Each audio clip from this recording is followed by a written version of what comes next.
Well, then it's going to be really weird if my opening joke is But- I don't know who's having a worse night, the Duffer So- Brothers or Nicolas Maduro. But Hello, You predicted it. You got the everyone, prediction. and welcome to a recording of a breakdown of Stranger Things. Sorry we couldn't do this live. It's unfortunate, but that's how things go. So, yeah, doing this in early December, so probably past December by now, which is crazy to think. But we're going to assume how the show ended and talk about it. If you're ready, we're just going to break it down. This will be good old... Platoon's going to guide us through this adventure. So I don't know what else to say other than just to hand it over immediately. Yeah, I had a wonderful leading up to Christmas. While everyone else was out drinking and having fun and seeing family, here I was, slaving away, just trying to make sense of whatever the fuck Stranger Things has done from the beginning to the end. And that's roughly what we're going to do today as well. So the broad idea for this episode is that we sort of give an overview / retrospective recap on seasons 1 through 4, and we might, if we get around to it, start talking about what we expect will happen at the end of season 5. But because it might take some time, fuck it, we might as well get straight on with it. Yeah. So, Stranger Things season 1. I think we're all broadly, well, tell me if I'm wrong. Are we all broadly agreed? Stranger Things could do, season 1 is good, but not great. I could do one. You get like one word from everybody to describe season 1, just to do this fast, so we'll get a broad consensus. Yeah, okay, why not? One word from everyone from left to right. Fringy, one word to describe Stranger Things season 1. It's good. Cool. That's 2, and you used a contraction, which is almost cheating. Well, yeah, that's like 3. It's like 2 point something. Mauler. Fun. Mm-hmm. Gary. Good. 2 for good, 1 for fun. Mr. Diorio. Peaked.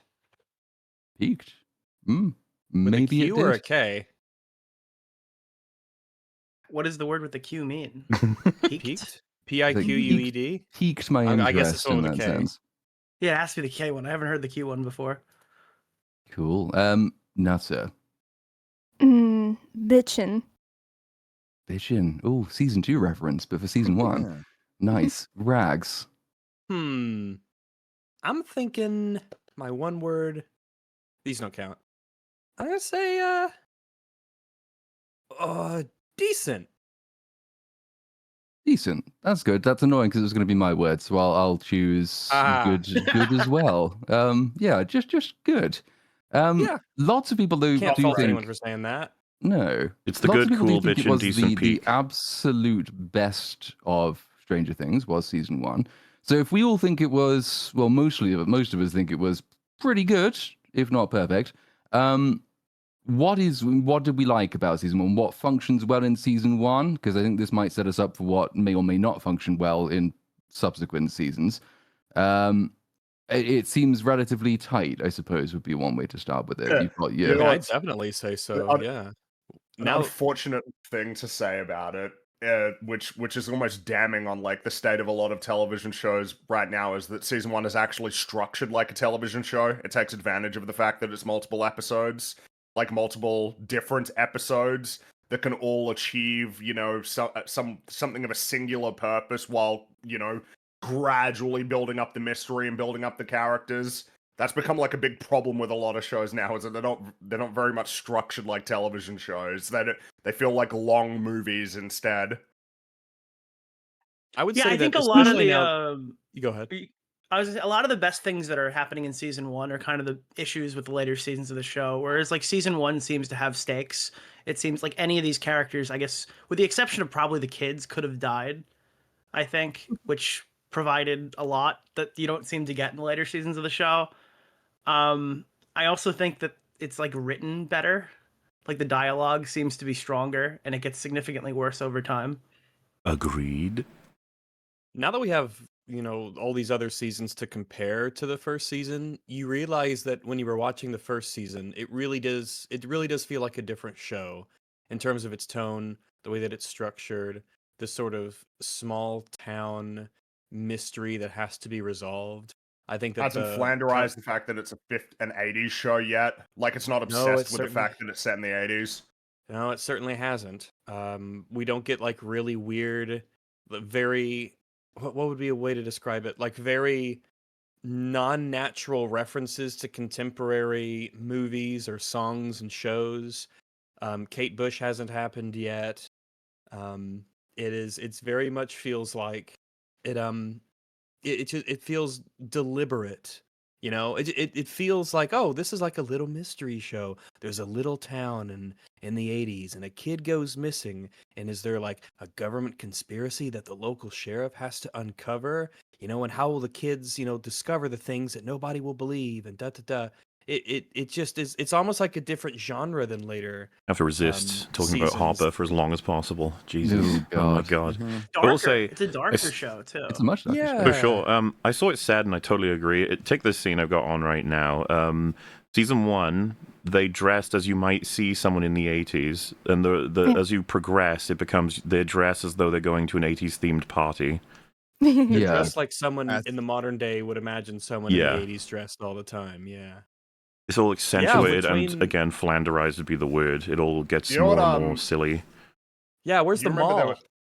there was a South Park episode that was like a Stranger Things one, and the kids were like, "Yeah, let's play cool '80s music for like in Stranger Things," and then they keep playing Yeah. like this '80s music that's shit that people don't really like remember or care for, and they're like confused about why it sucks.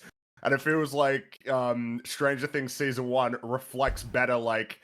The 80s isn't just the things that you remember from the 80s. The 80s was also like a time that people like sort of existed in and lived in. Yeah, It's we're- not just like the greatest hits. The greatest hits wasn't the 80s, like it wasn't the entirety of it. It was like a real place. Yeah, they with didn't normal people showcase in it. much of any songs that people hadn't, like, let's call them songs that deserve more Well- praise but didn't make it to the mainstream or something, you know? No, running up that hill again. Again and Again. again And again. Again! And again. It's the only Kate Bush song she ever made. There are no others.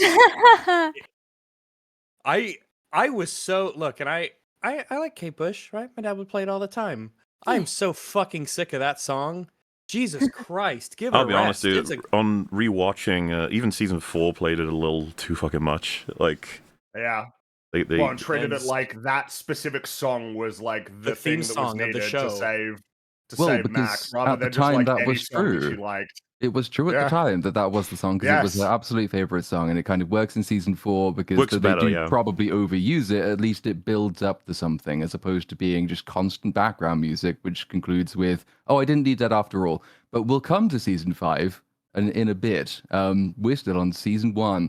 So, Yeah. like, point taken about it's a show set in the 80s as opposed to it being a show about the 80s. It's like it's less meta.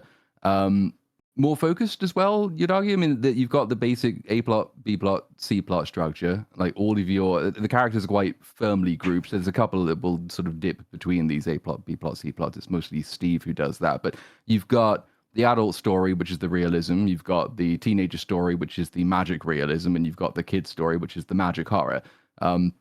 And they condense those quite nicely in every single investigation they're on, whether it's Harper investigating the disappearance, whether it is Nancy and Jonathan investigating Barb's disappearance, or whether it's the kids investigating Will's disappearance, are all always pointed in the same direction. They just don't realize it yet. But that means you've got A plot, B plot, C plot, but you've got the very strong through line all the way through.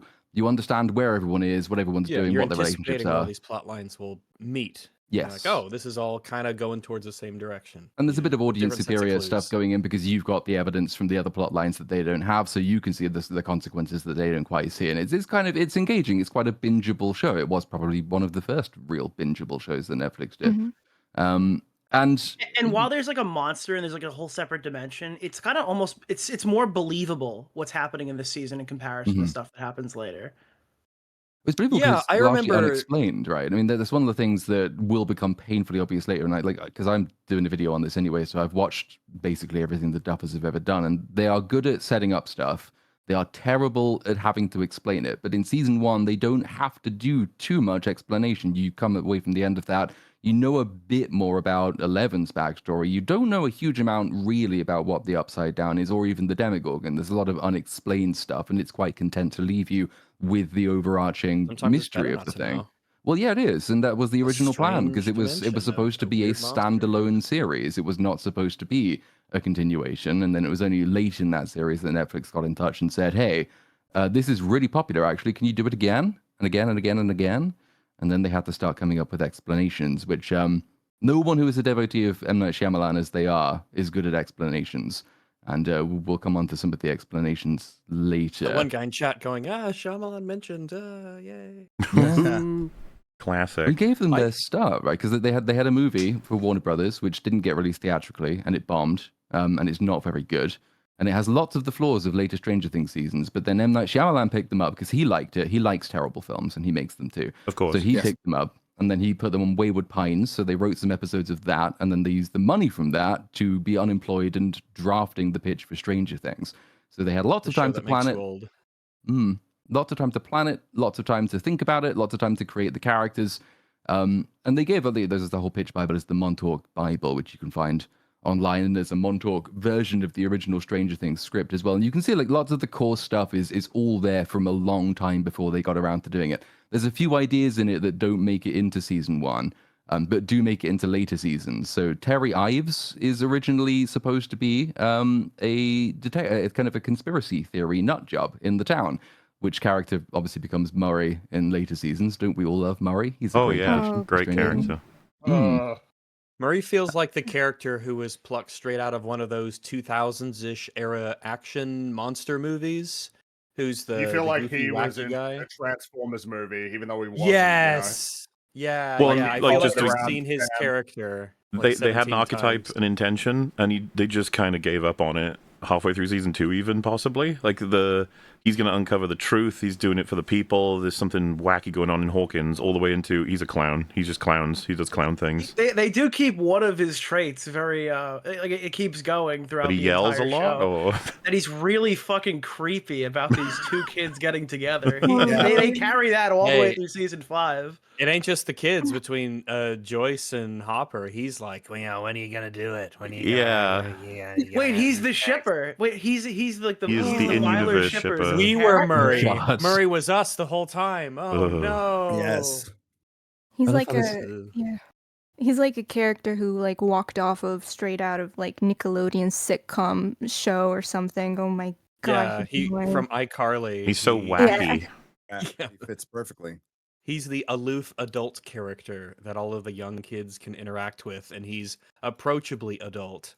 Mhm. And it's so Regarding noticeably formulaic as well, because you notice quite quickly that in every single season there is a Murray scene where he is a shipper. He literally he has a designated scene where he tells two characters, usually Jonathan and Nancy, sometimes Hopper and Joyce, that they should really just get over themselves and get together already, for fuck's sake. If he'd done Here, it kids, with Will take and this Mike, they vodka might actually have done it. yeah, Yeah. You want to sleep on my bed together? You don't have to sleep on the pullout. You don't have to. You can sleep together. yeah, My room weird isn't- fucking My room character. isn't videotaping constantly. I promise. But I won't be watching. presumably since It's funny because that would be the only camera that exists in universe if he did record them. ugh. Oh yeah. Since we're vaguely on season 1, right? I don't know how many people would differ from this, but my favorite character would have been, is Hopper for season 1, and that's not even an indictment on all the kids or like the other characters. Like that's it's a notion of how relatively solid everything is, but his investigation is like pretty fucking interesting, and it's cool because it's like the straight man line of the plot versus the Yeah, wacky shenanigans. He's not like, yeah, he doesn't think, magic and spells and secret dimensions. Yeah, because and some of the stuff kids like are that. like pretty ready to believe that they're like in this crazy sort of adventurous story. They're like The all story for takes it. advantage Whereas of them being obviously, kids Mhm. a lot. yeah, exactly. And I mean, it's kind of a big appeal of the show, right? It's like, yeah, it's Yeah. kids going on a crazy adventure, but it's real, that sort of thing.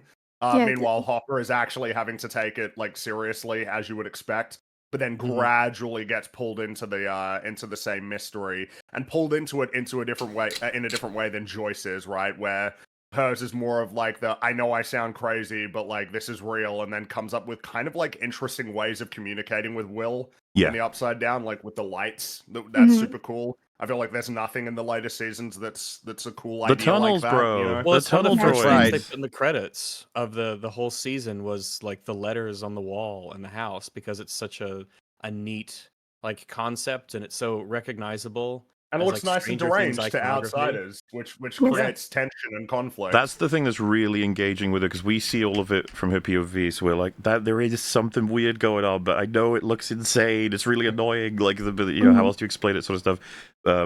And you get the payoff right at the end, then that she actually gets to get her son back. It's like a really solid storyline. And then they were like, well, now what? And it's like, you know what? Just end it if you don't know how to answer that question, guys. Yeah, Just that's a leave it good alone. plan. But Well, I think it's intentionally, it was more supposed to than- be like a anthology series, from what I was able to read about it. Like they didn't have a season 2 planned, as much as they had ideas that didn't make it into season 1. I But will it became say- too successful to do Yeah, that. but there's only a should make a couple of good ideas as anthology. well. There's very few ideas that don't make it into season 1. So like everything from that point onwards, they were writing. And as you learn when you watch all their interviews, they don't write in advance. They write while the season is running, and they've done this basically from the What? beginning, all the way through. Yeah, they Yeah, are their lack of writing. They're planning still is writing all the evident. way up through. It's Yeah, it shows. very much is. And what's funny is they said that they planned for season 5 when they were making season 4 because it got delayed because of COVID. They said that. No. That's Yeah, a they lie, planned though. for it, and they also said that we didn't plan to use Holly Wheeler like that. Well, Which they is have half this- the season, Yeah, so that's well, impossible. They have this huge phrase book, that- right? That's called Season 5 Plans, and you open it and it's just one page and it says there will be a Season 5. It There'll says be a season Bazinga. 5. We should get around to that. Yeah. Like, whoa. What if we added an extra memory dimension because whatever? I Fuck yeah, guess. dude. Upside down So, too. When in season 1 though, that actually sort of works on a character level, because I mean, I think all the kids are quite solid. I've never really heard anybody criticize the acting much for any of the main cast of kids. And Not in the early seasons. no, and, No. and Yeah, there's Will a was really reason for good up that. until something that happened in 2022, and I Will is just at don't his have my best in finger on season what it 1, was. which Yeah, is weird. Yeah, but the reason for that is they did not actually write the kids' characters. What they've done all the way through, and you learn this all the way through every single season. But it starts with the kids in season 1 to make it as natural as possible. They deliberately didn't write them to be solidly defined characters. What they wanted to do is find kids who were charismatic, with like strong personalities, who would effectively play themselves. Interesting. And the reason it works in season 1 is because, well, they are playing themselves. Like, and if you watch Gaten Matarazzo, is the guy who plays Dustin, Yes. he is just the same in real life as he is playing that character and always has been. And most of them are the same. But that means that because they're not asking the kids to do something which is very unnatural to them, it does come across quite smooth, quite well done. And that approach sort of informs what they do with other people as well. Less so in season 1, but in later seasons, whole characters are just invented by the actors because the Duffers had no plans for them whatsoever. Were going to kill them quite early on, but then they liked the actor and the actor had good ideas. The only other example of that in season 1, I think, is Steve. Because Steve was Best going to be good. well, not the best in season 1, but will emerge as being one of the best Oh, yeah. characters in the whole show. Overall, Most yeah. competent, loyal, and unrecognized by the plot. But he was going to die yeah. quite early in season 1 as well. Mhm. But they decided they really liked Joe Keery, the actor, and he'd given some good ideas for directions to take that character in, so they kept him around. Sometimes without very much use for him, which is another common problem that they have. But since we are talking characters, and I know Hopper's got a mention already, one of the things I thought that was actually not just good, but really, really quite good, is the way that season 1 gives particularly the adults, but also the teenage characters, the overlapping series of flaws. So you've got Joyce, who is known before even Will goes missing as being a bit of a paranoid, ditzy, incompetent single mother, and nobody quite trusts anything she says. You've got Hopper, who is the small town sheriff who's moved here to get away from his own life of tragedy because he loses his own daughter. Then, of course, they're thrown into a position where he has to trust a woman that nobody else trusts, and he doesn't really trust himself, in the course of investigating the disappearance and possible death of somebody else's kid, which, of course, brings back all the traumatic memories of his own failures as a father. And then you've got sort of a slightly less interesting but still present version of that with Nancy and Jonathan. Nancy really fears becoming her own parents. Jonathan is like the loner who sees everything so clearly that he can't be close to anyone. Forcing them together Also allows hyper certain truths to creepy. become- Hyper creepy. Well, he is, yeah. I don't Yeah, think they realized definitely. exactly how creepy he was. No, they don't. But, they They think don't. that Steve is in the wrong when Steve is totally in the right. Yep. They really think that Steve He's- is like the And you're talking arsehole, about for they the camera will- part, right? The camera He's part. lucky the only thing Yeah. that and they happened will was his keep- camera they will got broken. keep All reminding right. you, like, oh yeah, Steve is an asshole. He treated everybody like shit. And it's like, dude, you've only ever shown him respond Like- pretty reasonably to the I information. just want to be that's clear. presented to I him. saw discussions saying like breaking that camera was such a dick move, and I was like, no, it wasn't. Yeah, no, this is the What? big problem with the The Duffer dude was Brothers. taking is pictures that- of. Ugh. Yeah, they clearly interpret certain things to be taken one way, but they're very obviously not that. So they spend the rest of the time kind of bullying, not bullying, but like they spend the time shitting on Steve, but Steve was they bully objectively Steve. right in season 1. Yes. Steve absolutely gets Like bullied by he this gets show, punished and for he's- something that was just that didn't come off the way the Duffer Brothers wanted it to come off. Well, and in the realm why of everybody likes Steve is 'cause reactions, he rises like above it. he could have done something way more unhinged, like way more in the scale of what scenario this is, and he's pretty reasonable and can be reasoned with, and shows remorse for a lot of the decisions. And then I don't know, man. Like he probably has the most courageous moment in the whole season of any character. He comes through in a big way Yeah, he with very does. little information about what the hell is happening. Like He defends has no idea what's two going people who on. seemingly hate him from a hell demon with a baseball bat. He's like, yeah, fuck it, let's go. Oh, by the way, Minazor 1, this isn't live. Yeah, this is pre-recorded. This is pre-recorded, Sorry, yeah. pre-recorded. Yeah, I just want to make sure that got through. Yeah. By the way, thanks for showing up to put that thing in the chat. I really appreciate you making time because we looked like absolute fools if you didn't show up in the chat. I'll edit it all in, so I'll just make a note. Yeah, there. Is anything else to be said? So season 1, I mean, Well, besides high you know, character writing and overlapping stuff, where are the flaws? Was going to be my next question. The ending is pretty rushed. Yeah. I think I have to say the ending is pretty rushed. I remember when I watched this the first time years and years and years ago, that was something that stood out to me. It's like, man, I feel like we sorted that out quick. There's some just things that just suddenly happen, and I guess you could say it's future seasons' faults for not explaining them. But just for example, Barb, like, why did it come for her randomly and not really anyone else in the whole town ever again? And it's just like we never got an answer for that. It was just hungry, or of well, course, not really, because it didn't even eat her. It just left The her lack in of the pool. acknowledgement in season 1 is noteworthy. Oh, yeah, sorry. It is a Yeah. noteworthy thing. I was talking about a different thing, which is just the mechanics of the Demogorgon, the Upside Down. It's like they never explain why Bob was even targeted, but consequently as well, this season has a weird attitude toward the disappearance of Bob, considering the whole thing is built on the disappearance of a child in a town. Yep. Doesn't make any sense. It's probably the biggest flaw, and it's the one that the Duffers were like, oh, fuck, yeah, we really screwed that up. And it's like, yeah, obviously. Yeah, you did. You did. So the explanation for the mechanics that season 1 gives, and it's the only thing it does give, is that Barb had cut herself and was bleeding at the time. And this is because, and you can go back, this is all, I think, in the Montauk Bible, the only solid idea they really had for the Demogorgon was that it was inspired by Jaws. Because Stranger Things was originally going to be set on Long Island, and it was going to be much more like Amity Island, and then they subsequently moved it, but they kept the Jaws inspiration for the Demogorgon. Montauk, right? That was Yeah, the- Montauk, yeah, the yeah. Montauk experiment, I think was the project name, or the Montauk Project, one of the two. But because they thought this was going to be a one and done, they thought that was enough. And obviously it's Well- a bit weird, because then you have to believe, what, so no one else in I was about Hawkins to at the say- time was ever bleeding, ever?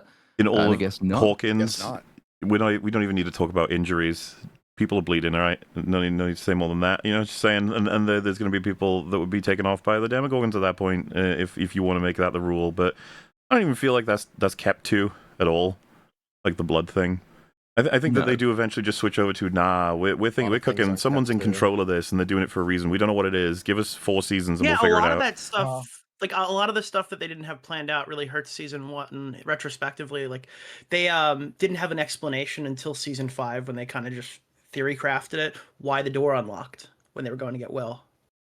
Like the Demogorgons originally could open door locks Yes. Right. until they've decided to retcon that. Which the fucking fan base were going nuts over theory crafting for that unlocked door, and they never got an answer. So Nope, sad. People still cite that as a plot hole. Who opened the door? No. And, It's actually it's in an Oh, interview. Dude, don't- they answered I'm not- it on I'm not screen. Another entertaining- famous interview. In the same Another way Duffer that Brothers you could, in an interview? interview where they It's say, an yeah, iconic fucking interview. Gandalf came in and did it. It doesn't count. The show never addresses it, is my point. You Them saying shall pass. You're Yeah, gonna they hear said that it a was lot, by the Vecna, way, right? As we continue to get into later seasons. Oh, it was in an interview. Don't worry, it's all in there. The- It's gonna be what we God. have to Because say. the logic is Vecna did it, right? Like that's what they said in the interview. Oh goodness. yeah, Mhm. but then that But- opens the question, well, then why did Vecna take Barb? Why did Vecna even send a Demogorgon? Just do it yourself, bro. Do it yourself. Do it Vecna is yourself. dumb. What does that even mean, by the way? Did he come through with it, stand near the house, use his hand, and go, and then went, go Yeah. get him? It seems so stupid.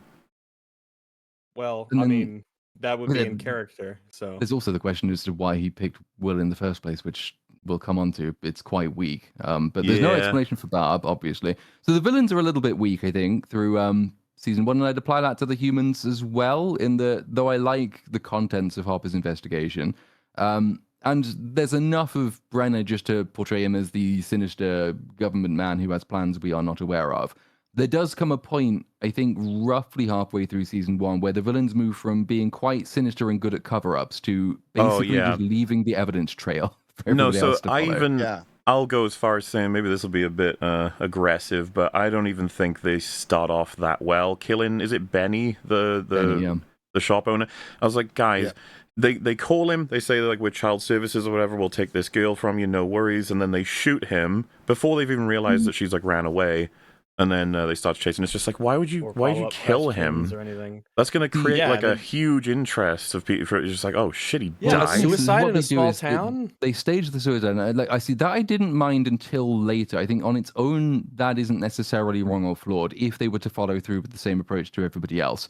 The problem Yeah. is they don't do that. Well, and I'm So at they the stage point of just don't suicide kill and him. it's- Just don't kill him. Well, yeah, but I mean, from their point of view, if they were to carry on in that manner, and it's, well, anyone who's ever seen anything to do with anything with this top secret project gets killed sinisterly, and it sort of adds a bit of, it's a shock moment. Obviously, Yeah, I'll give you that, It yeah. establishes that they are big, bad, yeah. and to be feared, and they are They're the ruthless. villains. And it also establishes that they are going to be covering their tracks, and it plays on sort of the darker underbelly, I think, but beneath that sort of very happy 80s Reagan-esque facade of Hawkins. It's these small towns which seem so happy on the surface. Actually, the fact people can believe that Benny could have committed suicide, because it's the kind of thing that I guess like working class men have a problem with. It's like it's the truth beneath the truth, which is part of the broader thematic stuff. The problem comes later when they don't do it to Harper, and that's a when huge- everything sort of that's falls the- apart. Also, isn't it really funny that specifically in season 1 they're willing to kill Benny if he's even seen anything, but also in the same time frame accidentally left all of Brenner's research sitting on a desk in the Upside Down.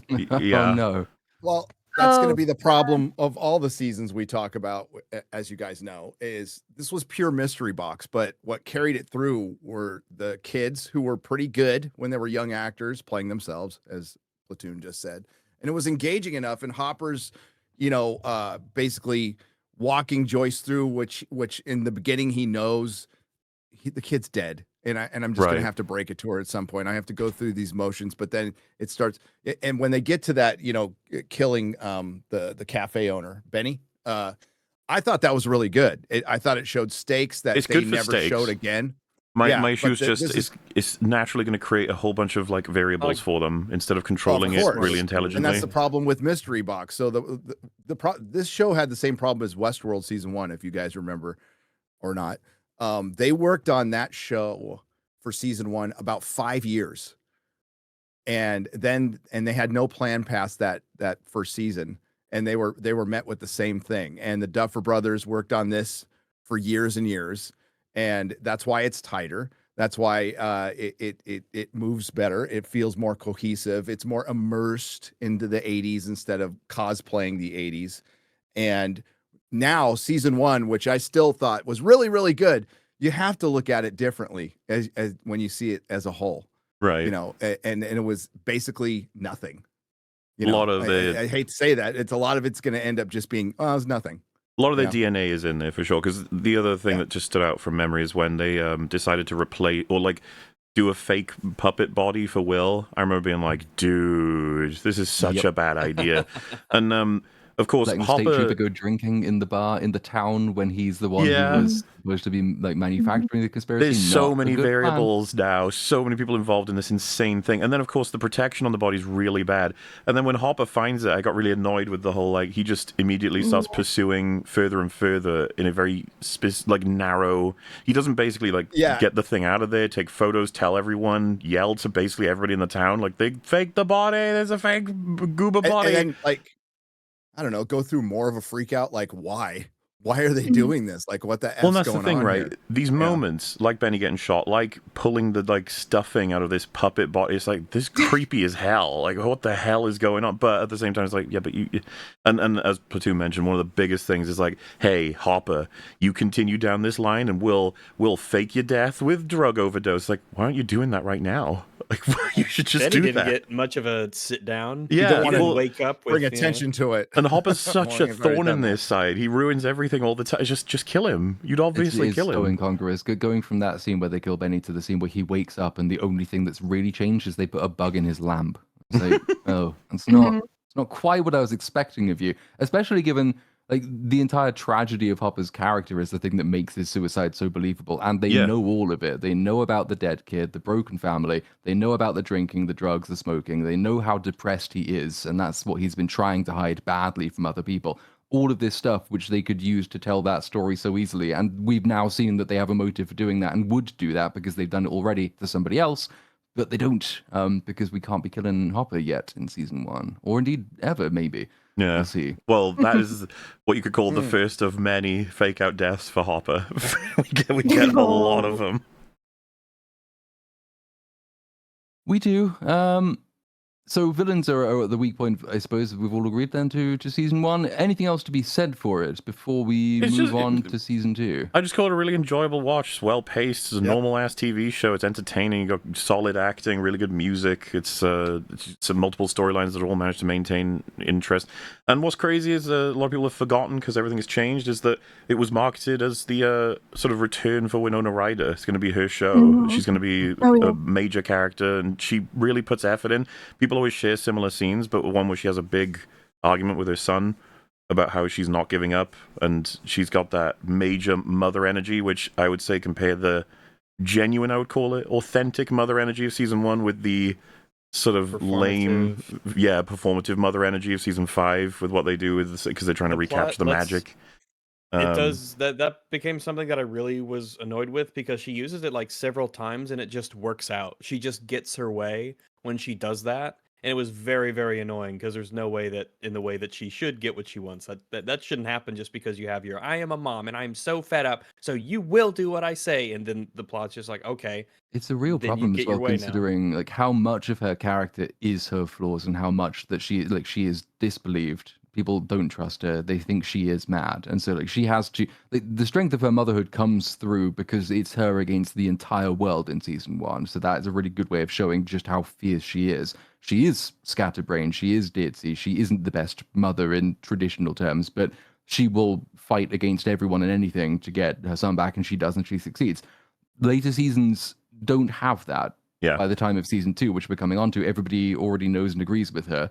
So all she's left with is just the I'm a strong mother stuff, but with no real way of proving it beyond telling us over and over again that she is a really strong mother. They start giving her one of those scenes per season, like obligatorily. In season 2, she has a "I am your mother, Will, and I will, gosh darn, not give up on you. Gosh, I won't, because I am your We're mother." telling someone else that she's a mother who's very upset, and she's a mother. And then they go, "Oh gosh, you really are a mother. You gave me the speech on how And- you're a mother who's upset. In that case, here you go." It's this panicked sequelitis bullshit where they look at season 1, they go, so everyone like this, we got to do all of those again, because that's the Yep. key, guys. We got to make sure we get all these bits in, and then we can do some other stuff, I guess, as well. But yeah, bouncing between all those plot lines with something that's pretty competently and adequately made makes for some neat entertainment, and most people recommend just season 1 of Stranger Things. Watching it in and of itself is a fine way to spend your time. Most people come away pretty happy with it. Just don't continue.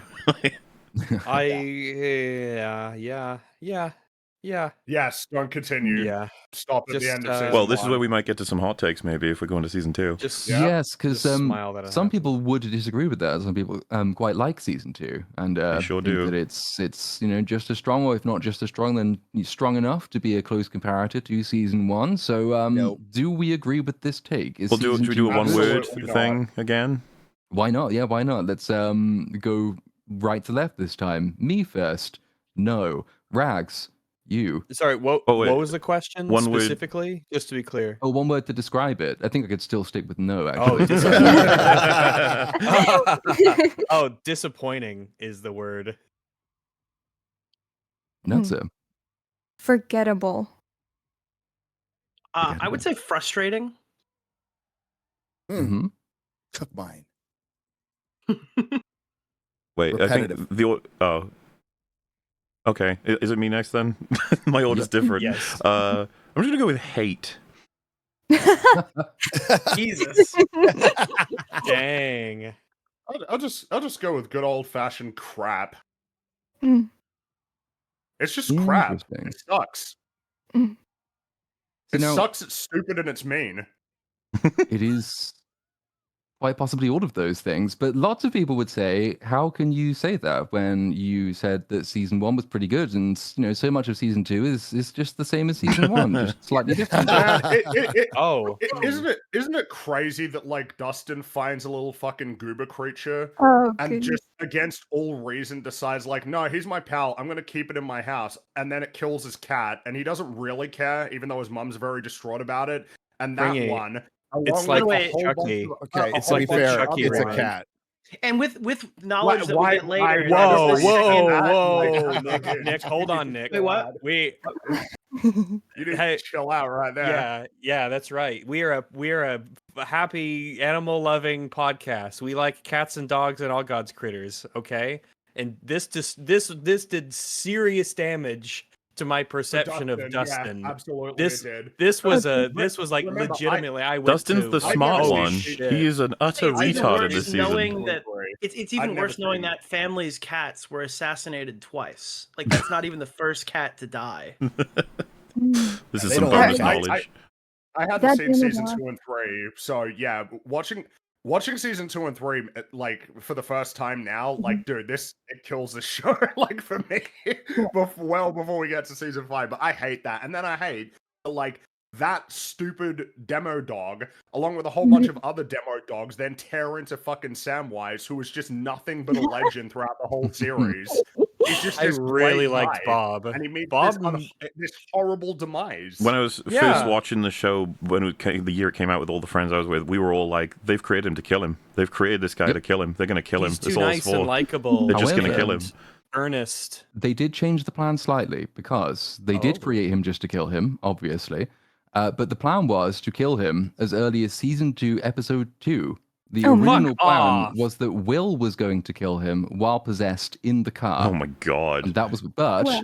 because they didn't actually ask Sean Astin to do this. He submitted like everybody else did, just for the Aw. casting call.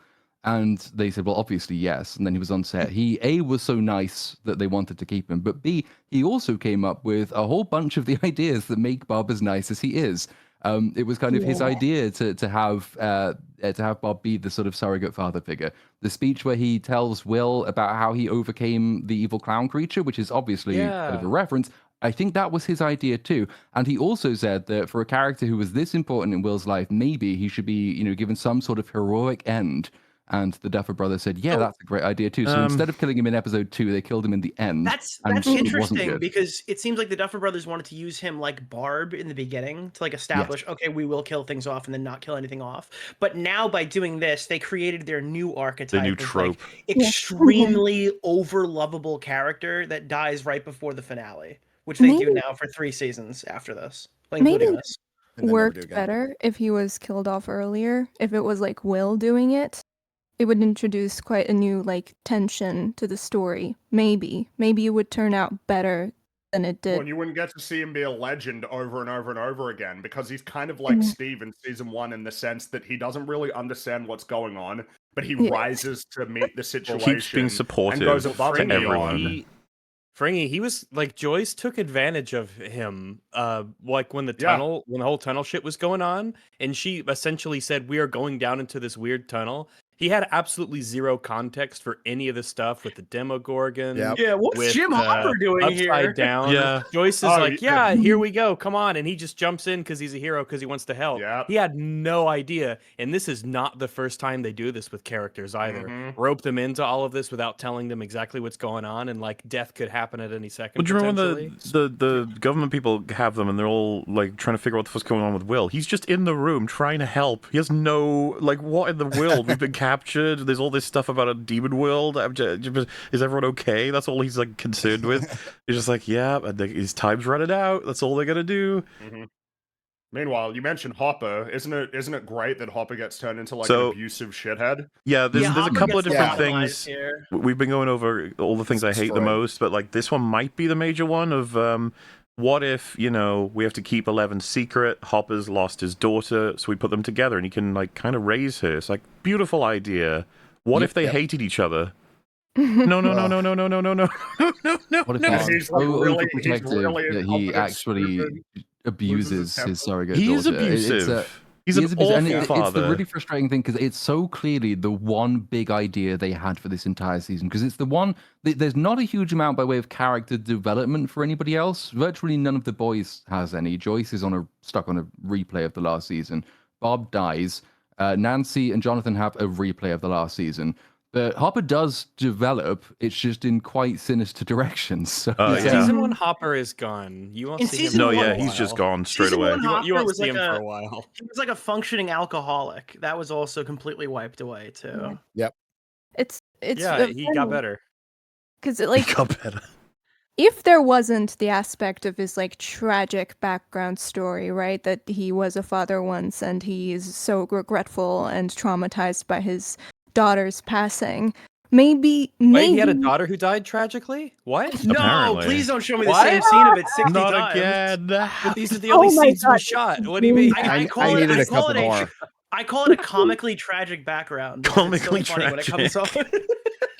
I think that I don't, not to jump the gun, and I'll give you a second here, not to finish your thoughts, but is this, I feel like there was like in season 2 Hopper, like in season 1, like I really like him, arguably my favorite, and then we have no Hopper whatsoever. We have this weird doppelganger, but then there are points in season 4 where he kind of like Yeah, dips his 4, head back yeah, up yeah. when we're like, oh, I remember you, no, You start come to back, like come him back. again. there's Yep. one Yeah. scene in season All right, I didn't 3 know if as that was well just where he me or gets not. to do that. But you are down to 1 or 2 scenes from basically this season onwards where he's allowed to be something like what he used to be. I mean, I wouldn't defend the choice they made in this season because they take it so far that it is actually kind of horrible to watch. But the basic premise being that he is now forced to be a parent, but he is unable to be a good parent because his chance with his own daughter was taken from him and he never learned how to do it. That's a strong Yes. premise. I like that. It makes, and I think it's why even now I probably wouldn't rewatch anything after season 1. But if I were to rewatch it, season 2 I would rewatch before most of the others, just because though it goes to horrible places, it's still vaguely aware that the most interesting thing about it is what it's doing with its characters. It might do bad things with its characters, but at least it's doing something It with knows its to characters. do them, yeah. Well, Yeah. Also, this is the season where Nancy cheats on Jonathan. No, on Yeah. Steve with Jonathan. yeah. Maybe this is a hot take. I don't think the Duffer brothers know how to do anything in regards to like actual relationships, like relationship building with characters. Well, They want to ship these characters. They want people to want these characters to be together. But as soon as they get together, they have no fucking clue what to It do with seems them. they come Yeah, up what with is all the what is wrong sex? conclusions. Like I am bewildered why they didn't continue Hopper raising Elle, and you can still do the overprotective father because I lost my daughter thing and teenage angst and all And the that government's looking for her. Without him And the abusing her, yeah. without abusing her, right? But all the other directions they take are just wrong. And like with Hopper, and I just think they hate fathers. Like there's no good fucking father Oh, yeah, in that any makes of sense. these series. Well, Yeah, can you tell so- the I don't know if difference they had to write between? them. No, Bob. Dude, Wait, for like Bob, Max's parents don't even visit her in the hospital in season 5. That's how such bad a it Max's is. fuck up. parents. They're gone, Max, they're totally Max gone, is yeah. who what are you talking about? Didn't Well, the dad didn't just the actor- outright sprung out of the left. ground. The dad just The left. dad's The gone. mother is like vacant. She doesn't. I think I'm right in saying the actress who plays the mother Yes. actually put on Instagram what kind of mother doesn't visit her daughter in the hospital. Yep. Well, Lucas's Maybe she parents are does try. normal, but they don't show up like ever Yeah, again. that's what we They don't just see them disappear. because they're normal. because Yeah. they're normal. Dustin's mom is like a tragic minor character of Yeah. I mean, obviously there's the cat thing, which is psychotic behavior from Dustin. It literally happened Absolutely. in a fucking Chucky movie that we watched. Yeah. You The meet same Steve's thing, parents basically. in a flashback in season 5. What? You Oh, meet yes. Steve's parents in a flashback in season 5. Oh, you do. They're inside for the, Vecna's mind. Oh, That's where yeah, you yeah, meet yeah, them yeah. for the Wait, first they're time. inside a Harrington. memory inside of a memory inside of his mind. There you go. We cannot Yes. get into the interstellar Also- levels of what the fuck's going on Yeah. in season We 5. keep having to so pull back to make yeah. sure. Well, I mean, we were on. To be fair, we were on Hopper, and I think Nutso, you were going to say something about that, right? Before we go on for something else. Yeah, I was gonna. Platoon has mentioned it somewhat, and I was gonna say that if Hopper was not set up as the character that he was with his background story, I could see in season 2, sort of him not knowing how to parent a kid. And especially as like a police officer in this small city, he does not know how to approach this rogue kid that is very difficult for him to understand. And he does not really know anything about children, right? And it would make sense for him as a character. Wouldn't justify him, but I could No, I see get it you. how that would work. Add an But angle. in this way, especially, not only it does not make sense, but it's just it's doubly insulting to his character, knowing that his regrets and his past with this own child. He's like a I think, huge problem solver. The guy knows, like, that's like a whole angle in season 1. So you could totally buy Super that he's like gung-ho. unprepared, but not only raising a kid fully, but also one that's special as hell. So it's like it'll cause some issues, but it doesn't mean they yell at each other, they throw things at each other, destroy shit. They talk about how they're gonna fucking kill each other potentially. Just like no, Duffus, Comes to the no. What are you realization doing? You can't raise a parent like you're the sheriff of a town, or do Yeah. an investigation. You can't brute force or punch your way to, solving clues and getting to the bottom of things. It's a whole different animal that he's not prepared to deal with. I mean, to Because be his fair, daughter tragically died young, if you guys but he But, needed but to for learn the record- these lessons. He needed to learn these lessons to become a good dad in the finale of the show. Oh yeah, because they don't just run the whole conflict with Hopper with basically all characters forever after. We're just like, God damn it! I can't understand what anyone's doing. Just yelling at everyone. He has like 2 modes They have going like forward. a Family Guy reset where they, like, the beginning of seasons have Yeah. to go back to the beginning because they've Yeah. had these characters for so long, they haven't killed these characters, so they have nothing to do, so they have to like restart their arc again. Like The lesson probably does deserve to be stressed because it is probably the most glaring example of a reset in the next season. But it also necessitates Eleven going off on her own, obviously, to go and meet first her mother. Remember her mother? Because the show fucking doesn't. But she goes off to meet her mother. Then she has to go and meet Callie, and Callie is the one who gives her this conflict of visions Oh, between man. Hopper's ideals, which are overprotective, Oh, and boy. Callie's, Can which are we- overly Fan favorite. libertine. Yeah, can we just talk briefly about that? Was considered the all-time low of Stranger Things. That one episode, the Carly episode. The weird All the misfit time. people. Yeah, man. that was like, what are we doing? That This the is- episode. know. I remember got- when this was coming I out. got, Everyone fucking hated it so much. It reminded me of Ironheart.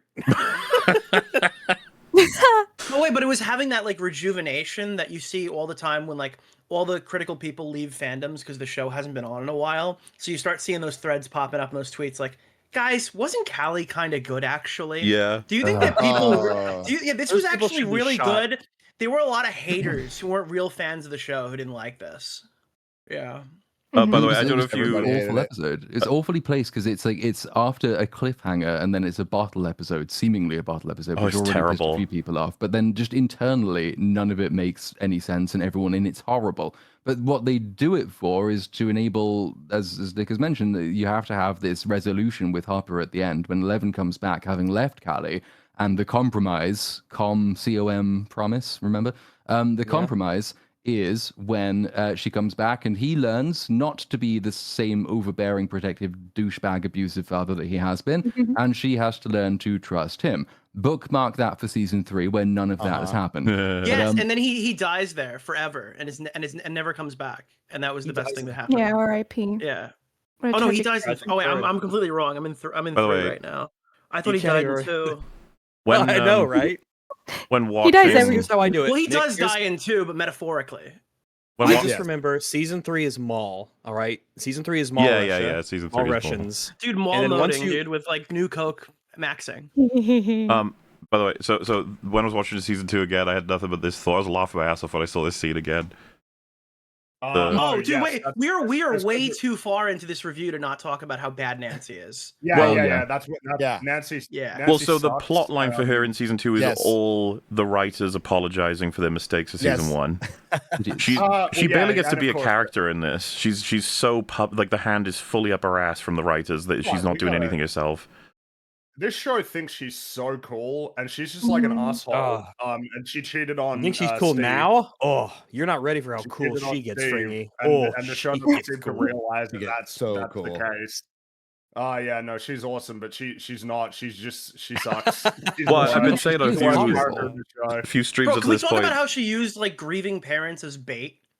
Like she feels so bad for Barb, so she gave the parents like bad information about the death of their Yes. daughter just to draw out the. That is Yes, fucking which is awful. her, She's that's a her- That's her monster. modus operandi, though. That is her consistent way of moving through this show, is manipulating people and lying to people to get what she wants, and What is always that sort of for- She'll be a rationalizing. perfect journalist. Well, Yeah, I she was about to achieved her say, job, you're so like- who She's- really she's the cares? one- Like, who cares whether or not she's using duplicitous means to get what she wants constantly? Doesn't she say She's that an awful Steve's person. it was Steve's fault that Bob died and that she doesn't love him? Yes.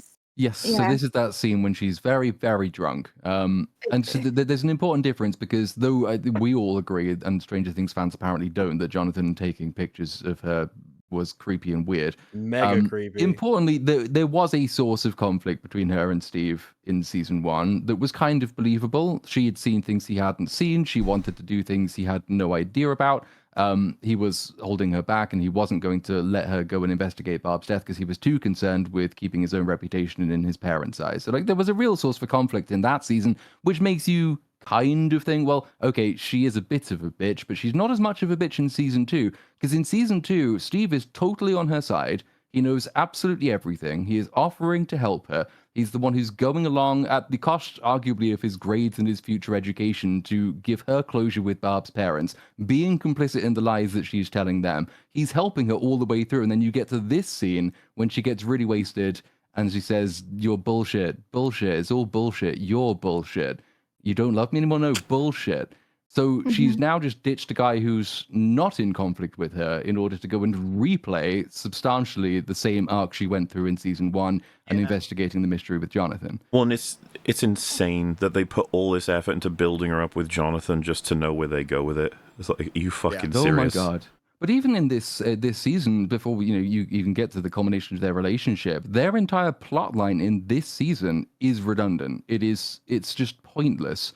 What they're trying to do is to secretly, with Murray's help, uncover the truth behind what happened to Barb and take vengeance on the people at Hawkins Lab, even though the people currently at Hawkins Lab are not the people who did it. So really, they're trying to take vengeance against a building. And then what they do is they find some way of, actually, it's really easy to expose what happens, it turns out, because the military no longer has any control over communications. And their plotline does not intersect with the main story of the show until the postscript after the finale, when they finally evict people who did nothing wrong and were actually trying to help. And it's They're all the good people. Exactly, by all the the end of this good government season. people. They only took out all the good people. And then she totally fails. we never get like good government people again. It's always evil from that point on. So it's like, good job, guys. But on top of that, right? If you're, just imagine your kid's gone there's one missing, guy. and you well, actually, let's just say a close friend's gone missing. A kid has gone missing, and you have the chance to either let them think they're missing, they may or not ever come back, or you can tell them an interdimensional demon creature fucking tore its way through a rift and dragged her off into a monster version of your swimming pool and ate her, or just killed her, whatever. That'll be good. We can tell them that. That'll make them happier. I'd be like, Yeah, what's the plan? Maybe don't tell them that, because that's just going to do nothing but torment them, I think, if they even believe you. What I would have to do in this situation is, because Steve was 100% right. There's no way you can actually tell them that. You're putting way too much at risk, and as you had said, obviously they're going to think you're a psycho weirdo. But I guess you'd have to go to the feds and say, listen, you should tell her something, right? To come up with something, make a fake body, do something, say that she died from whatever, or come up with bones, or give them some kind of think that's kind of closure, 'cause they are annoying. Actively investigating. And Nancy's whole plot But Nancy's whole plot here is very reactionary to what people said about season 1. It's Yeah. like we have to drive this Barb story home Oh, because yeah. they don't believe that Barb. It's the Chewbacca medal scene at the end of the Rise of Skywalker. Yeah, Just didn't need to be there. it's so out of sync too, because we've now got the new government people who are trying to work with the good guys as a major plot point. You know, while we have other major good characters trying to sabotage the government good guys. You're like, well, wait, that doesn't make sense. Like, why? You know, they would obviously try to talk to Hopper, right? Try and find justice for Bob, not to engage with the Beam fully, but that is what this is. But it's like, Just for Barb. and you know, It's so ending with like, we true. got this story out. What are the consequences of that? The good guys lose, and the Yep. parents continue to believe in a lie, which is the other slightly morally thing. Because yes, it would be very, very difficult to actually ever get them to either know or believe the truth. But the whole reason this plotline starts is because Nancy cannot live with herself lying to Barb's parents, and yet the heroic conclusion is that she has lied to Barb's parents about the circumstances of their daughter's death again. And let me She's- know, this time she's happy about it.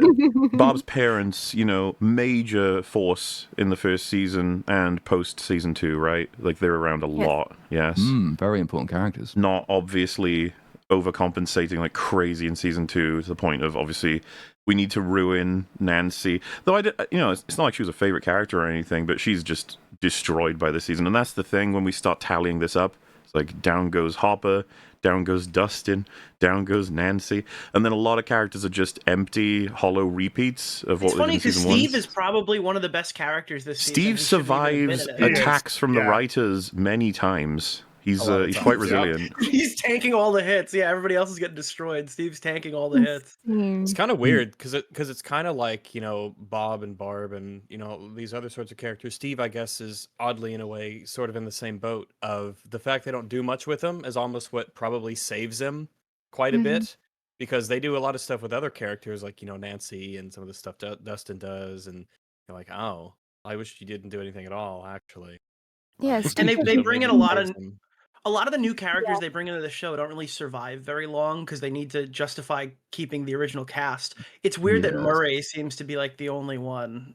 Well, It's like him and Murray survives, but then also in this Max. season you've got Max and Billy who are both introduced, and Billy does survive Oh. for another season. We can come back to Dude, I'm that so one. sorry.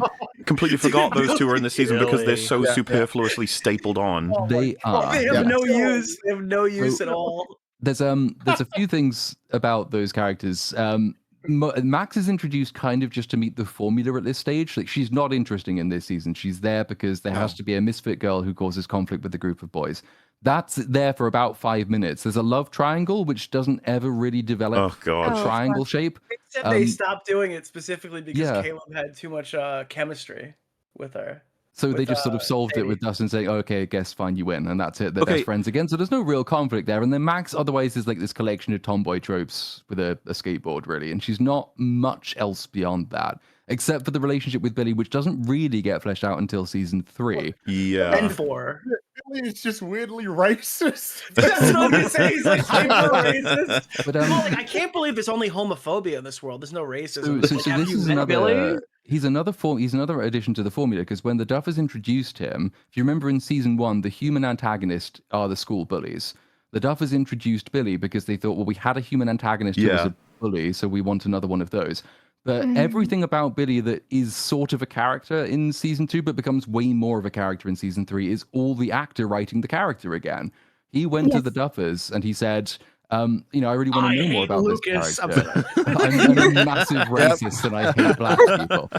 But the funny thing is, if it weren't for Dacre Montgomery, that's all he would have been. Yeah. But then Yes. he came and said, I want to know about the backstory. Like, what were his parents' relationships like? Was his dad abusive? Was he from a single parent home? He went so in depth. He started investigating like paranoid schizophrenia, the symptoms, so he could properly convey them. Like everything about Billy that becomes more of a character in like the end of season 2 and the beginning of season 3. Again, all the actors work. So the Duffers just wanted a racist bully character, and that's all he was there for. think- But they cast a really good actor who sort of salvaged part of that role. The worst thing about Stranger Things that I'm starting to believe is that its casting director is way too fucking good.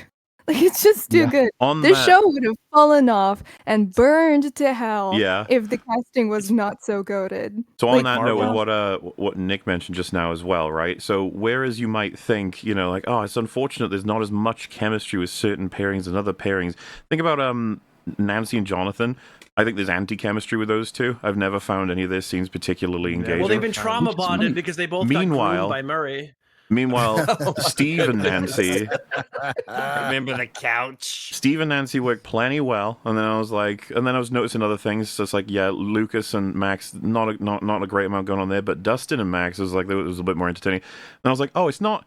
I don't think it is as pairings as much as it's just everyone has chemistry with Steve and Dustin. Steve and Dustin And are then the the funny top part tier is- charismatic Yeah. Your characters. chat's bringing it up. The funny part is the only people who have the worst chemistry on the show are the ones who are dating together. Like they're Yeah. in real Real life, life, like, married. Yep. Yeah, and Yeah. then no wonder the series survives, as Nessa was just talking about, because they put the two like highest chemistry providers together, and it was like, oh, some of their scenes are fucking great, like Dustin and Steve just talking.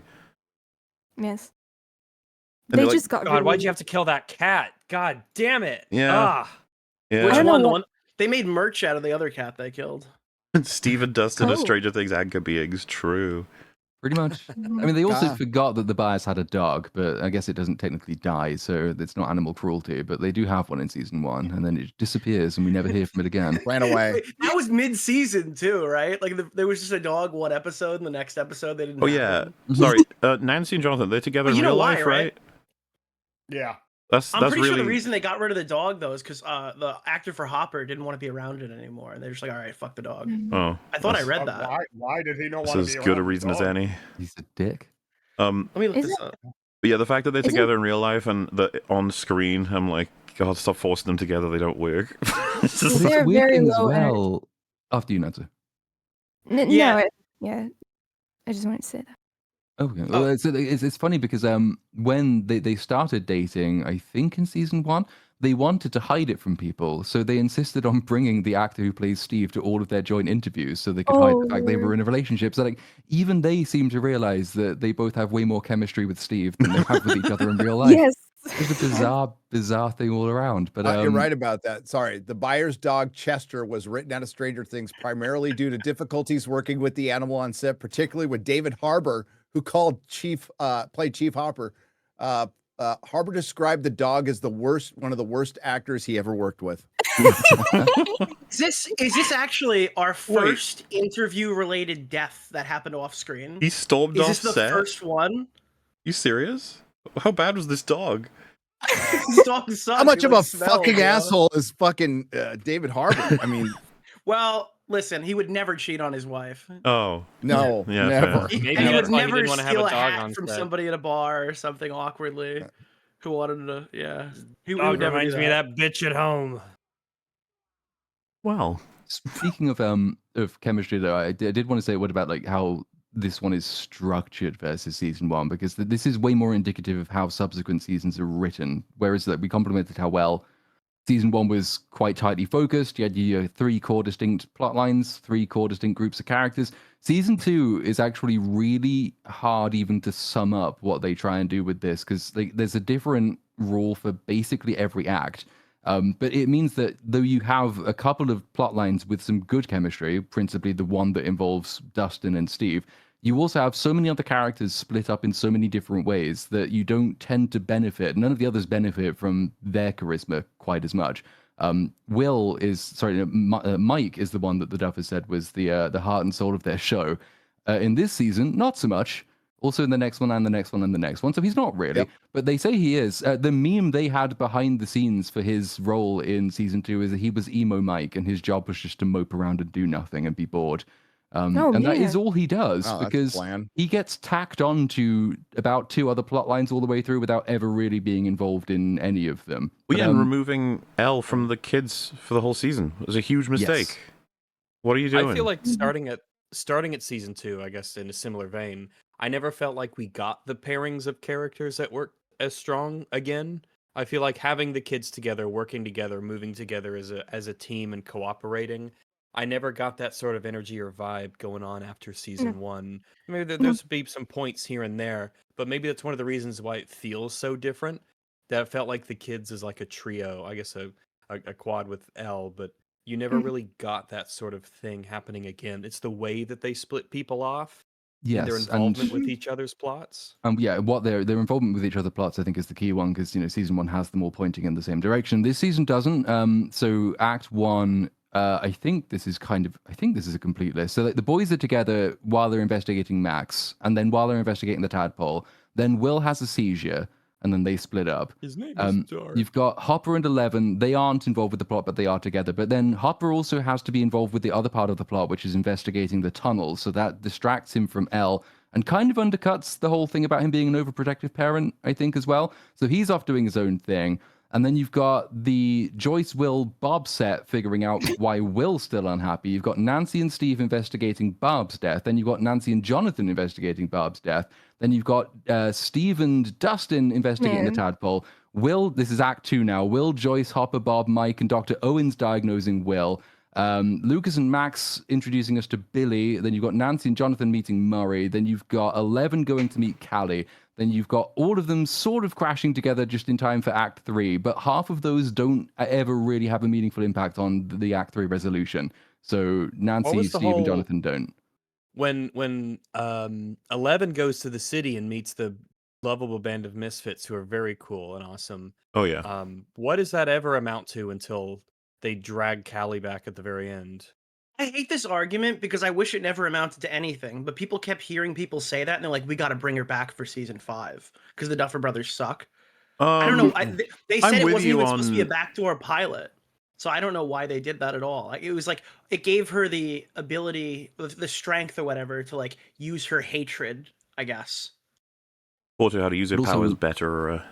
Yeah. Also, but She then taught also her to things that she learn. wasn't able to learn in the lab specifically designed. Well, it wasn't so That- much like the Focusing powers her was about like powers? tapping into your hatred, but then say the narrative purpose overall is supposed to be that she learns a balance between being responsible, as Hopper wants her to be, but also being free as he has to recognize her as being. So like she has to come back with the synthesis of those two perspectives. The compromise is what they aim for as the theme between Hopper and Callie.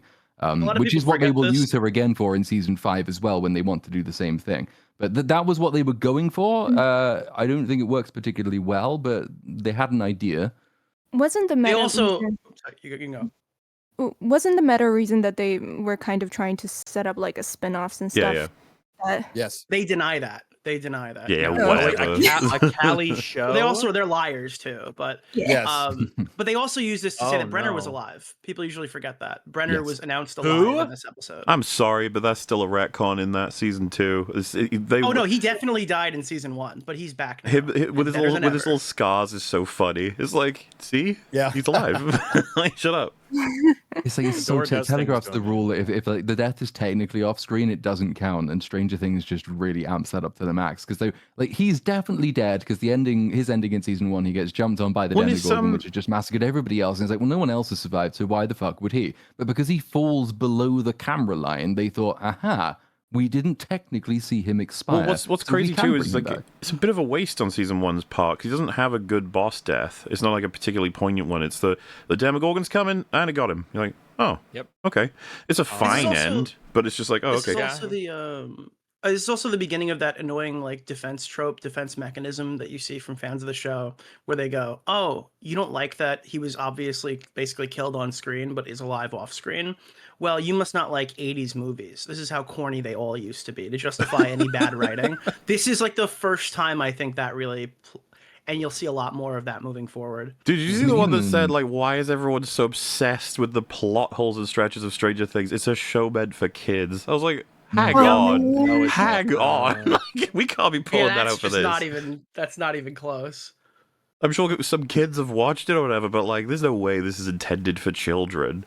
Well, the I Duffers were quite remember- open about that. It was not intended for children because one of the fights they had getting this accepted from the beginning was how they could make adults invested in a story about children. And they said, well, it's not about children. And this is why we've included all of the really adult stuff we have. What it is like the best of the 80s stuff, which is, I suppose, family entertainment. It expects that kids have a more adult sensibility than parents expect them to. They can handle more mature themes, but also the stuff you sit down to watch with your family should speak to every member of that family, and that includes dark, mature, and adult themes as well.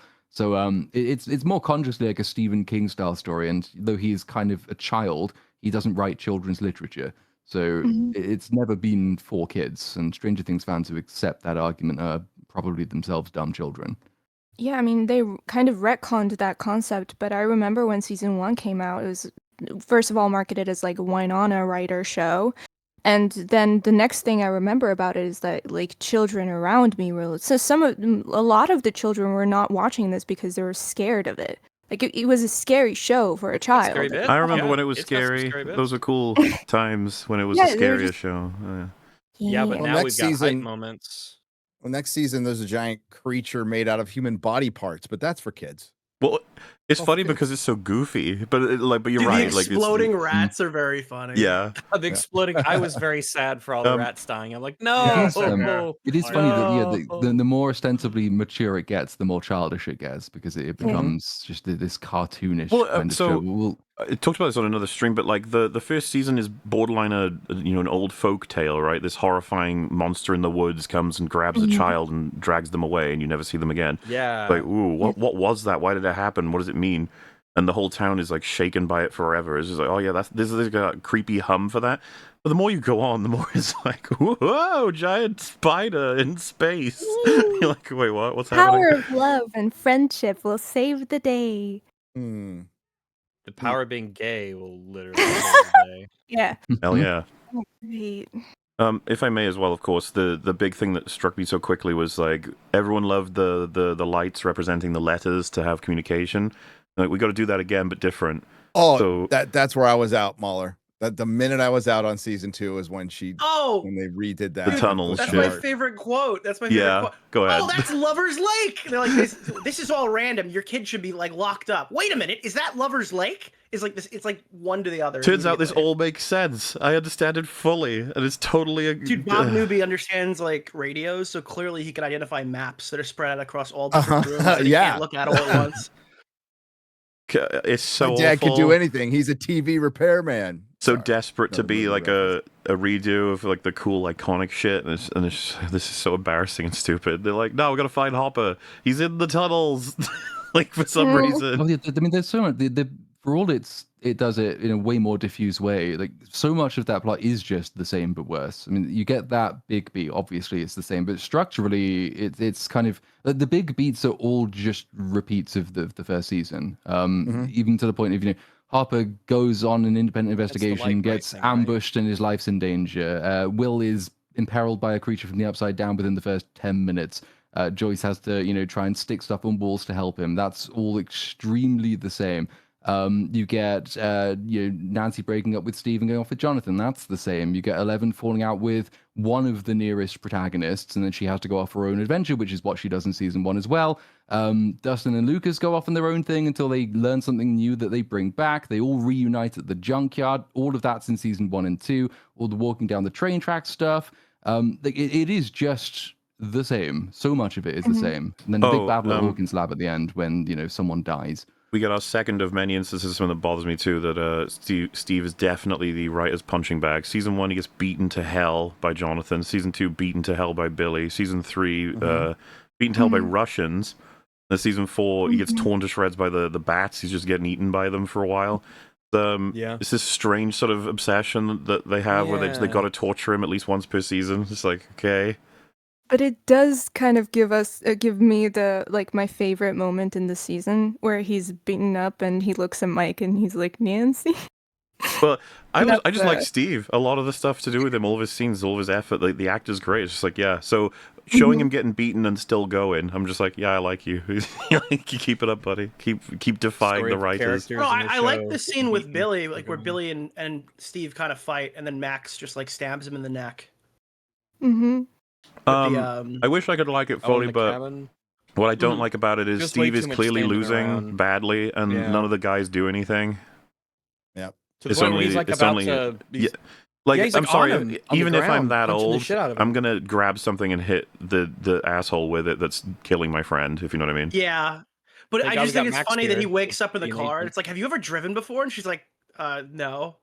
And that's the thing that I think bothers me as well. Is like they would tell you, it's like, we got to give it to Max. It's the payoff for like her brother, and it's like, I'm sorry, all of them would do something. Everyone, yeah, Yes. they all like Steve. They would all do something instead of standing there like lemons, watching him get his face pummeled in by this. But they had to psycho. give it to Max. And It's boring. That's a thread throughout the rest of the series. I mean, you could have worked both in. The boys could have tried to help, and Billy could have knocked them away, which enrages Steve to fight harder. But then he gets beaten down, and then Max comes in for the you needle have stab in the them. neck. You have them each hit him with something, and it's all feeble. It doesn't work, and then she hits him with the thing that actually gets him, which is the injection. Which is like, oh shit, that actually will do something. You know, it is funny though, because I don't think if you plucked out season 5 Dustin, I don't think he stands a chance against Billy in that moment. But season 5 Dustin has to fight a fucking kaiju. Yeah.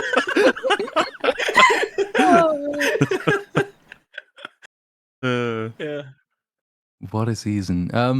Only other note I'd sort of made to discuss about season 2 is because we'd praised season 1 for being way more a story in the 80s than a story about the 80s. But season 2, though not as bad as subsequent seasons, is already taking this turn toward extremely meta references in the sense that entire scenes are constructed because they are references to 80s things you've watched.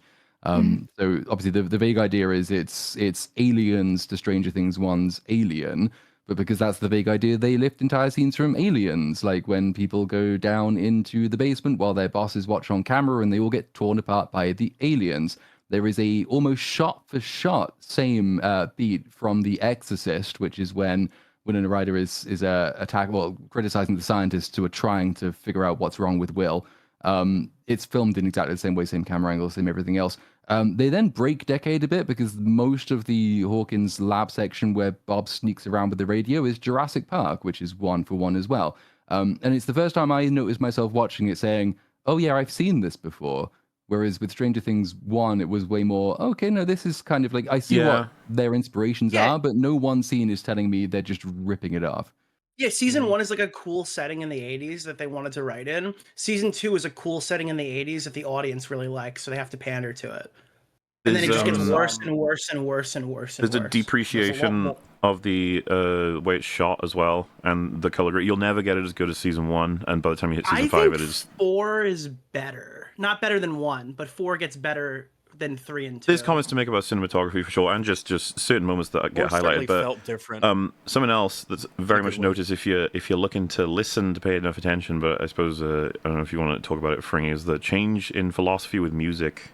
From season 1 to 2. Yeah, you'll just notice in season 2, there's just a lot more instances of 80s pop music being played, whereas season 1 has much more of an emphasis on its original synthwave score, which I really like, because synthwave is a really good genre of music. Yep. And it's fair to say that Stranger Things may well have had a big influence along with like Daft Punk in terms of sort of making that more popular, but that had a really cool and moody soundtrack that matched it with much more reserved usage of actual 80s music. But now there's a lot more, and like from this point onward, that's going to be the sort of attitude with music in this show is 80s music. We got to play 80s music just over and over and over and over and over again.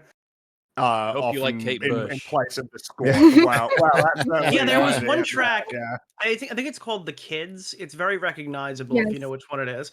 I don't think that gets played at all in season 5, and I don't know if it gets played in season 4. But it was like one of the most iconic songs from the early show.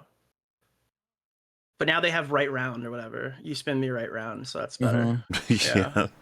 And it gets to the point where they start advertising the show on the basis of the 80 songs they're going to include. It's like season 5 has, we're going to play something that's never been played on TV before. You'll love it. It's from an 80s thing. You know the 80s. The 80s are really cool. The music is now like not the original score.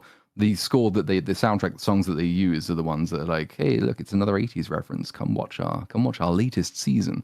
On the aliens influences you were mentioning, by the way, the one thing I do appreciate season 2 for is introducing Paul Reiser's character, because he's one of the only things that like is kind of borderline a breath of fresh air. Does that bring you joy in life? A little bit. It's a little bit of joy. One of the only things, a solid actor and take what I can fucking get. Desperately. The thing is, like, it took a little bit for me to get on side with him because I didn't know if he was being deceptive, right? Like, is he part of the evil government? And he's just pretending to be good. It's like, no, we find out he's just through and through a really good person. He's trying to help.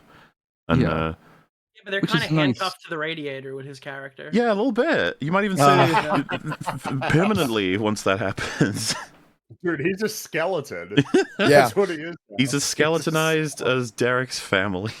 He's gonna show Yep. up in the sequel series, whatever they do. He'll be the guy to show up because they completely forgot what to do with him after season 4. I will say, because He did someone in well. chat just There's mentioned plenty it, for him to do. they don't treat him very well, considering these characteristics for him in the show overall. Like he's not very much trusted by the good guys, and bad guys fucking hate him as well. He's kind of just like, Even though you're he's not here. as big of an asshole as Hopper. He's I kind of can't one of wait the though nicest when they people in bring the him show. back to use him again. He's gonna be like, I used to know a girl just like you. Yep. And she was strong too. Like they're gonna do that shit. Oh, He'll what pop happened up. to her? I don't know. I wasn't there for that bit. So, they didn't pay me for that bit. he was an interesting one. I mean, I liked, as you mentioned, that the twist is almost there is no twist with him. He is genuinely a nice guy. I wasn't sure though that season 2 ever figured out exactly what it wanted him to do or be, because once again the government scientists are a strange addition to season 2. Season 1 they are the sort of overarching threat. Season 2 they're not an overarching threat. They are sincerely trying to help, but then there are weird moments like when Harper goes to report that there's that rot spreading around the town, and it's probably Oh, something to do with Hawkins' yes. lab, and Dr. Owens is like, probably not. It's fine. like, Don't well, worry about it.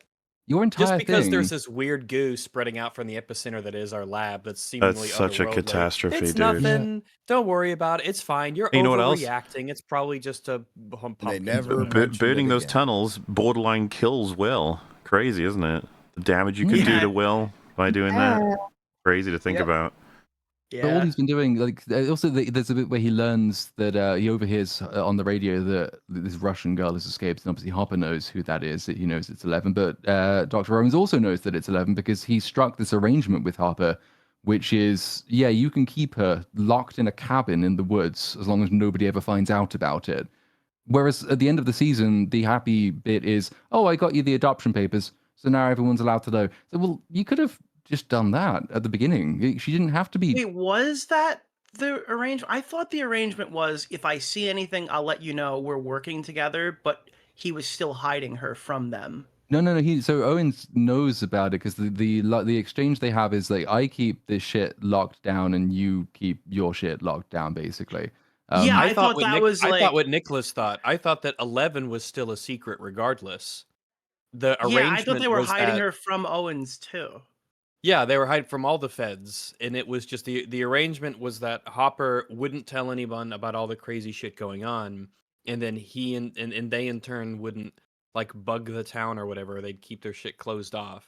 I It was like, assumed we're all that just gonna- was impossible given the amount of information that was left over from season 1 that they had to be aware Well, of. in season order 1, to everyone play thought the- she was Yeah, but- dead. The Duffers never let that sort of thing get in their way.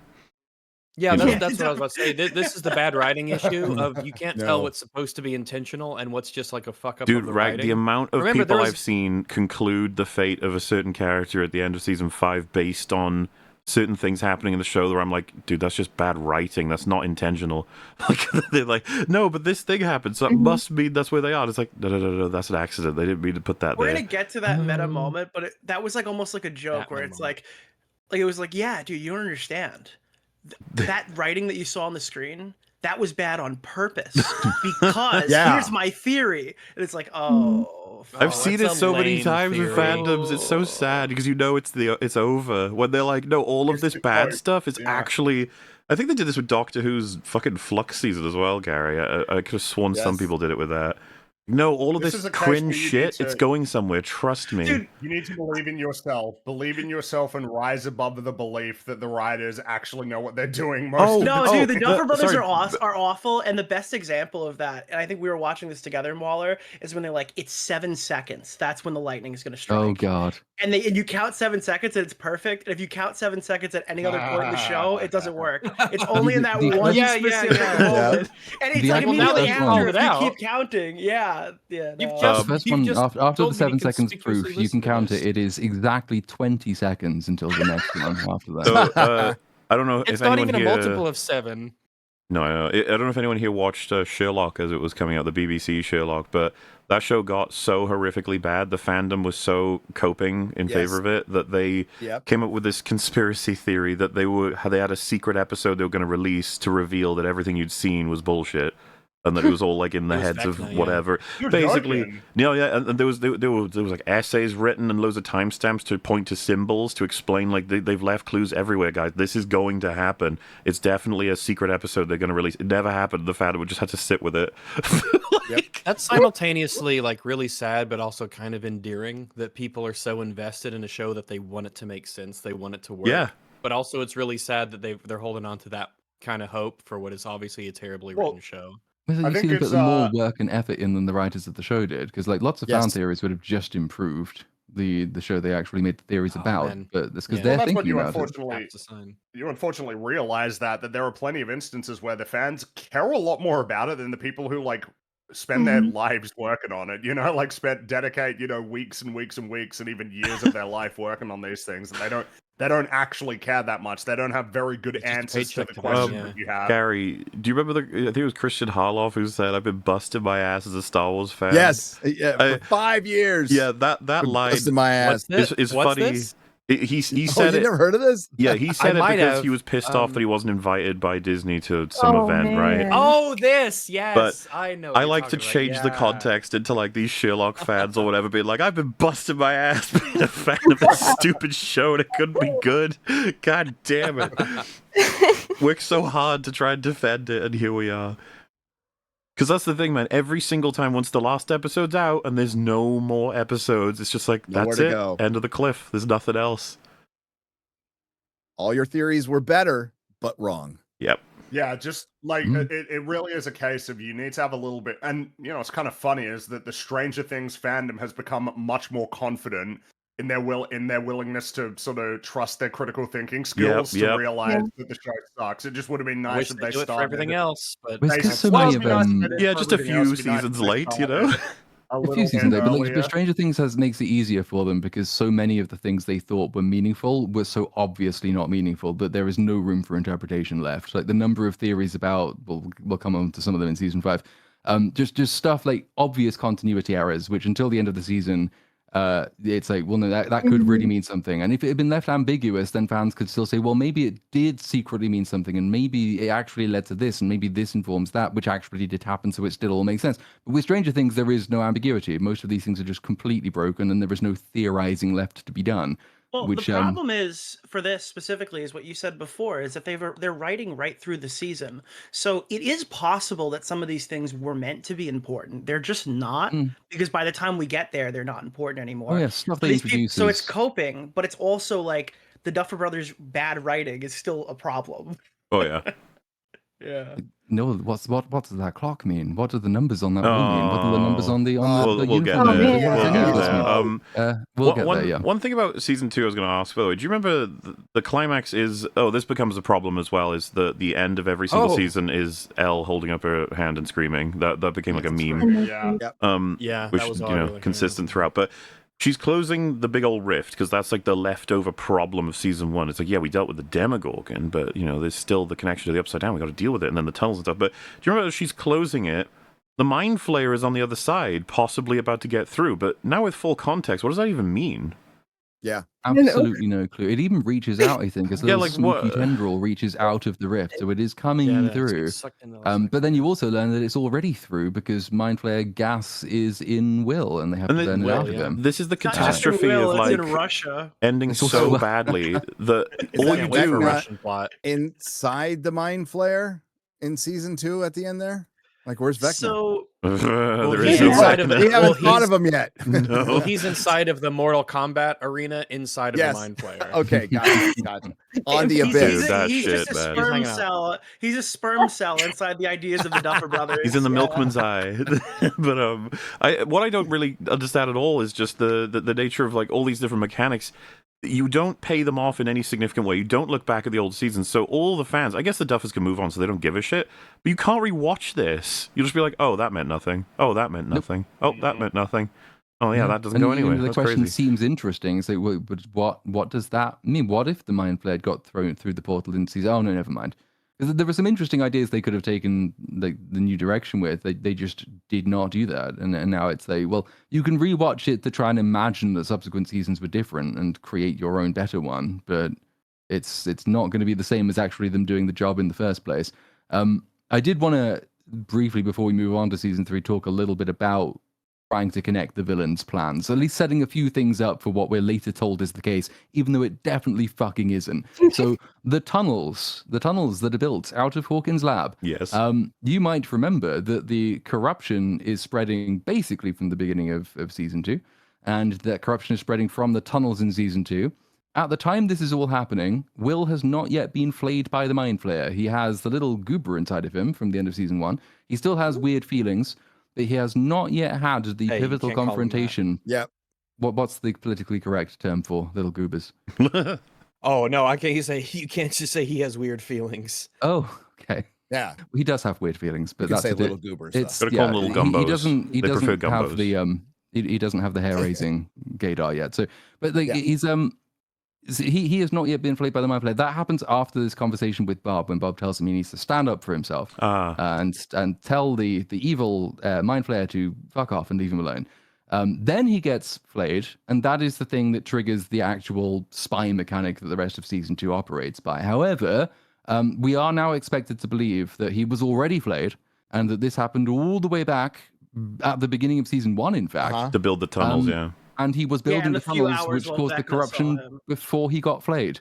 So either the Mind Flayer in season 2 is just activating something which is already inside of him, which I think is what they want us to believe. Or Well, they yeah, that's the didn't fully explanation rewatch they the show. provide in 5, because when they pull all the kids off at the end, all the Mind Flayer particles come out of them.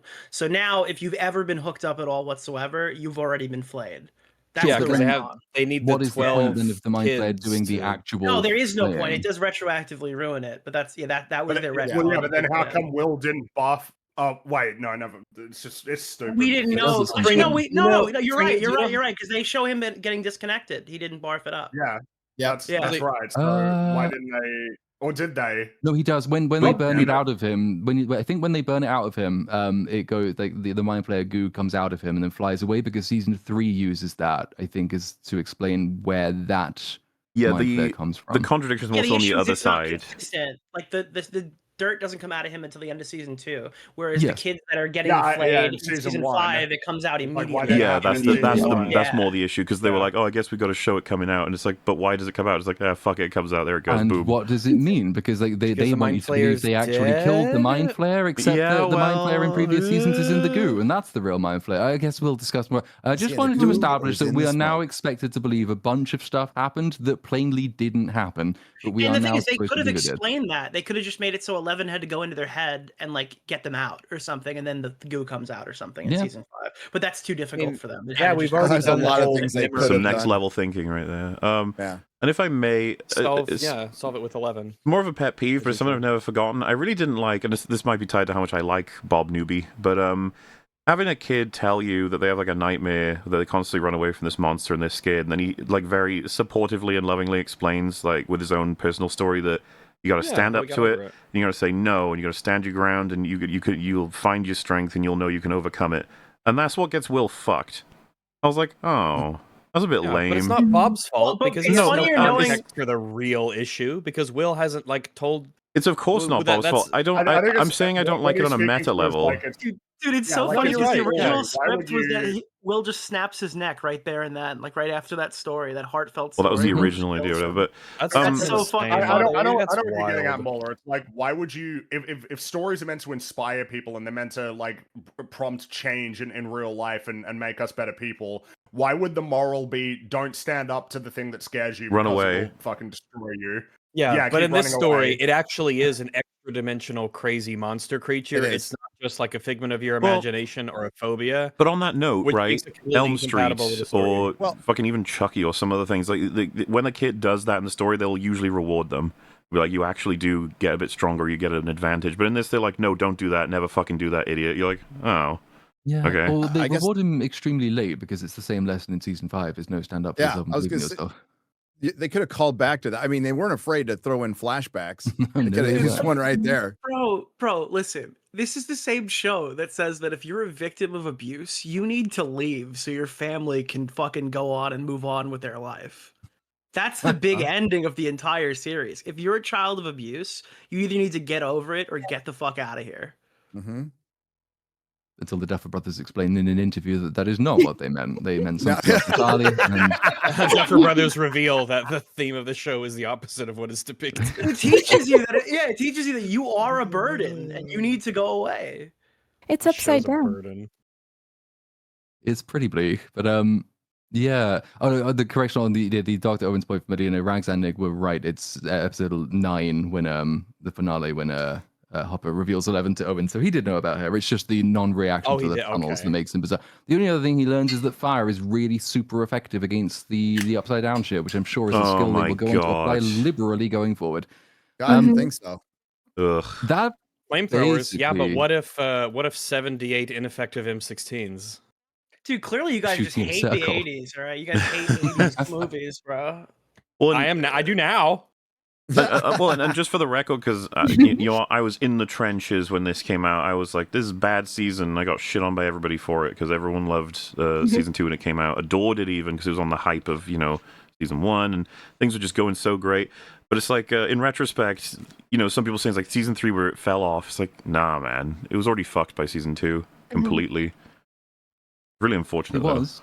So I guess that unless there's anything else anyone wants to say about season 2, that kind of is a nice segue to season 3, which I'd still say was my least favorite because for all of these problems we've just been talking about with season 2, I think at least the show was still it thought it was a serious show at the time, and in What do you season want to 3 do? it doesn't. The one weird thing again? Oh, why not? Fuck it, we've done it for the other 2. Let's go left to right again this time. So Fringy, one word for season 3. Clown. Good word, Mulder. Catastrophe. Gary? Corny. Nick? I would say trough. It's like the opposite of peak. Oh, I thought that was like a slop reference, like you how want- pigs eat slop, and this Nick, is you more want like eat Valley slop out for of a that. Could trough. be that too. Valley yeah. is the word you want. Nutter. A trough is like a little valley. Messy. Messy, Oh right? man, whatever. What's a good word that I'm trying to think of a word where it's like you're at a bit of a like you're numb. Apathy? Like would where be you a don't. good word. It could be. Yeah, I mean, numbness is kind of what I Hopper, you're started feeling. suicidal. Yup. Numbness. Apathetic. Apathy. It might be apathy. Might be it Yeah. because you just like you've watched something. You're like, because I'm not like any huge Stranger Things fan or anything. But season 1 was okay, and I was like, all right, I'm invested. I like some of these characters quite a bit. I wonder what they get up to. And then season 2 happens, and then at that point you feel exactly how you feel after watching season 2 of Stranger Things. And then season 3 Remember I was happens. supposed to say At that one point, word? you're just kind of like staring at the screen, like what's Does happening? Hopper turn into Hopper 2988 in this series yet? Like, does Hopper he reach the point where he's 2988. like, I hate being alive, I hate being alive, I'm in tremendous pain, I'm in tremendous pain, help me, help me, help me. Coming at you live through the power of yet another memory adventure. One thanks to word. Eleven. Coming to you through the power of my daughter's One memory. word. Yeah. That one We're word in a thing's memory, out in a the memory, in a window. memory. My one word would just be Bracelet. aggravating. That's kind of you. It is a good extremely. Well, it's kind, but we'll get into why it's kind. On the Harper subject, there is a funny little clip when I think it's the making of season 2. Might be season 1. I think it's season 2. It's filmed after season 2 anyway. When he sort of like they have most of the cast in the room. He just does a video message. And he says he's really enjoyed playing this character so far. The one thing he doesn't want Hopper to do is to turn into a fat joke character. No. Oh, Oh no! Oh no! I don't want to turn into a fat joke character whose daughters all die. Is that what he said? It's so weird to have him assassinated in season 2, and it's like, don't worry, we're gonna re-assassinate him differently in season 3. It's like, what? Make Is him at a least fat loser. With season 2, what you can say is that they assassinated him to try and build him back up again at the end. So he comes to this new realization. He's learned to trust 11 and how to be a good father as opposed to a bad, overprotective father. So then we pick up in season 3, and he is an even worse father than he has ever been before. And all the trust that they gained, that entire arc in season 2, that's all gone.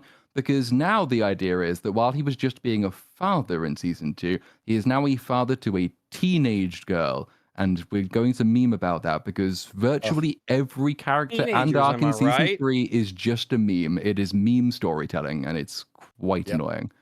Hmm. So You can tell they thought they had like 10 years with this IP This is- as well. They're just like, oh, we could just do whatever the fuck we want this season. We'll figure it out next season. Where it's like lining out all the good stuff of season 1 and being like, okay, so what's the bad stuff? This is more of a, should we start with the good stuff? Because that list is like 2 things, maybe. Well, do we all agree yeah. this is You know?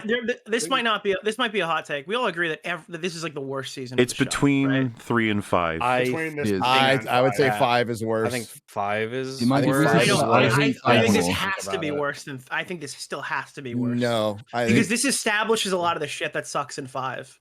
Sure, Dude, 5 but- broke the invented a show. lot of things on They its fight own a fucking This completely. kaiju breaks in the 5. entire show. yeah, 5 is worse. But 5 doesn't? Joyce is fighting a kaiju. Okay, Joyce. Joyce is on a different planet fighting a kaiju. Yeah, but I get all that. The fucking Russian subplot. It's That- more that, like, believable than that Joyce sends No the one, show off But the it- no rails. one is But But going Nick, to these are defend the magnitudes Russian of nonsense, subplot. you know? No, I'm not Alright. saying that you're going to defend the Russian subplot. I go, but this is like destroys. But that's the kind of show. grounded. That's relatively grounded. No, it's not it is Relatively. grounded. No. Yeah, it is. That's season 5. I don't know. It's No, Season more how did they 5. build grounded. that shit I think under I the know what town Rags is and saying. nobody noticed? Space kaiju, Yeah, but Russian that's like subplot, kind you know. of like a. To I clear could this believe up, They that started more. digging under Canada. Okay, it's way more believable than Joyce being on another planet fighting a kaiju.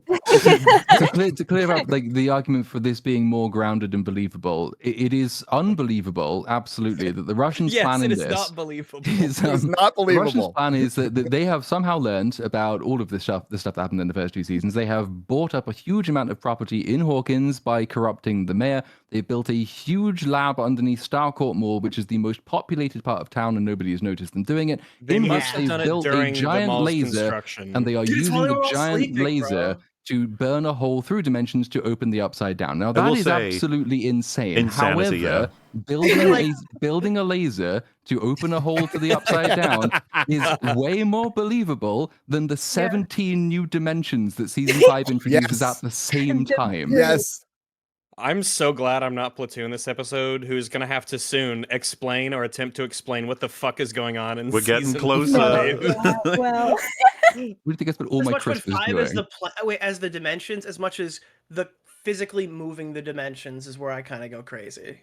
There's plenty to go I can crazy believe about. But just, I just want if you can travel through dimensions, I can believe there's more dimensions. I just But want it for slamming the them record, together, right? like, Being that's like, fucking insane. 5 doesn't hit as bad because 3 already destroyed the show. It's like 2 already destroys the show. So, like, if you want Yeah. to make that argument, season 2 seems like to me the last time the show tried to take itself seriously, right? It's the I mean, Yeah. 4. yeah, it's 4 is an literally- anomaly. I described 4 to you privately as like, you know, when there's a cancer patient who's in hospice and they have one really good day. Well, yeah, I got 17,000 flashbacks of a cancer patient in hospice. How could I forget? How could I forget, Nick?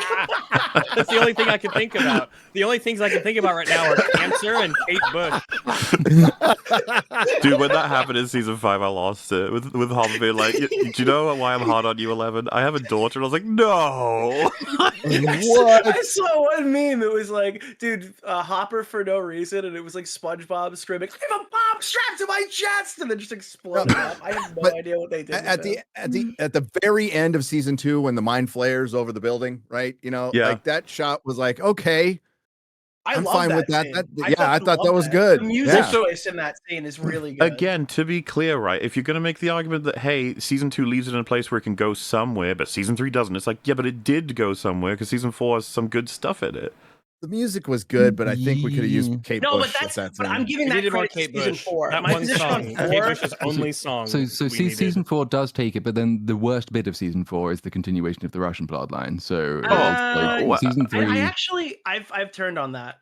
I think the worst stuff is what they do with 11. Like the Yeah, first that's the part worst. of 11 The is worst the part worst. is the California part. The California California, And the yeah. California part's also Sure, quite yeah. bad. I quite hate and Mike's so is plotline. the Mike's actually quite a lot of the plot lines in season 4 are really shit. But we'll Yeah. come We to hate that after 3 we've this talked about how much. shit season 3 is. Yeah, Yeah, we yeah, hate yeah, yeah, 3 yeah. this Yeah, much, yeah. so we're Let's trying not to get jump ahead out of it. ourselves. Oh, Season Hopper is 3. just a fat Hopper idiot should have loser died. clown. He should die here. So that's pretty painful. He's Yeah, He was yeah. already He's already Yes. spiritually dead. With the gift He's of supposed to hindsight, dead. he should have died. Yes. Yeah. It's undercut the entire point of his existence in season 2 and in season 1. Like he's not the same character. And as is mentioned, when it comes to the end of season 3, there is the big moment when they've broken into this underground Russian secret lab with the giant laser beam. Stranger Things, grounded show. And he stands next to the laser, and he has loads of time to not be doing that, but he keeps doing it, and then he blows up, and then he seems to be dead, but then he's not because season 4 happens. Another so hopper he should be fake dead. out. Yeah, Another and hopper I fake don't out. want he it jumped through the would've been, portal, but apparently there's just like a safe spot that he could stand. where he Yeah, doesn't of get course. Meanwhile, Yeah, all the other just guys, step down Or and just it beat doesn't anyone. actually. all It the doesn't other guys actually. got exploded. And even Yeah, though all the or they American say it doesn't soldiers run vaporize you in with right transfer, after it it's just- happens, the Russians still manage to get him out of there. But unlike season 2, I don't think Hopper's character assassination is quite as notably worse than other people's, because this time all the boys basically got no development in season 2. This time they're all horrible shits because we're doing just the cliche teenagers who fart and smell lots and like girls, and it's like the exact thing that made seasons 1 in particular work, and 2 to a lesser degree, is portraying kids as kind of like, well, themselves first and foremost, but also kind of like every kid's idealized version of what their real life actually is. Now it's like this is every 35 to 40-year-old parent's idea of what teenagers are, and it's quite obviously like the writers just memeing on how gross teenagers are known to be generally. So you don't even have, as like a younger viewer, someone to look at this show for and say, I really can see myself in this character, because they're all just horrible. They abandon each other. Mike and 11 breaking up, and then that See having myself as virtually Steve. no character impact on either of them whatsoever. It motivates some plot stuff, but they go from friends don't lie being the most important thing to, oh, you lied? I dump your ass. And then 80s Ugh. theme plays, and off they go. Oh, it's so that was bad. painful. Yeah. That line. They're Because not you could even tell the they thought it worst. was so great. They're not even the worst characters. I don't think. I think that Robin is like the most offensive character this season, because she's like a normal person for the majority of it. Then she Yep. gets drugged, and then they literally lobotomized her. For the Yep. rest of the show, she maintains her drugged persona. Yes. Yeah, I mean, she kind of sucks. Absolutely. He's she often one of the kinda sucks. characters Well, that but it's people also- bring Yeah, up She when got you like ask add for 4 the or 5 overstayed. episodes. But I also Yet say it's another indicative of character another. who just tears into Steve relentlessly as well. There's Love that. But I was also going to say it's just an overall issue. It's like, here's some new characters, and it's like, guys, you're not doing enough work for your actual characters yet. Like, you shouldn't be adding new ones to do work for. And then they just join the shelf of characters they don't do work for in future. Yeah. What Holy if shit, instead of Robin working on the main and, character, I made this man. likable one and then killed him? Which is, the more time goes on, right, the less Winona Ryder is even relevant to this show. She's like, oh, there she is again, I guess. Oh, Also, we were Imagine talking what- about, we were talking billing, about how they too, hate like, all the families time. and stuff. Mike's fucking mom almost has sex with Billy. Yeah. That's Like, crazy. That was so That is awkward. crazy. That is crazy and weird. Yeah, but I don't know what Counterpoint, they're look at him. Yeah, it's a strong argument. And It's a in her, strong in her argument. moral defense, she doesn't go through with it. So she's at least kind of nice. But on Joyce, Hey, that look was at kind of one of her. the starkest differences for me, was that if you consider season 1 is like, that is the emotional core, her son has disappeared. Season 2, kind of the same, but it's still the emotional core as her son is in severe danger. He's been possessed by a mind demon. Season 3, some magnets fell off her fridge and she got interested. Yep. I was like, that is the opener to this whole investigation. And it's awful. Also, is this the beginning of the iconic Will holding his right. neck action? that we Yes, see Yeah. he, Yes, 17 he gets times. the- Yes. Hell yeah. Was that Power not in gear. 2? The back thought of that Will's was in neck gets 2. way more scenes than a lot of other full characters do. Well, so he has a scene, I think one scene in season 3, which is almost, no, 2 scenes, which are almost useful, because they turn his lack of character development in seasons 1 and 2 into a kind of a character point, because obviously he spent all of season 1 missing, and then all of season 2 being possessed. So season 3 is the bit where they do something with him, because he's not had this chance to grow up alongside his friends. So there's a scene where this causes an argument because he wants to play D&D, and they don't like that anymore until in season 5 when they do. And then Well, they just don't want to play was his D&D announcement. because very important things are happening, and then he like acts like a psycho that his friends don't want to play Yeah. D&D right When he now. goes to storm off, I think the but Duffer from his Brothers intended it to be perspective, not cool anymore. Like like D&D is uncool, dude. We're trying to like. Yeah, it's No, 1983. so- D&D Oh, isn't cool anymore. The idea is I it's know not D&D cool was then. so fucking cool in the 80s. Yeah. Like Yeah. it used Get to the be fuck back in outta here. 82. No, but it's like the right? trope where they're like rebelling. Like they're rebelling again. Like, Yeah, oh, yeah, we're older yeah. kids now. We don't like our old toys. We're doing But it's all, new but shit. that's because Yeah, that's I largely get because of that. the I get downgrading that. character writing for the other boys, because their entire thing is they're just interested in girls because that's what teenagers are. So the idea they had for this was that they're all interested in girls because they're teenage boys, except for Will because he didn't have the chance to grow up and he's still trying to live his childhood again. Because they got one and he didn't. I don't mind that as an idea, and it creates one kind of okay argument with Mike, and then there's one scene where he goes and destroys Castle Byers and sort of this record of the childhood that he lost, which is more character work than anybody else gets in season 3. So I think that's okay as far as it goes. But then that happens, I think, all within the first act. And from that point onwards, Will is in the scene, so he get a little gay tingle, and then that's when the plot has to move on because he's the just a gingle. censor. Mhm. But other characters, obviously we've introduced Robin. Robin, her thing is that she can decode Russian on the fly because she speaks course. Italian. This is how languages work.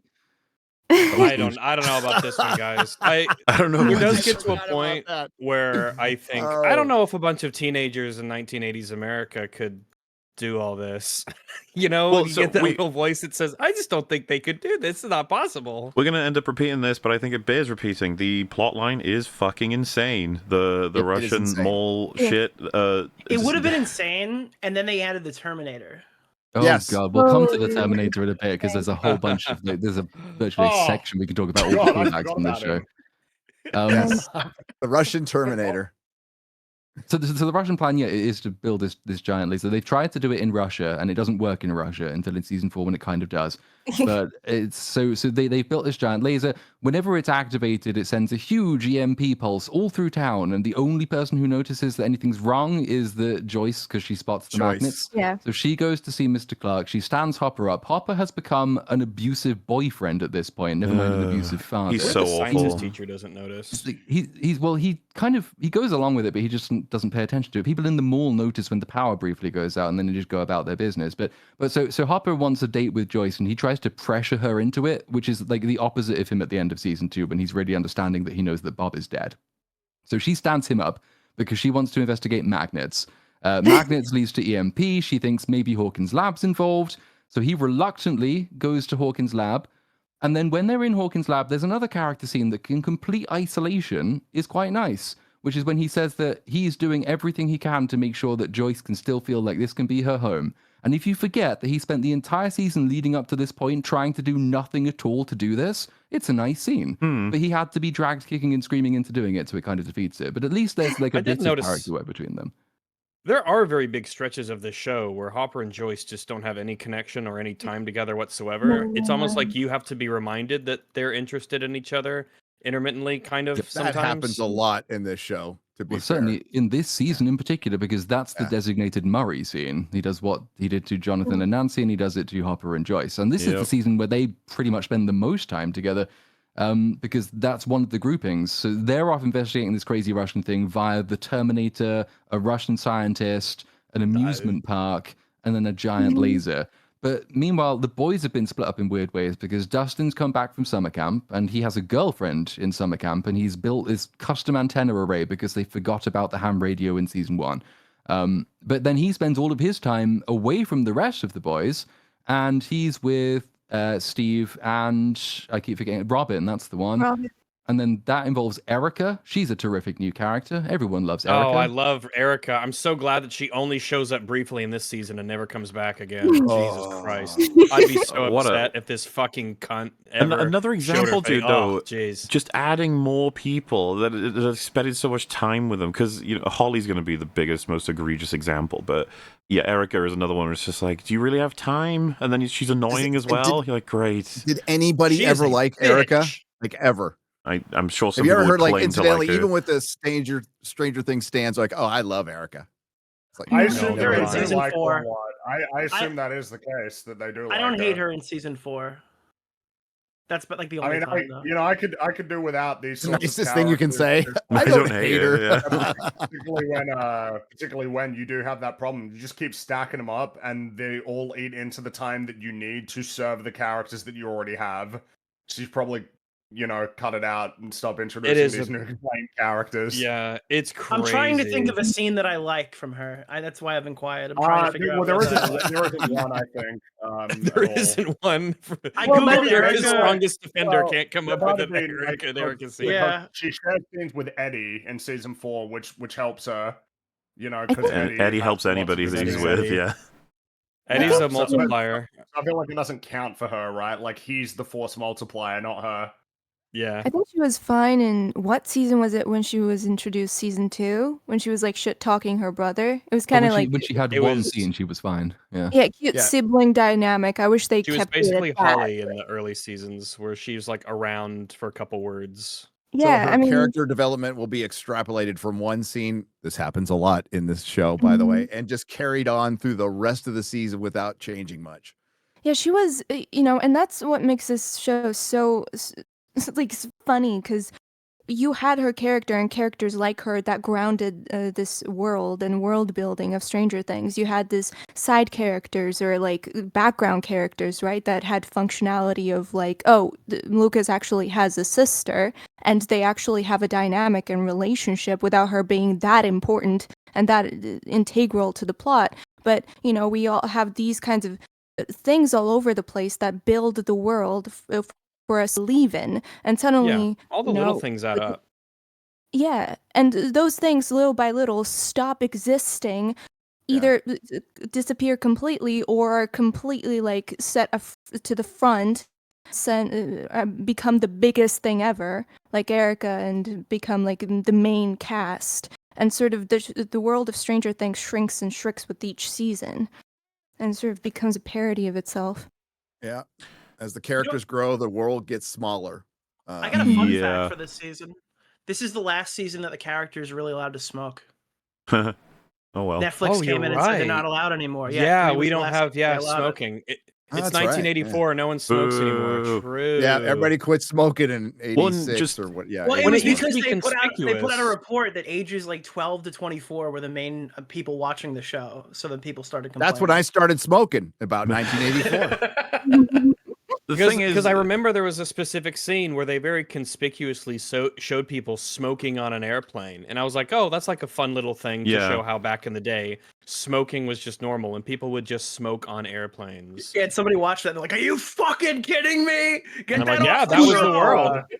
I wonder if the butt out guys in South Park came to the set on season and helped them 3. realize God, the get folly the of their rap ways. song. No, they're smoking. No smoking. And then they were like, you know what? I'm convinced. Dude, that shit is so The one funny. thing they have to figure out as well is you can't lose smoking because it's so cinematic. It makes any shot look better Smoking is automatically. cinematic. Bring it back. It's very cinematic, but well, You should smoke. Hey, look, right? This is not that's Smoke your more. opinion, Rags. Dude, That's Just one of the Statement they put biggest. out, Netflix strongly supports artistic expression. We also recognize that smoking is harmful and when portrayed positively on screen can adversely influence young people. So it's allowed in context where it's definitively said to be a bad thing, or when it's by villains, maybe.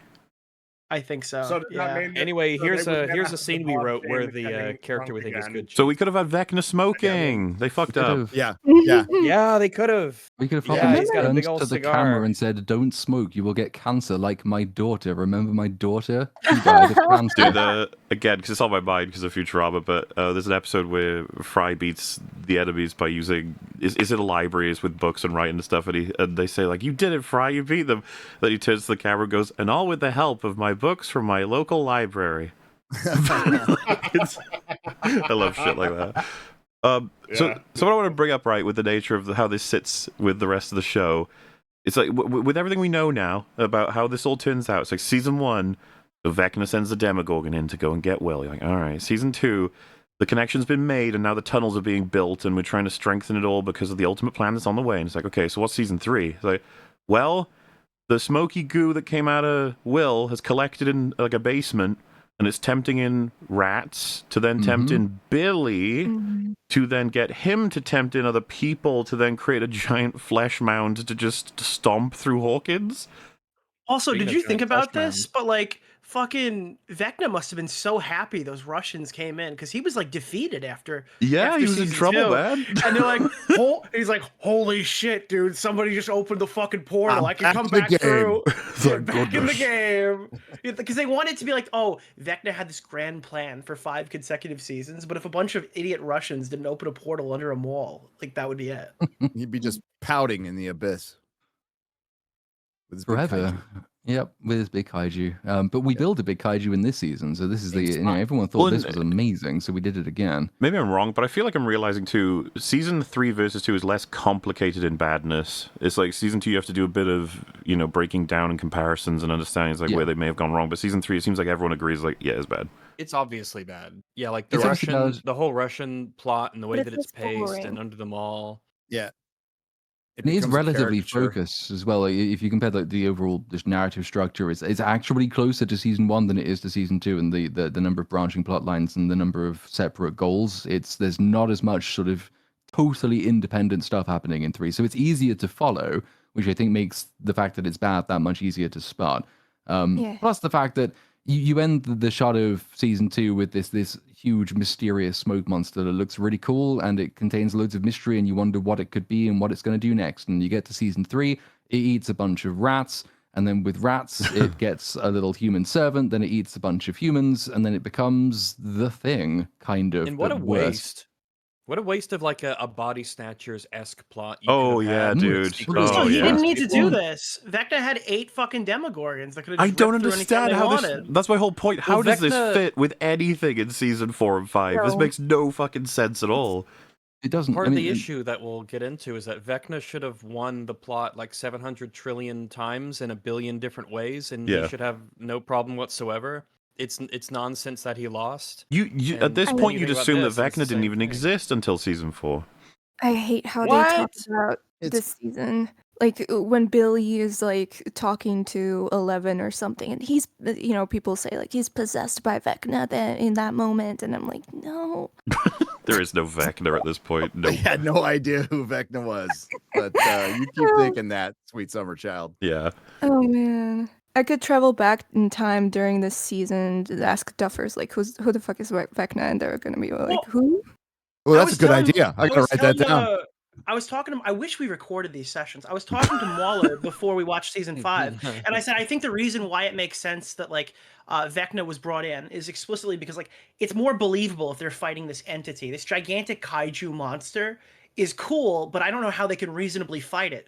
And then they reasonably fought it in season 5, and it was terrible. It was And in the absolutely most horrible. conventionally basic way ever, like it had a big Yeah, health it was bar. horrible. Yeah, at that exact moment, I'm right. Like, yeah, they. What if I shoot it with my They should have just machine done gun? Vecna.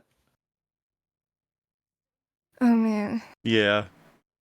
They were Mhm. trying to match a D&D campaign at the end, guys. That's, everybody has I their didn't different get that at weapons. all. It's and, people say that, but I didn't get that at all. I think if Oh, they say it more and more, then it becomes true. I think that's what they're doing. Yeah, They just need to keep Well- saying it. It's so I don't funny. think the people who wrote the show like know anything about D&D. No. Like obviously Yes. it No. was obviously Didn't different they in say the they 80s than what didn't? it is now. Yeah. It's Yeah. like the way Let's that they This is talk the about dice it. game, right? Yeah. Look, all I'm saying is that Mike is a shitty DM. Is D&D like Monopoly? Which is funny because his entire life future is to make more It's like stories solitaire. based off his D&D. It's funny to me that they actually on record admitted to the fact that they don't know it that well and they don't even play it, which makes me more like skeptical, and to like buying into that freaking weird ghostwriter like rumors and stuff. Like how do you center your entire show about on this game that you don't even know that well? They probably The have way to that- Google all the What time. they did was they just had like a D&D 5th edition manual, and they picked out, oh, that villain has a cool name, yeah. and Yeah. that's what they They- ran with. They portray D&D like people who don't know it, who think they know it, or they just go by what they've heard. They've never actually sat down at a really good session and listened to a good GM and good players, go through it. And I don't they think could that the way that have. they portray it in the game. They could They have. really could have, Yeah, that's They all had stuff that all would've the been time good and for the show. resources. Yes. but they Yeah. just didn't. They don't This make show it was look appealing. responsible for its. It's not solely responsible, but it is somewhat responsible for its resurgence. Mhm. It was popping up already beforehand, but it really put it in the stratosphere. And then I all mean, the this is kind of a celebrities started playing it. stereotypical thing for me to say, but they made an entire pinball machine on D&D. Like Dungeons and Dragons is now big enough to sustain like Of course, a yeah. niche $10,000 machine. Dungeons and Dragons, well, tabletop role playing has gotten really big. I Mhm. mean, I'm a big fan of it. A lot of people do it. It's really awesome, and it's a shame that watching this show, I realize, oh, like they portray it in this the lamest, shittiest way possible, where it's like, oh, the monster appears, roll, oh, you died. I'm like, oh, really? That's not how it should. Oh, your DM sucks balls. That's not how it should go. Like, what are you doing? You're gonna push people away from this cool hobby. Oh, by the way, Ooh. Proxy Doug, this is not live or pre-recorded. Just wanna Yeah, make this sure is you're aware of pre-recorded. that, Yeah. Yeah. Thanks for. A lot of the Yeah, references we're to season anticipating 5. your comments Right in on the plan. chat, by the way, and I think we're doing a pretty good job. You'll be the judge when you finally see this video. Making a lot Yeah. of predictions about season 5 off the trailers, and I Yep. think we're going to be on point. Yep. Yes. Yeah. I bet she ends up in Iceland. But if What? we go back to season 3, so there's focus on the villain for a little bit, obviously, because it's the bit that will have bearing for season 5 more than virtually anything else in season 3 does. So, excuse me, you've got the Mind Flayer goo that survived from season 2. The Russians opened the portal. It reconnected to its hive mind. Then it becomes the Meat Flare, is what they called it, which is a really shit name. Jesus. And its plan is, I think Invasion of the Body Snatchers was mentioned. It wants to turn people. It wants to turn people for some grand and nefarious plan. And it's quite successful in doing this. It starts Yeah. progressively turning different parts of the town. It gets both of Nancy's bosses at the newspaper, where their job is to be incredibly sexist and do no work. And it gets then a huge bunch of the town from the theme park amusement ride thing at the end. And its grand plan, having corrupted half of a town, when it knows that Russians have built a base under the mall, which would allow it to open its own portal and get into the world properly, its grand plan is to use all of these people to eat them so it can get a bit bigger, and then it can try and get 11, because it tells us, we built all of this for you, and I don't know what this refers to, and I don't know why it wants to kill her specifically, because it won't do that later seasons, but that's kind of it. It's really simple and really, really bad. I mean, it's just like all of the mystery and the threat of the actual Mind Flayer has just become, oh, it's just a stupid flesh monster that wants to kill a child. And it's actually sacrificing way better strategies that it's capable of enacting because child. I don't Also, I understand think it. it's Yeah. correct me if I'm wrong, but after this season, nothing that Vecna does is for 11. 11 just kind of shows up to things. Yeah, no. It's all for the Mind just Flayer. It's all to really take over the fun. world. Like they never actually do anything with like we're doing this for you. They tried to retcon a few details in season 4. It's mentioned that when Yeah. the Meat Flayer grabs her and she loses her powers, that it was trying to steal her powers from her, even though it's quite clearly trying to kill her in season 3. They've retconned it to mean, oh no, it just wanted to steal her powers for itself and then to make her vulnerable. But after that, Vecna has he has his own plan. So it ceases to be about 11. It's just in this season that it was.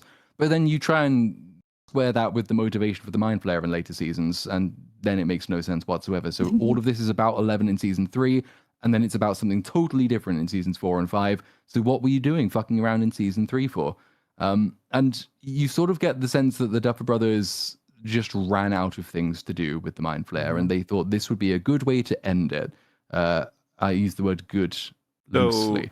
I would even go as because so just fun fact, Fringy had seen on his first run, quote unquote, season 1, then season 4.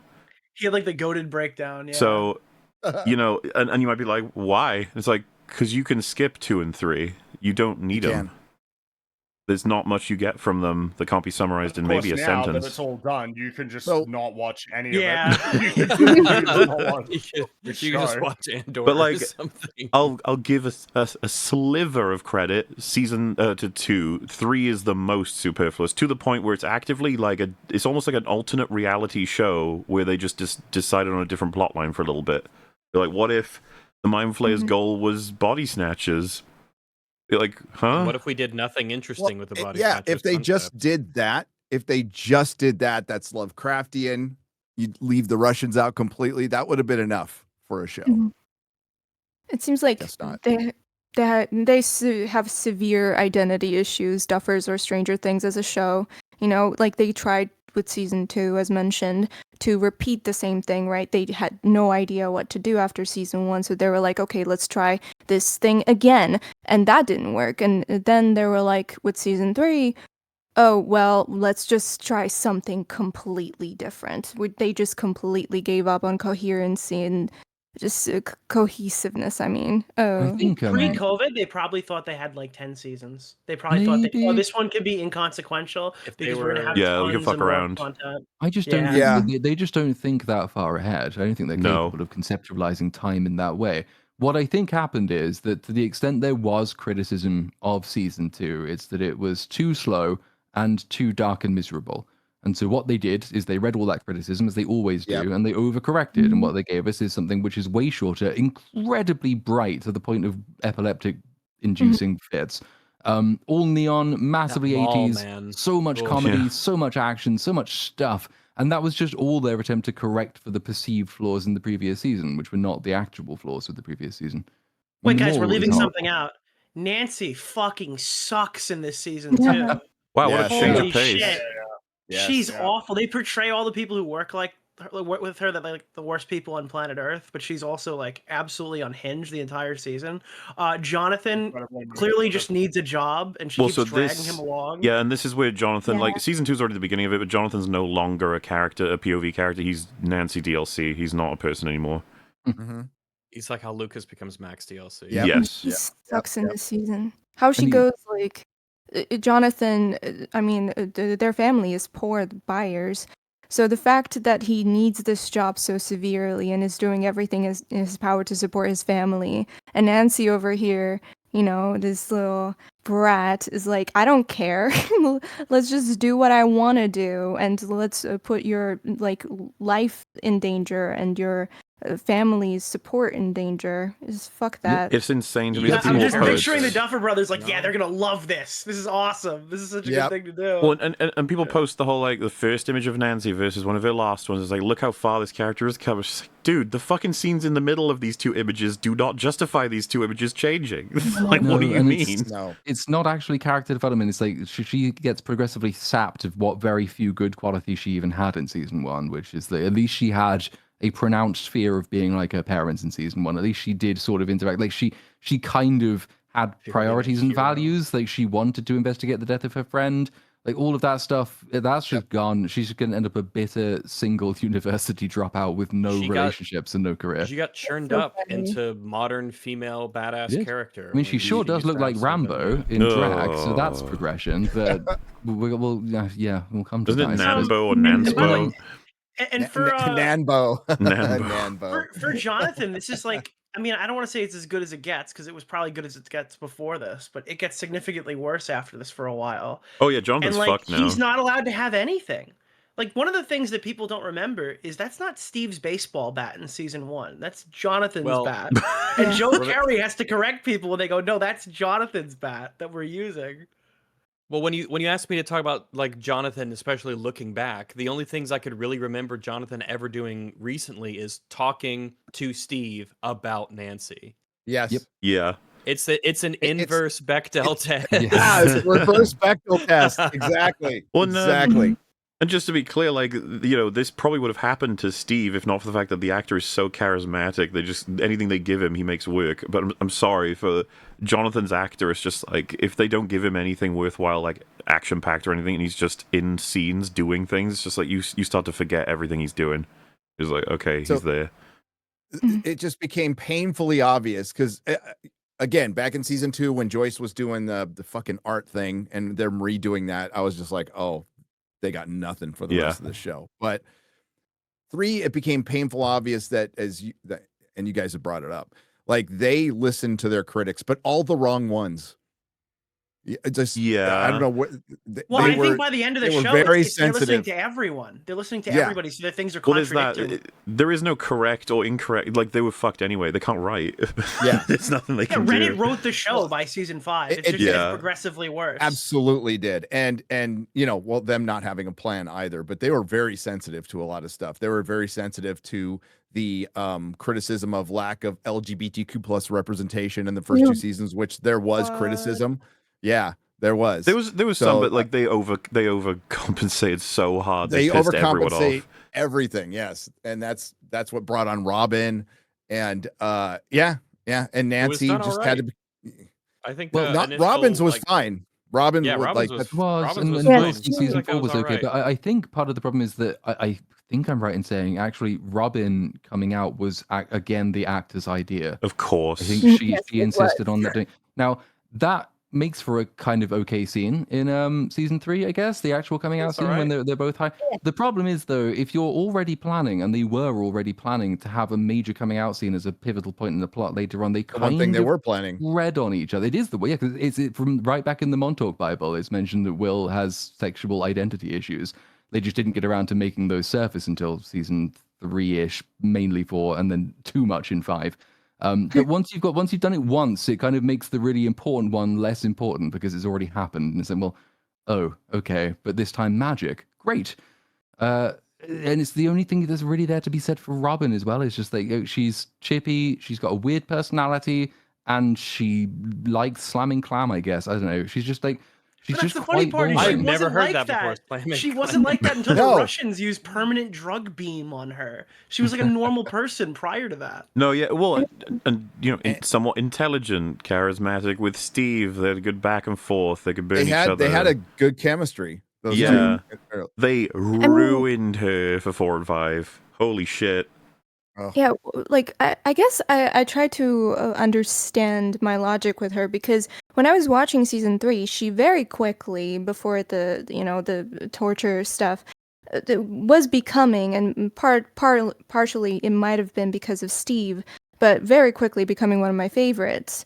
Maybe it was because as a girl I just like never identified with Nancy, and She's- obviously not with yeah. 11, and I just thought that I found myself in her or whatever. I related to her in a way. Like I liked her quirkiness. I liked her dynamic with Steve.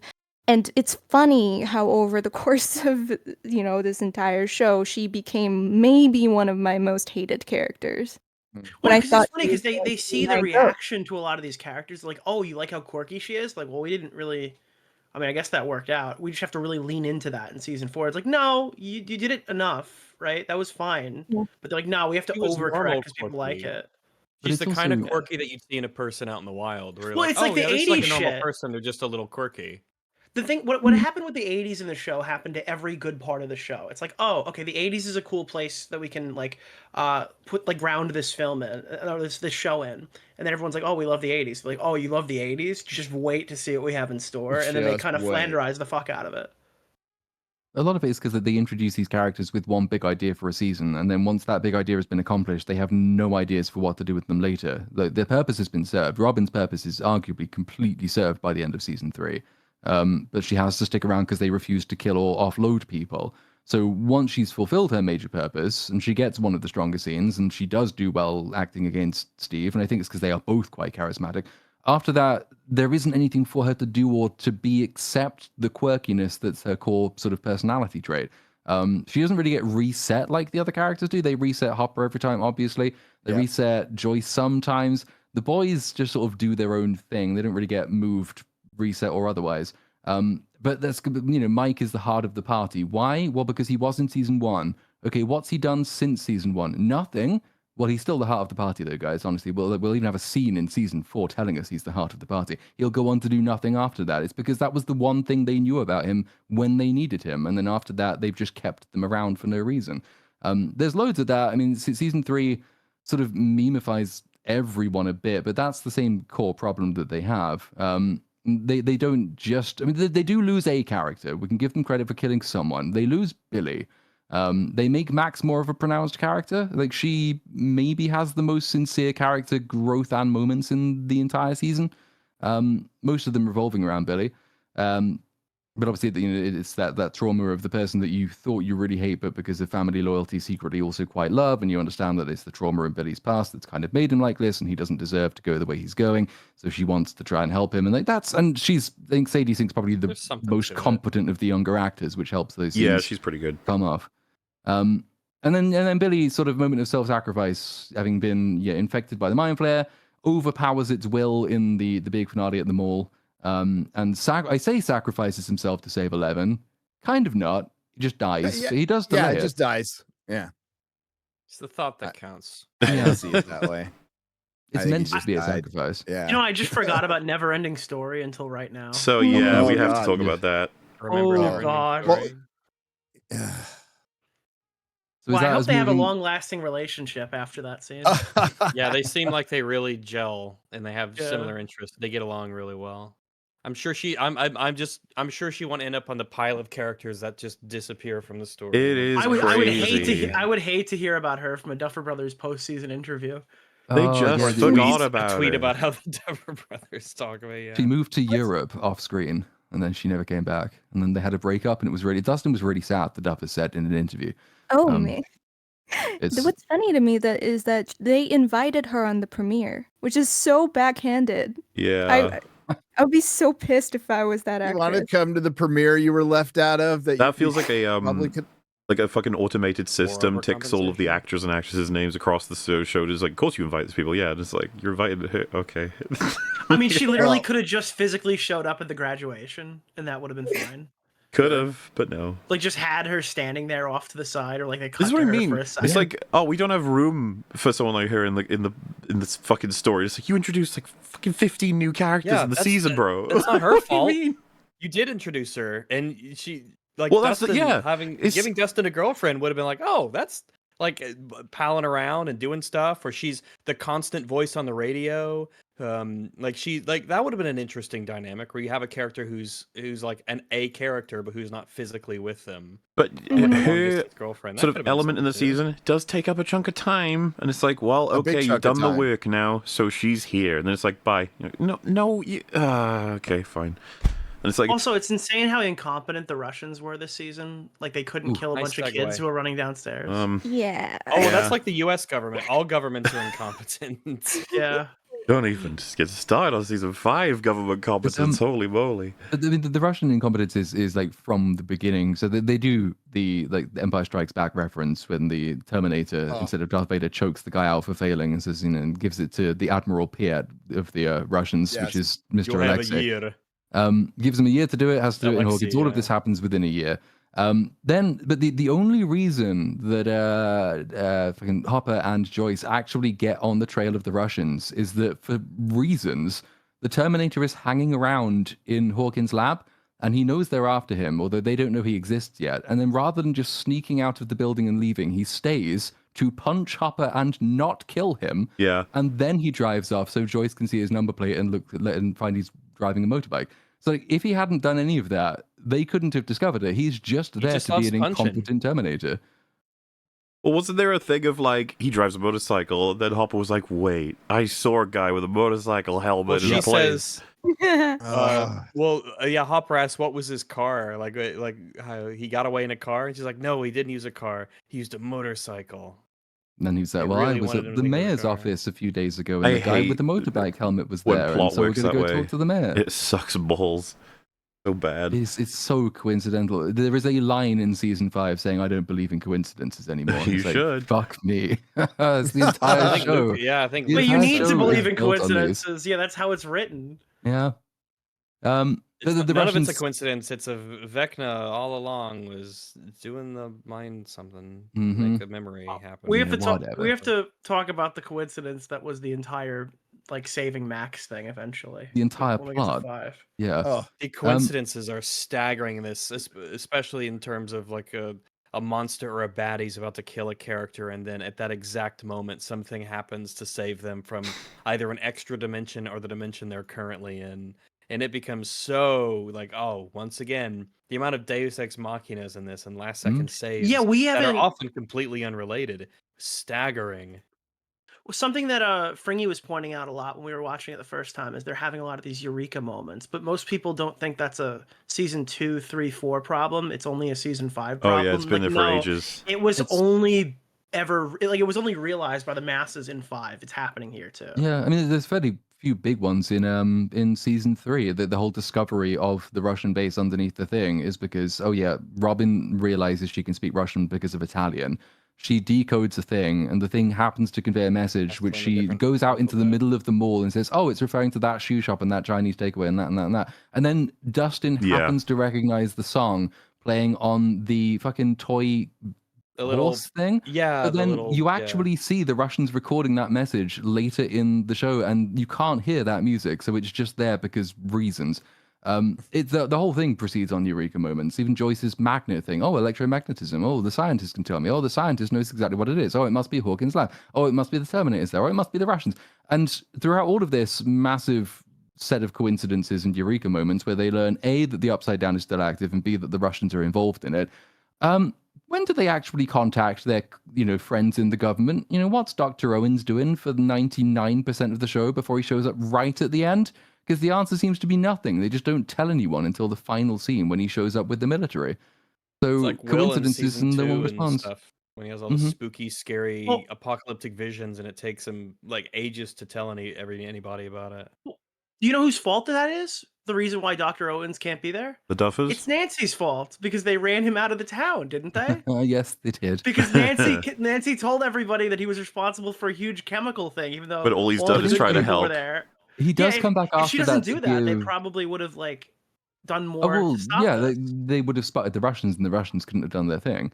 Yeah, I think he does come back after that conspiracy was revealed to give the adoption papers to Yeah. Hopper. So he's still around, and then when he comes back, he is in charge of a found bunch of military him. people. For that, he like randomly bumped into him at a restaurant, and then the doctor pulls out, "Oh, here, this is for you." I Like, thought oh, that was I a guess it's planned good thing you meeting, just. wasn't it? I thought it was a planned meeting, but I could be wrong. Oh, the way that he says it is almost like it was coincidental, but maybe I just missed it. Oh, this is for you.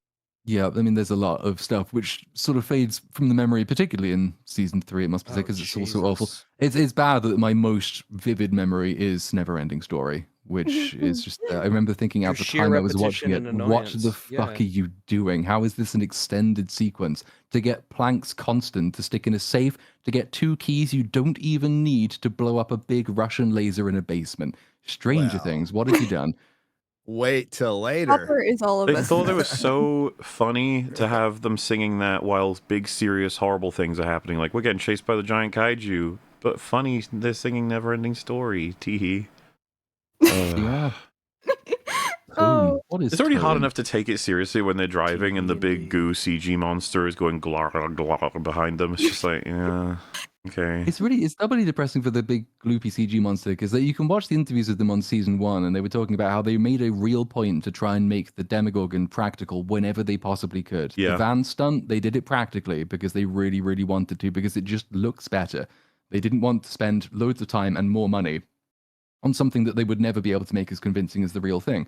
And, I think the designs work pretty well in season 1. The Demogorgon design, he's not on screen all that often, but he does a good job, and the costume's pretty good. They just also kinda abandoned that replaced it. completely. They replaced it in season 1. Like when they made the model in 4, they went back and digitally altered the model from 1. They've digitally altered a few things because they also changed. Didn't they change the color in the final scene when you see the Upside Down, or what we thought was the Upside Down? It was originally all red, and they changed it to yellow, I believe, because they admitted they're George Lucasing the shit out of it. Well, and- whereas they may have gone back to improve the fidelity of graphics or whatever, now they're mostly just making up for mistakes. So like, oh shit, Yep. that's the wrong color. Oh, there's a coffee cup. Oh, we there's a hadn't wrong thought that the icon there. yellow-red distinction was important at the time we made it, but now it is because we're introducing a new dimension that's Yeah. yellow. Well, So- and if we can be honest, they never beat out the Demogorgon as a design of a monster.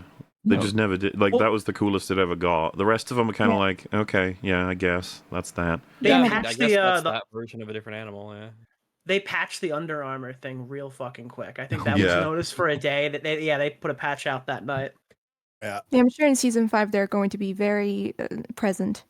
Yes, Very all of important. the many creatures, the Demogorgons, Demodogs, Demobats. Oh yes. They're all there. Mm. Anything else that is to be said? I mean, to end season 3's plot-wise, Really Joyce bad. and And- Hopper do destroy the Russian laser. Hopper seemingly dies. 11 loses her powers, and moves to California with the buyers. I think that the way to like end this off is like I think it's surprising how popular this season was, how Yeah. little criticism it seemingly got, how high its IMDb ratings are. Well, again, this is all things normal. We're still continuing. The story develops. We've got plenty more on the way. Don't you worry, fans. And they're all comfortable because it fed them all the all the ways that it's supposed to manipulate you were successful. All the 80s references, all of the like sort of surface level payoffs and stuff. You said it, Mahler. I mean, this show is emotionally manipulative, and I know that's what you're supposed to do when you're telling a story, but that's all it is. Like, and that's what they hope you remember, especially with that. And I'm sure you guys will get to it. The hour-long epilogue of season 5. They're hoping you'll forget all the dumb stuff. But yeah, season 3 was corny. I just accept. I'm like, this is what the show is now. But that's it's so sad because the season 1 is just like, what the fuck happened? And the thing is, like, it was you're right, Mahler. It was immensely popular. It was watched by a lot of people. Well, yeah, and this is where I was just like, so I had given up after season 2, and a friend of mine said he really wanted someone to watch it with, and I was like, I don't want to, and he's like, please, and I was like, okay. No friend of mine. And I remember watching it while playing video games and just being like, I can't believe this is what it is now. It's just like, but whatever, fuck it, like, you know. And then I was like, no more, won't be watching any more after this, until a different friend who's here right now told me to watch the next one. Nuts. Yeah. No. Well, that does lead us on to season 4, and we'll do the one word to describe it thing again. Yeah, sorry, Nata. I would like to say about season 3. I don't know what you guys think about that ending of season 3. Does it work for you guys? The fight in the mall with the big no, spiders. Nothing works for me. Oh, Hopper should have died. I'm glad you brought this up. I'm lethally angry that they immediately kill Hopper. Holy shit. Yeah. But wait, they actually put a scene in to show that he's alive instead of even shows letting us he's think alive. that he might have died. That is fucking crazy. That's insane. Yep. On Hopper's letter, though, I think is the one you were thinking of, right? Yeah. I mean, I like Hopper's, the concept of Hopper dying. I think it made sense for this season in the show, and I wish he stayed dead. But yeah, I didn't dislike that letter. I wish that's how the show ended, basically. It would have been a good ending, yeah. It for was the very kind end of a season 5, the cool letter idea. tie back. I liked it. Emotionally worked for me, actually. You know, I think it's more emotional than anything in season 5. Well, it's allowed to be something like the Hopper from season 1 again, as opposed to the Hopper all the way through season 3. But the funny thing is, we almost didn't get that because they have him writing this speech that Joyce is narrating for him to give to Mike and Eleven. Earlier in the season. The way it's actually written, now you're supposed to believe, so they always planned for him to have been writing this. It turns out that's not true. They had forgotten that he had been writing this letter, and they only remembered while writing the finale. Someone brought up the fact he had been writing an earlier letter. So, let's use that. He can use the speech in there. Because if you actually go and actually piece the bits together, he isn't writing that when he's writing the letter at the beginning. He's taking down Joyce's thing. And then he gives up on that because it's not his language and he doesn't like the idea. So that's when he goes and kind of just bullies Mike into lying to his girlfriend and ditching her. He's just horrible. But then they made use of it in the end. The letter itself in isolation I quite like. It's the only that was funny. Nana's dead? No, Nana's not dead. Because here I was about to compliment the fact that they kind of set something up at the beginning of the season and then completely banked on it at the end, which worked for me. And, you know, as bad of a father he is throughout these past 2 seasons, I really liked his letter and what he had to say to Eleven. And though he was struggling, I liked the sentiment of it all. And, you know, 3 inches, that was quite annoying at the beginning when it was initially, you know, introduced as a concept. I think it worked at the end. And it was kind of a good emotional punch. The letter kind of shows what could have been. It's evidence of the bad writing, of how Hopper got just destroyed by the writing with his parenting and everything. Because you look at the way he's written to behave and the stuff that he does in, you know, earlier seasons, and then you see like the letter and the way that he like acts and some of the stuff in season 4, you get a really big disconnect between those two things. And you're like, dang, the writers really failed his character in that parental role. Yeah, He 'cause, like climbs the likability ladder really fast whenever he's season 1 Hopper. It's like oh never Oh, mind, yeah. clown again. Super Oh quick. clown Yeah. again. Oh never mind. I bring Dude, I this up. can't. Yeah, go on. I was gonna say I can't believe they couldn't commit to killing off Nana. That was when I knew the show was down the drain. And yeah, I bring this up because after finishing the last episode, I just went back to that as sort of to delude myself that that's where it ended, kind of, though that's not perfect, but and and watching David Harbour, like, because when he's initially reading it, it cuts to his scene where he's supposedly writing it and he's mumbling it to himself and kind of has this very human moment. And I really liked that. It's just the acting is amazing in there, and it's funny because him reading that letter in this very mumbly and kind of to himself kind of becomes his default mode in season 5. But yeah, What a season. Yeah, what a season. Has one nice moment, and it's right at the end. But, Holy fuck! Dude, this I- just popped up. It's kind of relevant to season 2 and 3. Mhm. Apparently, they weren't going to have Max's character, well, Sadie Sink, kiss Caleb Lucas. And the quote that I'm seeing from the Duffer Brothers here is, "You reacted so strongly to this. I was just joking, but you were so freaked out. I was like, well, I've got to make her kiss him now. That's what I'm saying. Yeah, It's your fault." yeah, that was a thing. It was. I mean, That's it's- crazy. it sounds worse when it's read because I think I've seen the interview that's actually from. It's one of the cast sit downs, and like they sort of have this quite joking relationship with each other. And they do all seem to be quite on a level, and like they sort of rib each other a bit for stuff like that. So I think that's one of those things that sounds really terrible when you read it in that context, but when you see it in the original context, it's Are you- like well, it's I kind was of an thinking- in-joke as opposed to I was thinking that Murray was a self-insert, but maybe you're right. You just get reminded every I once in a will while of say- just how PR trained people are not, in different industries. They're just not ready for how the things they say sound. Yeah, even as a joke, it's just a weird thing to say about a child. Yes. Especially as a boss and a supervisor in that instance. It was I asked think- it was said there's the one sad thing in season 3 was what we talked about, but I'll say it. I was sad when Alexi died. Yeah. I was sad. I Didn't was sad work when on he me. got guess. shot. I'm That means sorry. they got you. That means they got you. You've been got by the Duffer Yeah, Brothers. that I don't entire know. plotline just I pissed me was- off so much that I didn't. I just liked him. How are we Yeah, I having think it's a fair to whole like thing him. where we're He was interrogating written him to about like him. Slurpees, Yeah, cherry I like fucking him. Slurpees? That smile. It's just, it didn't do anything for me because it's so obviously constructed that way. It's the same with Bob Newby. The closest I feel is anger rather than sadness. I'm like, fuck off. Like, I know what you're doing. This isn't. Yeah, I didn't like seeing him die either. I was like, fuck. I was really looking forward to him like being a part of this crew and developing this That's like- parental role and being a nice guy now that he knows what's going on, and then they kill him. And It's kind of what Nick's talking about. I don't know if it feels the same when you find out in the writer's room, they're like, we need to make people sad about someone dying, so can you make someone to like? Oh, how about just some random Russian dude they come across, and we'll make him really, like, cheerful and He'll be the happy and coolest enjoying fucking American Russian dude culture. ever. Yeah, and then we'll kill him once we've really maxed out the likability of him. It's like, yeah, that'll be great, because then we don't have to lose any of the main characters that we can't Yeah. fucking lose ever.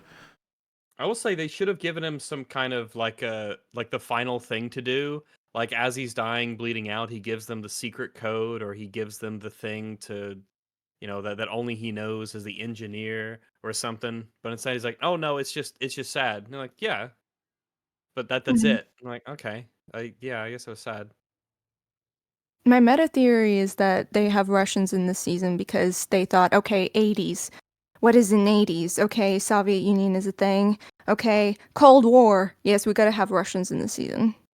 Gonna have Russians because that's 80s. It's 80s. What a great idea. Yeah. Remember the 80s? Yeah, it doesn't at all fuck with things that come later in the show. Nothing but Not great at all. ideas. I guess But we're that's the moving thing. on.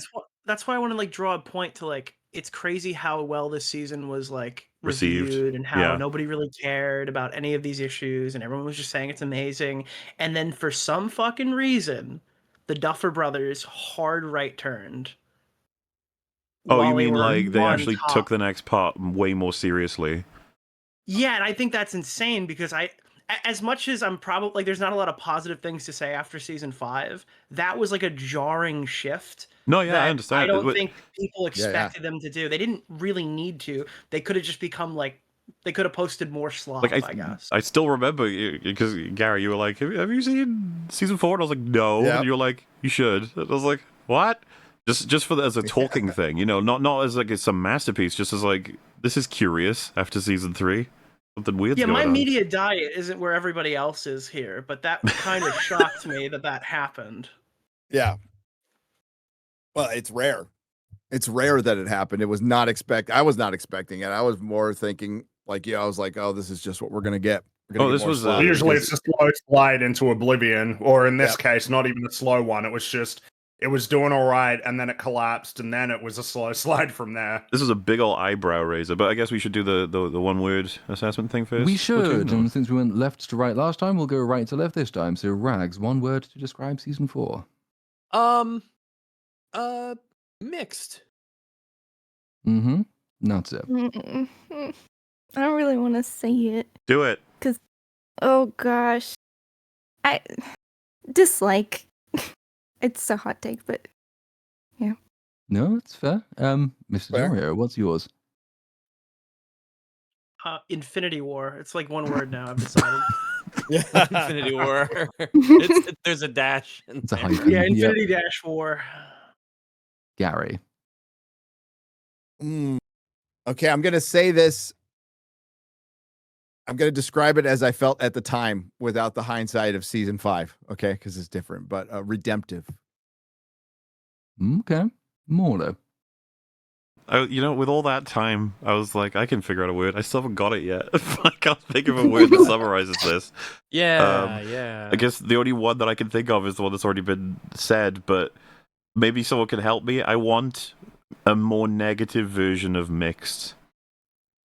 I think I know exactly what you mean. Yeah. Mhm. Overrated. Well, if you want help, here's my word. My word is, That's not really That's a my word. Yeah. It is a It's a word. noise. It is a word. It's EH. That is a word. How many H's are in Or are there more E's? As Or many as you E's. want. I would say it's just the one, but you can add more if you want to really draw it out. But mine's a pretty short, like, I That's it. agree. Because The some people are negative side of recommending mixed, whelmed. yeah. Bit too high for me. Yeah, Whelmed. that is too high, yeah. 'Cause Maybe I it know- was I was underwhelmed much more then. gung ho to come in here and defend this season until I watched what would happen with all of the plot lines that are left open. Yeah, it changes after watching season 5, for sure. Yeah, like one doesn't change for me that much. I can go back and watch the first Yeah. season of this show.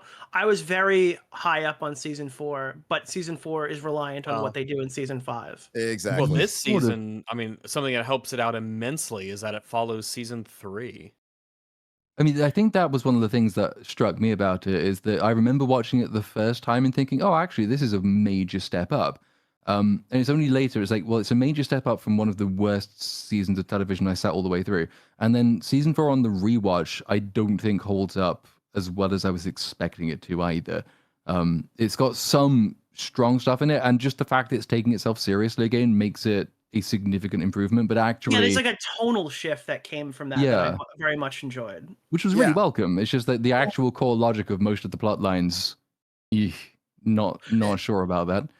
Like And one of the with the- things that I was going to be really positive about is that Hopper gets kind of redeemed. Like in terms of his character, by the end of this, we're almost back to season 1 Hopper, which they immediately gimp him in the first episode of the next season. Yep. So you've got Yeah. the 4 basic strands of this plot. So there's the Hawkins plot. So that has a fucking character bloat. Dustin and Lucas and Max and Steve and Nancy and Robin. And we've now got a new designated sacrificial lamb called Eddie. And they are investigating a bunch of murders. Meanwhile, you've got the California plot line. So you've got 11 who's living incognito with the Byers family. But then Mike goes to visit them. So you've got 11, Mike, Will, Jonathan. And they're trying to figure out, like, what's wrong with 11? Why is she being bullied? And why is she losing her powers? That splits off into the Nevada plotline later, but then you've also got the Russia plotline, which has been mentioned. So that's got Joyce and inevitably Murray. They have to go and get all the way to Russia and break Hopper out of prison. Where Hopper is allowed, as Nick's mentioned, he's allowed to be a more serious, grounded, like adult human being, I guess. The problem is the whole "we have to go to Russia to rescue him" thing. That never Yeah, really. the two of us are going to go to Russia to break him out of this allegedly super secure, top secret, KGB Yeah. prison facility. Yeah, Season 4 feels like different writers took over and they said, "Oh, okay, we have got like 2 seasons of shit to kind of weave into one central narrative." And I felt like and it's not, it literally still is the Duffer Brothers, but like I feel like they did a good job with what they gave themselves. It's not like you can't really give them an accolade for it, but they implemented that stuff well, I think. In places, it's just funny that there's a line in season 5 where Joy says to Will, like, "I will never look away like that ever again." As a fucking bitch, you went to Russia and abandoned him He goes for an to entire Russia. season. It's Yeah, like, but And you thought that when was a they're bit of in a stretch Russia, till though, season 5. the Russians in season 3 are like incompetent comedic characters. The Russians in season 4 are totally entirely different. And I But think they that are still really incompetent. That's worth noting. They are still pretty incompetent. in which ways I'm forgetting. Just the collapse of everything at the end of the season. How Well, everything falls apart there. it's crazy because they're incompetent. They're incompetent. Then somehow they've captured a Demogorgon and the Mind Flare, and they'll never Yeah. explain how. Mhm. And then it takes over the entire place and kills everybody. it's because every other time you've seen them, the Demogorgons could just portal in and out of everywhere at will. But in season 4, it's like, nope, you can just put them in a cell and they'll be stuck there forever.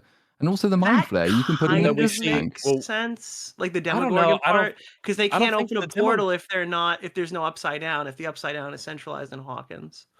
Oh, I thought you meant But the was there any cage reason thing to because ever the conclude demo. that was the case? That it was just Hawkins? Was there any reason not to think that there was an upside down Actually- that encompassed the entire planet? Actually, well, even that.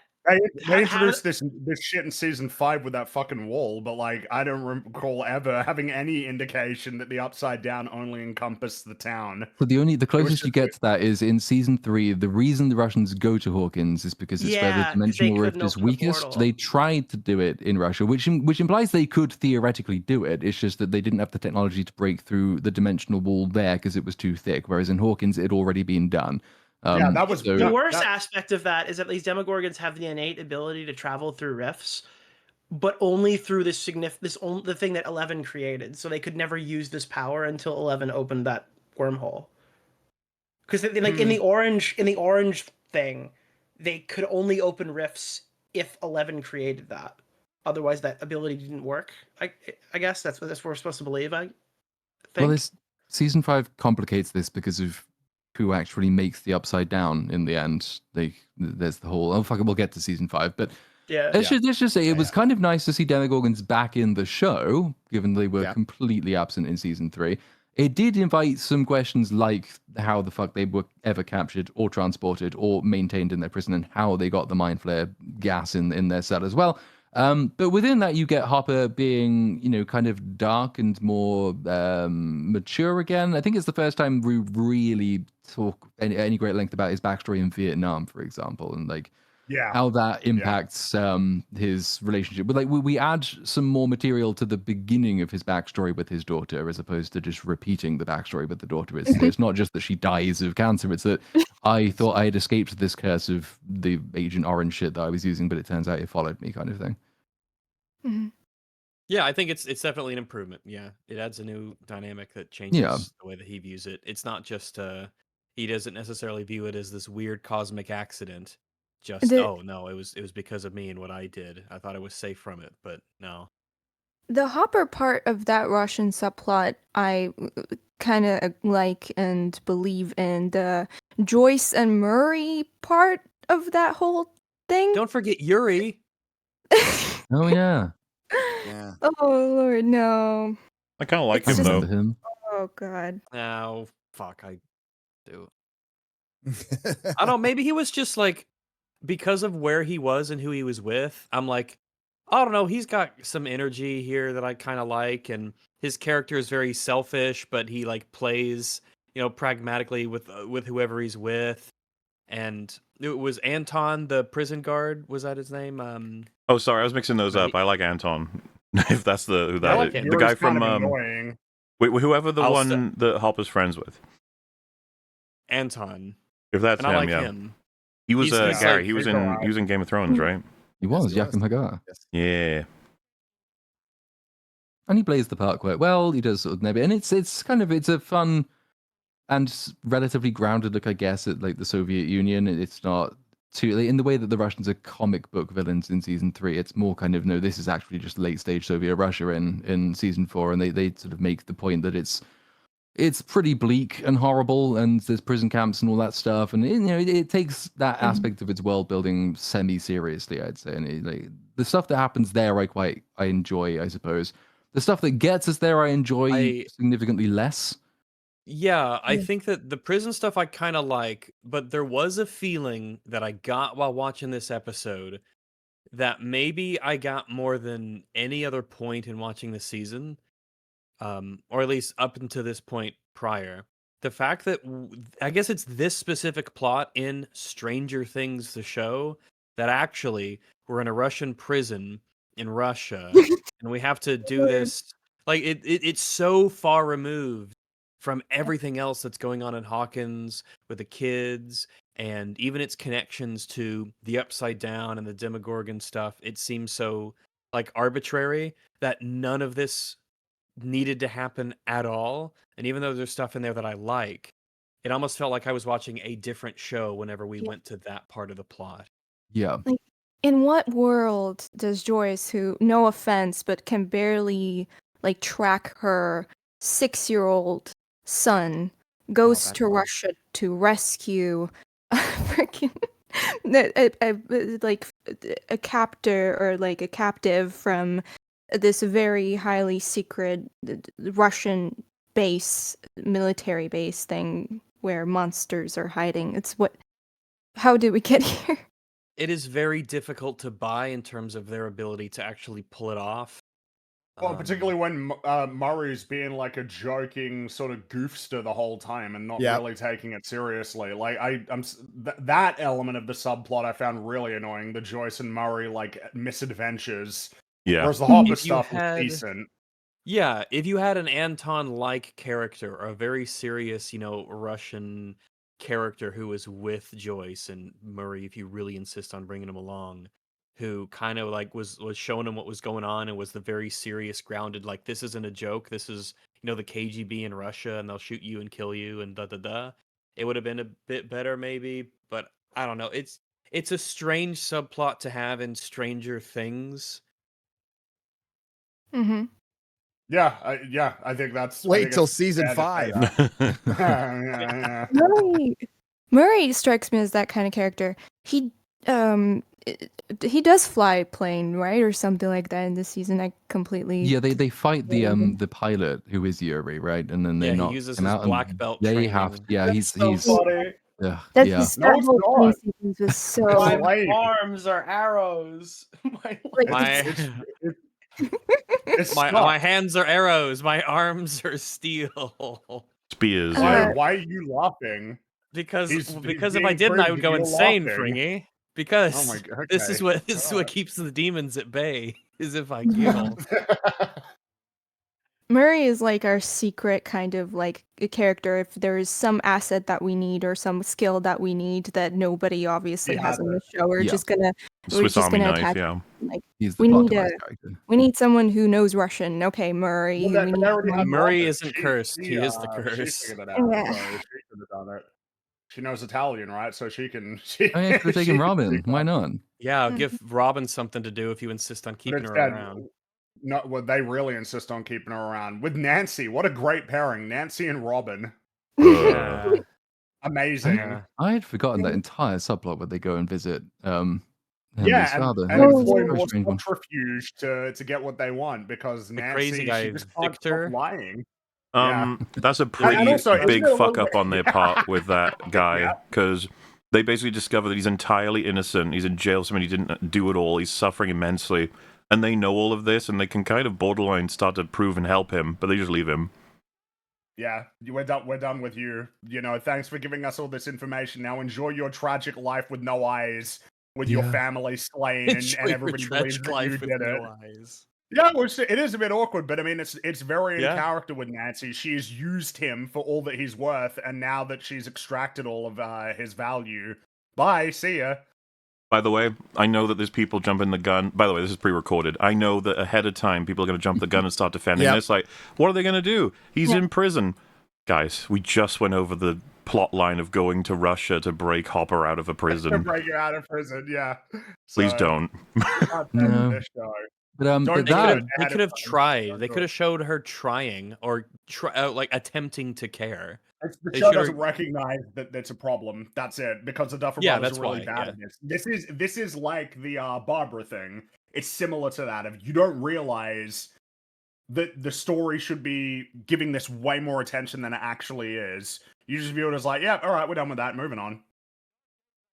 Also, like, And if we can break Hopper out of the Russian prison, why can't we just break out Victor Krill, who seems to be like probably the biggest asset against Vecna because he's his literal dad. Yeah, like there's no reason to assume that he's told you everything that you could actually stand to know. You know, Once that and episode also, is like, over, that the- character just disappears. Yep, and It's he's like still Eleven's rotting in mum. prison. Do they do that with characters in Stranger Things? he's having dinner Yeah, with they Harry do it with Ives another in the character in afterlife, season wherever the fuck they are.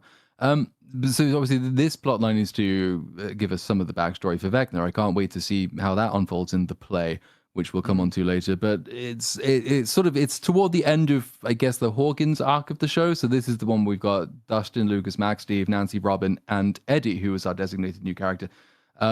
There's a strange and unexpected murder.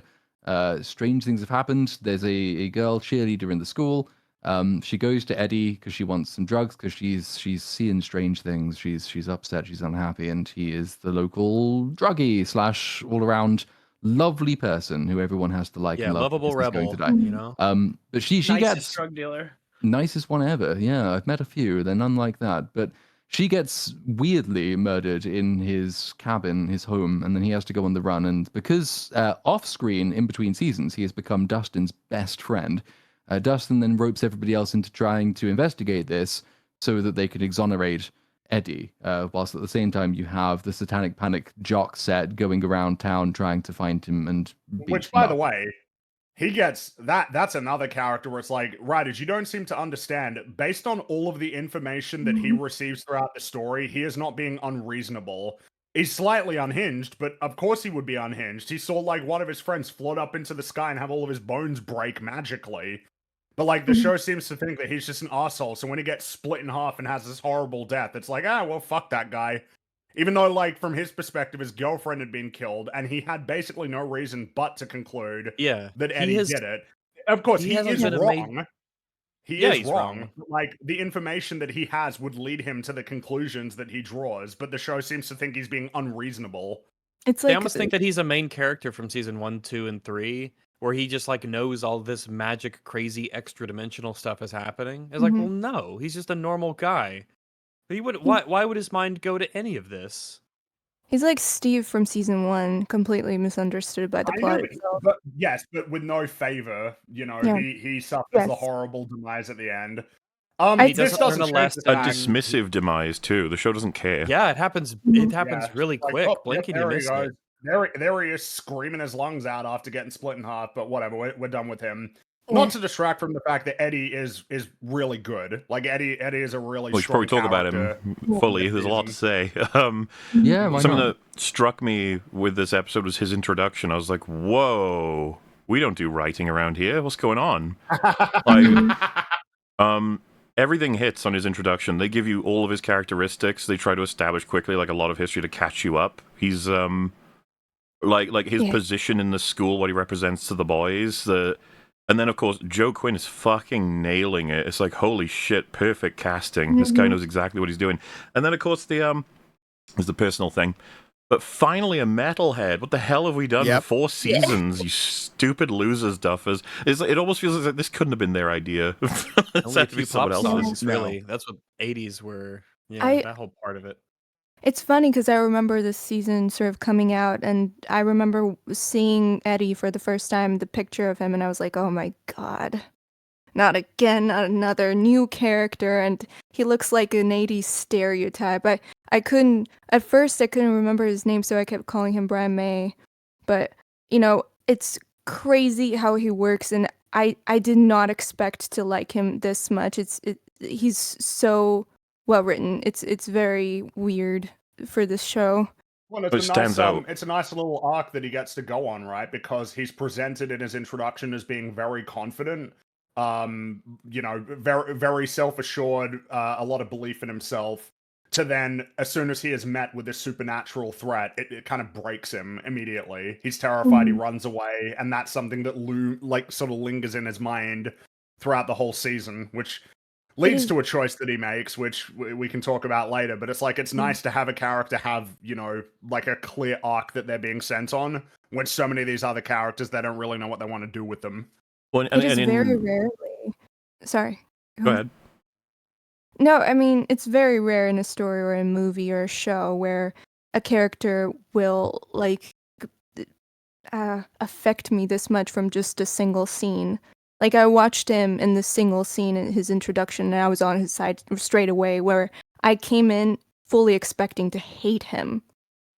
Yeah, because you just watched season 2 and 3, so Yeah. well, and I'm not even kidding. So after the one scene where you have the multi-dimensions, right, like the support for the group, his sort of stern and angry shit with defending his main thing he's invested in, which is D&D with these guys, like they're showing a little less interest, and he's like, no, take it seriously.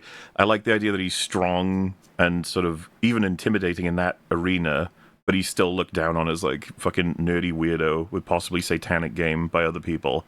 Outside of it, and then as Fring was just going over, when presented with like the supernatural shit, it breaks him completely out of that.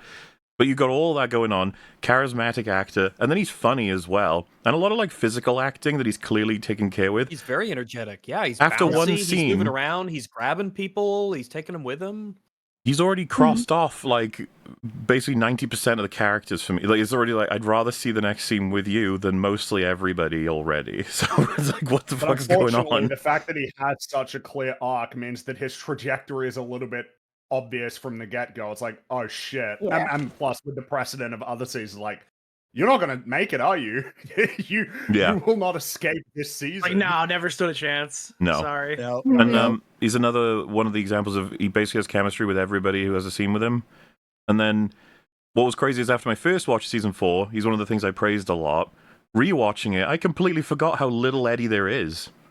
Yeah. There's He's a not huge lying. stretch, I feel, in the first like half where he's just gone when he's I hiding. mean, you get way more time with Robin, that's for sure, and Nancy than you get Yes. with him. Ah, yes, more Robin. Amazing. Yeah, he does a Yes, lot of the that's heavy lifting for season 4.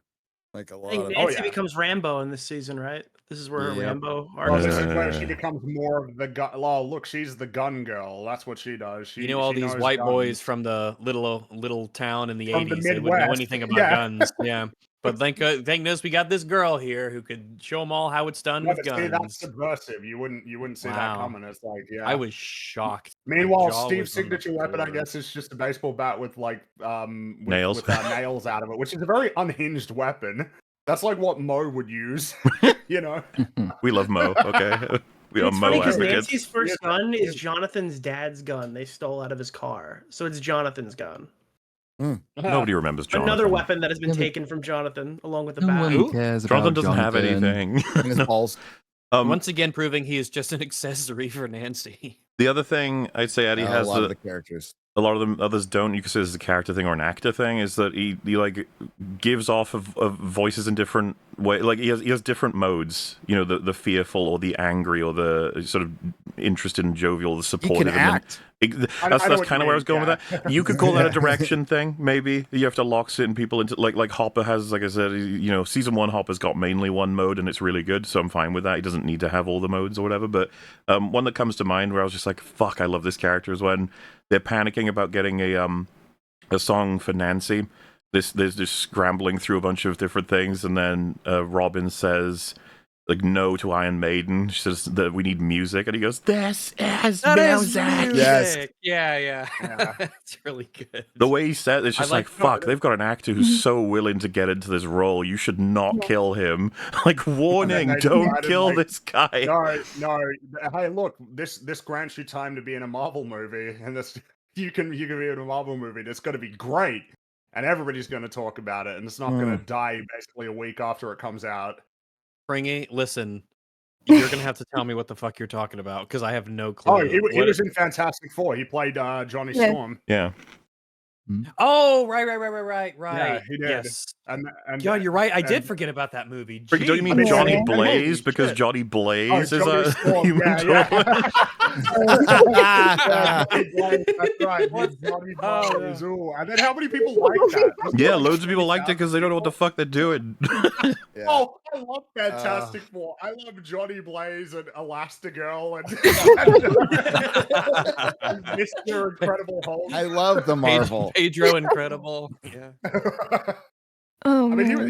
he was decent in that movie, but it's a case of like, Yeah, damn, yeah, he you was, didn't, yeah. they didn't. It's just not a very good script.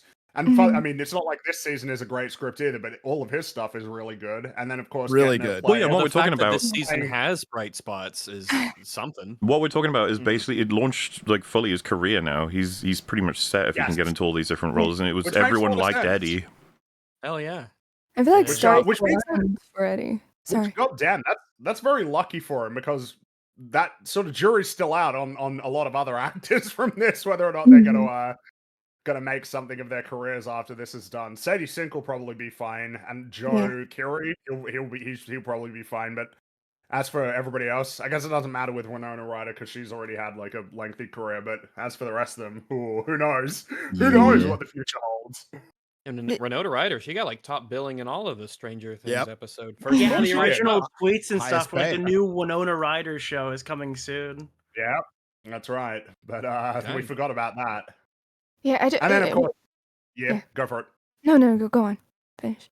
I was going to talk about how he's playing heavy metal at the at the end. That's a really cool sequence. Him playing on the roof. It's I fun. think that's like the fun stuff that I like in this show when it happens. That's like a really cool idea. it was such for a a shot in the sequence. arm. Oh, when Yeah. that, Well, that it is was a crazy example of, actually like, super cool. Holy shit, where's this been? You know, like this is like a Yeah. really cool sequence, man. Because Mhm. I couldn't think of any equivalent thing for like season 2 or 3, and even 1 I feel didn't quite. It's such a unique, cool, awesome. The music, the visuals, the fact that it's him doing it with this, this guitar that he loves in the real world, and it's the upside down version of the guitar, and how that's so fucking metal to him. And it's him And- being himself in this Yeah. incredibly dangerous situation. It's like he's rediscovering that inner confidence that in this new circumstance that's terrifying and it's going to save the day. It's Mhm. super cool. It would have been nice if he didn't die immediately afterward. though. Yeah. Yeah, and or if Well, and he there's a did, couple of the mechanical reasons issues, for him doing honestly. that were clearer than they really were because Mhm. it's still did he accomplish much by doing that? No, Nah, there's not a really. lot to it. We could probably maybe get to it in a moment. Because what I was going to bring up as well was the scene with him and Chrissy and the drug deal. The best scene in my I got opinion. so struck by, I was like, okay, when they were filming this, they need to realize that these two are better together than the majority of their cast right now. Like, this is bad in a way. It's good, but it's also bad. Really charming together, which makes the scene where she, like, the first episode, I was just struck by, like, whoa, this is, like, enough to make me like this show if I had no idea what it was. I'd be like, oh, this is cool. There's lots of things in this that are pretty likable, but knowing the first 3 came first is like, like, well, not a huge amount of confidence. I say that obviously withstanding the first season for the most part, but yeah, his screaming at what happens to it, all of his acting in that sequence where she's getting Vecna'd, I was just like, this guy's good, Oh, man. And that meme afterwards, oh my god, it was everywhere. What The mean? song, Chrissy Wake Up song. Oh yeah, I know what you're talking about. That was kind of iconic. I don't know. No? It's Yeah. I don't know they this- like did a filtered thing. Oh my god. You know, for It like the was one I everywhere. was showed you with with Abe and Simpsons, where they took one. Oh, It's like that, but with Oh, Chrissy Wake yeah, Up. I It's like see. Chrissy Wake Oh, Up. okay, They okay. change it a Kinda bunch. like that Rick and Morty "I am alive" thing, kind of like Yeah, that. kind of like that. Yeah. Yeah, all right, I see. Yeah. Yeah, it was a fun time. It's with Eddie, it's kind of confusing because I go back and forth between acting and writing, and if it was both. Because when I think back to it, I think Eddie could have gone wrong in so many ways if it was a different actor, even with that script. Because I mean, I think you're right. you have characters like Robin, right? Like very high energy. And if you think about how Eddie operates, he's very energetic, very over the top, and talks a lot. That could have gone so south like it did in case of Robin. And with No, any I other actor, agree. oh my gosh, it could have been, Eddie could have been so Because you need exhausting. you need a good actor, you need a committed actor, and you need relatively good dialogue. Because if you lose any of those, then it can get really annoying really fast. Hmm. And meaningful stakes, which helps as well. Obviously, he is the he becomes the subject of this murder hunt because they will pin the seemingly satanic murder of Chrissy on him. I'd forgotten how long he disappears from the show for, but he's out for quite a long time after he goes into hiding, and it's the rest of it is Yeah. it's kind of notable, I think, partly that we've spent so much time talking about him, but that is because when you come on to the rest of the plotline he's a part of, there's a bit less to say about the others, and it's more of sort of the more typical Stranger Things writing, which doesn't particularly function. So you've got, obviously, Dustin is leading the others as a group in this investigation. The police are after Eddie as murder suspect number 1. Dustin and his group find him instantly just by going to the video rental store, I think it is, and looking at computer records. And then they get there, what feels like several months before the police finally do.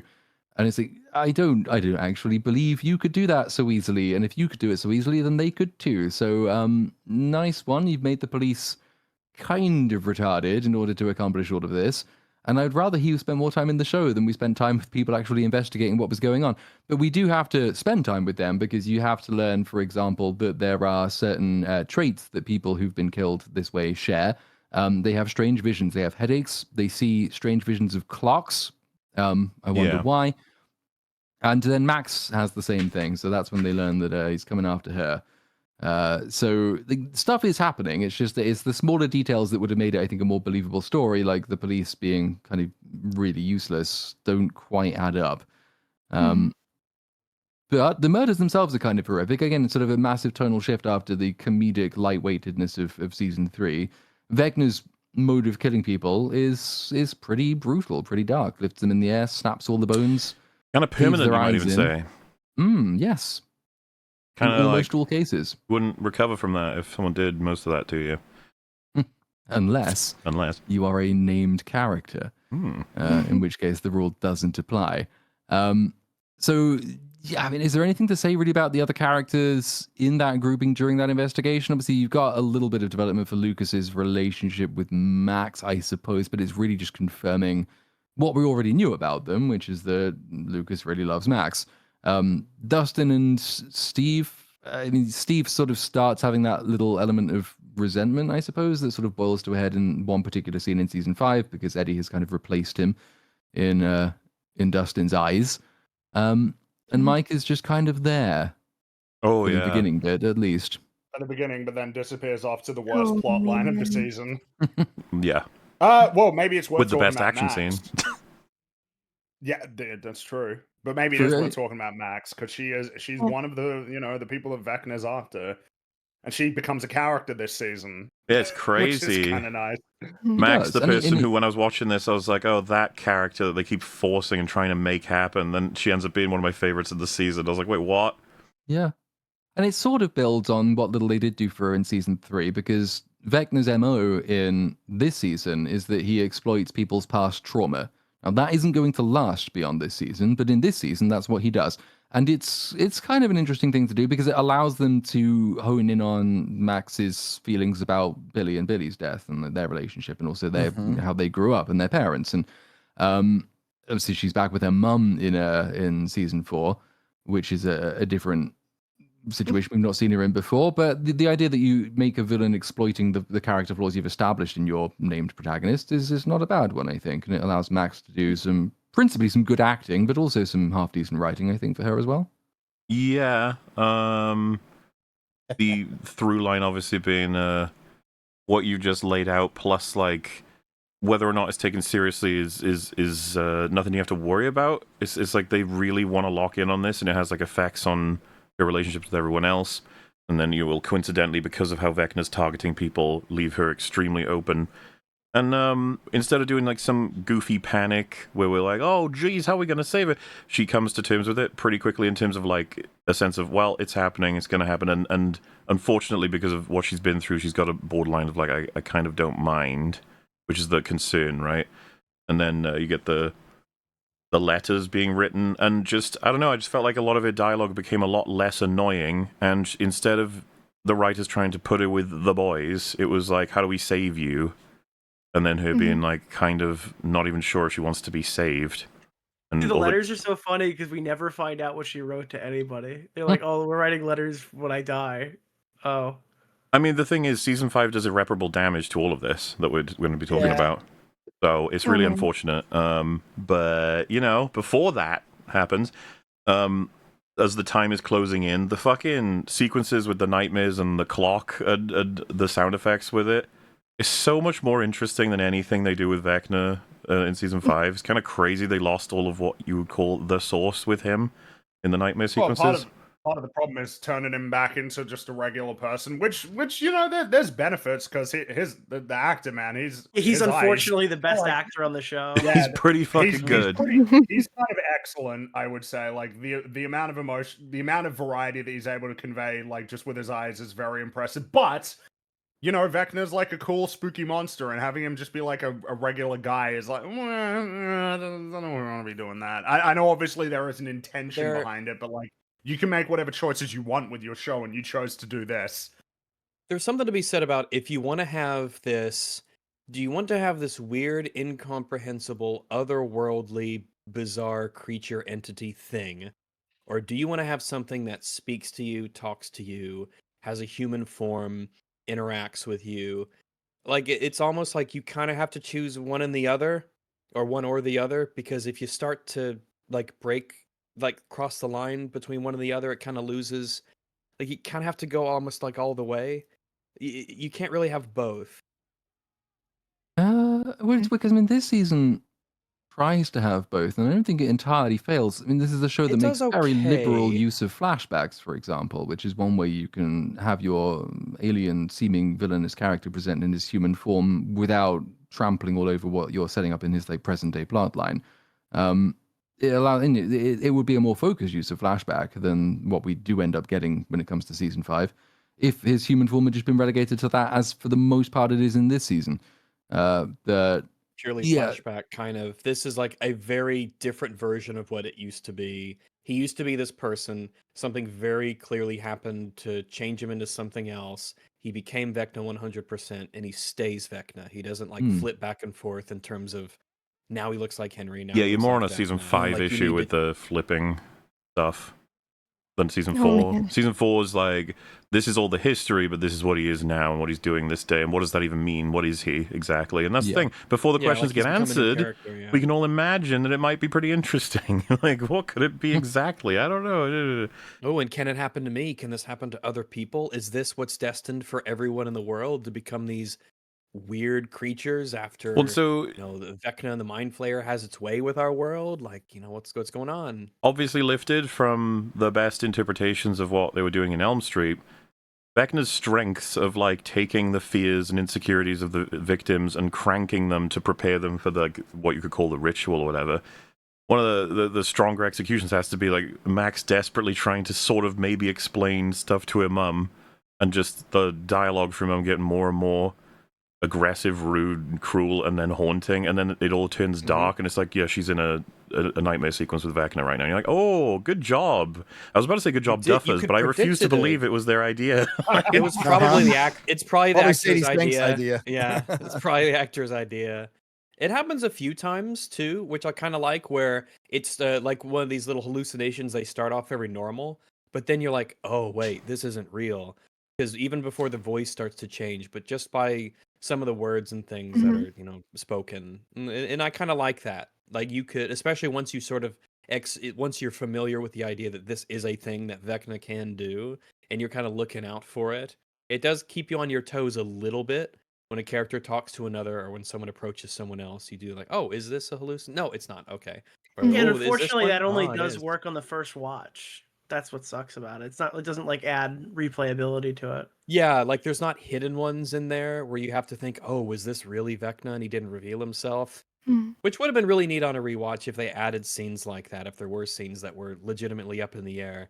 If he can make you essentially hallucinate things that are very realistic. Well, I mean, we're going to have, especially in the season 5 stuff, we're gonna have a lot of chatting about Vecna's power level and why he should win Mm. easily, instantly, without question, and things of that nature, and some of the weird things. But like that He would have just been really cool to have. You have hallucination powers. You could really use this to fuck with people, and they don't know that they're being fucked with. Mm. that would come in handy later. It sure Oh. would. Yep. Which would then push us on to actually getting the major payoff, which is what season 4 is, I think, majority celebrated for, is like a peak, being they're getting dragged into Nightmare Land while everyone's sort of figuring out how to possibly have a clue on how to beat Vecna, and she's going through a whole Nightmare sequence, which I quite like as well. The stuff with Billy, like the graveyard, how everything is sort of shot in it, it's nice and horror-y and spooky, and they take it seriously. And her whole speech trying to like explain somewhat her guilt, say goodbye to Billy, sort of stuff, but then everything goes, it slips her back into Nightmare sequence again. Mhm. And then the team seeing that she's got the eye shit going on is like, oh god, we gotta do something, we gotta figure it out. It's all very panicky and the time's running out. And I think you could be tricked for a second to thinking like, are they gonna kill Max? It's like nah, no, they wouldn't do that. But the tension's strong enough that it's just you want to see what's gonna happen. And then You want her to. I think the thing is, you want her to be saved. You do. He's like, oh, you're like, oh, okay. I don't want anything bad to happen to Max. I think she took a while. Took a while for her to kind of grow on me, but there's a point where I'm like, okay, I kind of I'm invested enough in stuff that's going on. I'm not in that season 2, 3 malaise where I could not Yeah. give less of a shit who lives or dies. well, she's got to fight something And I real. guess She's been realizing targeted you feel that way. specifically. It's for things that happened in the story. She's reacting like a person. There's consequences emotionally. You're just like, oh my god, it's like Yeah. a story is happening. Yeah, I do care Exactly. somewhat. Yeah, when Um, it happens to I think- Chrissy and when it happens to I forget the other guy's name, and it's because of things that are in their past we didn't know, but that sets up when it does start happening to Max. Oh, what is it about Max that he's trying to, get into her head about? What are we going to learn about her psyche and how she views things? And I think they I chose a think- good way to do it. With Max, why Max's character works in this season is solely because I think this is the first and the only time Stranger Things introduces consequences, like actual character in this world reacting to stuff happening around them, like her reacting to Billy and actually being emotional about it and going into this depression. I mean, these kids see horrific stuff all the time. And it's just like none of them are affected at all. They can see a person like get, I don't know, just scrambled to death and nothing happens. But here, Max is just it goes into such an interesting and emotional journey. And, I mean, it's cool to see her react yeah, to stuff happening around her. it's also striking on retrospect to see this area, right? It's the broken up Creel house. It's like his almost HQ. This is where the kids end up when they're taken. And it's like, this has nothing to do with season 5, by the way. We got a whole other thing in season 5. Don't you worry about it. I know it turns up. You know what I mean with the abyss and all that. It's like this isn't really relevant when you get to that point. But yeah, Vecna's about to sort of stop fucking around and just kill her at this point. But you get the music on it, and this is why the less they talk about it and redevelop it in the future of this show means the stronger this scene could have remained, because you can think about every interpretation of what it all means, right? But text level, it's the Vecna gets you when you're emotionally weakest, don't believe in yourself, don't believe even could do anything to defeat this sort of thing, but that if messages can get through to you, if you can believe and think strong enough, you could probably get out of there and stuff, and unable to victimize you strongly. And then the idea with the music is that it can remind her not only of the stuff that she's passionate about, but like reasons to stay, along with like Lucas's little speech he gives her. And it's funny because I didn't really care that much at all about any scene with Max in season 2 or 3, but with the way that this is edited and constructed, when they show the flashbacks, I was like, oh, I think you're getting me a little, because it's like it's less to do with what happens in those scenes in their context and more to do with the concept of someone remembering all of the reasons why What it life means is to worth her. Yeah, living. that's my biggest Yeah. compliment for the Duffer Brothers. They took what they had access to and they actually used it positively. Yeah, Even if there were tons of problems with what came before it. and It doesn't always work, but when it does, it's pretty cool. It's cool. well, and I love the allegory, right? In this case, it's music that gets through to her. She finds meaning, sort of reinterpret what it all means to her in her life, and it They keeps her sort of set it going. up at the When sanitarium. we're watching like a show that, for many people, with many shows, many movies, many whatever, it'll save them a little bit spiritually, gives them something, unlocks a part of them that they didn't realize was there, or gives them some lesson or meaning.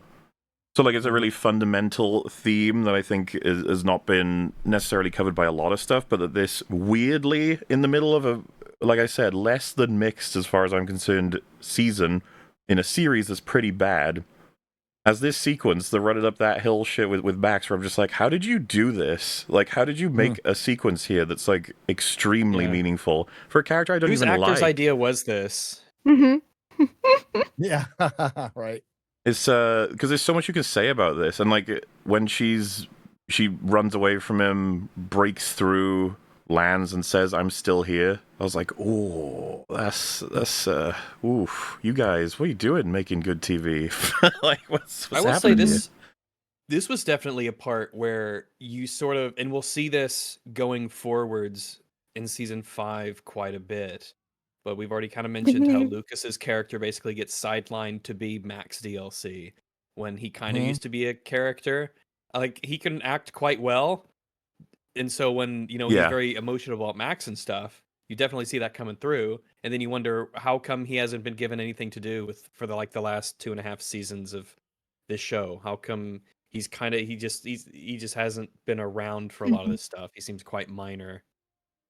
Yeah. I feel like Listen- this Yeah. because I liked the way that the season began with him going to he's part of the team. They're going to the championship. It means a lot to him. He's trying to get the others to come. They don't. In that the whole aspect. I guess it kind of reminded me that in season 4, like Hawkins is like a town again. It's relevant to the plot in a way that feels almost season 1-y. The satanic panic stuff, people trying to find out what's going on with the Hellfire Club, is just the general gist of their kids in school. They have that part of their life as well. And in 2 and 3, that part just kind of got, I guess, smothered by everything else that was going on. So Yeah, I mean, it's almost a meme at that point. Hawkins just does not react to the events that take place within it. But in season 4, they make a point of making it do that. But before we do move on to talking about anything besides Max, I know Gary's got a head on out. Sorry to see you go. I don't know. Do you want to give us a quick overall take on season 5? Yeah, you're before you head off, assumed. like where you are? Obviously, before it comes out, season 5, what do you think it's going to be like, and what do you think you're going to think on of a it when it's scale of out? great to I loved it, where would you place it? Really? Man, I just have a feeling it's going to be the worst season of the series. What? Yeah, I Oh, do. no, say it ain't so. Yeah, I think they're No. gonna like No. wrap gotta have everything hope. up quickly. Okay, hear me out on this one. This is gonna sound crazy. I think they're gonna fight Vecna, who's in a kaiju mech suit that's supposed to be the mind flayer on a different planet. I know sounds crazy. Different planet, What? like Mars? On a different planet. Well, On a like different it. planet. Venus? So it'll be like an Okay. icy planet, right? Because they really like the cold. Yeah, so it'll be it like would be a dark cold and No, it's gonna be cold. like a desert planet where But- I guess gravity doesn't affect anything. like And here's my Tatooine. Oh, yeah, here's my it's like Jakku. like okay. piss Oh. Tatooine, Oh, like a piss Yeah. flavored Tatooine. It's is it gonna Tatooine. look like It's like Psychic 3D? planet Tatooine, Mexico. And yeah, the craziest prediction will be a planet descends in the upside down and the military's not going to notice. All right. So, Wait, so you is know. this the planet that descends? Is that the Vecna monster planet, or is that a different Yes, planet? it may Okay, be. it is. Okay. Yeah. It Both What? of those things. Okay. All right. And so you really like that What? idea, and that's why you said that? I That would love be- that idea. Yeah. That'd be Yes. pretty And epic. Then an hour of character resolution. Like that was just brilliant to sit through all that. But and the military's just going to let everybody go. Well, that no wouldn't problem. happen. Cool. But they've killed Uh, Okay.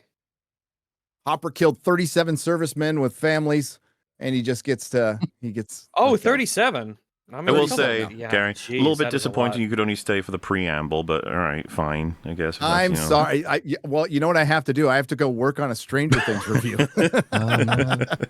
Maybe you're just happy to Not even maybe done with the not talk intro, about and he has to season go. one. Yeah, I know. Right. But I will say, Thanks, maybe guys. it was a breath of fresh air to talk about the other 4 seasons instead of 5. It was. It was.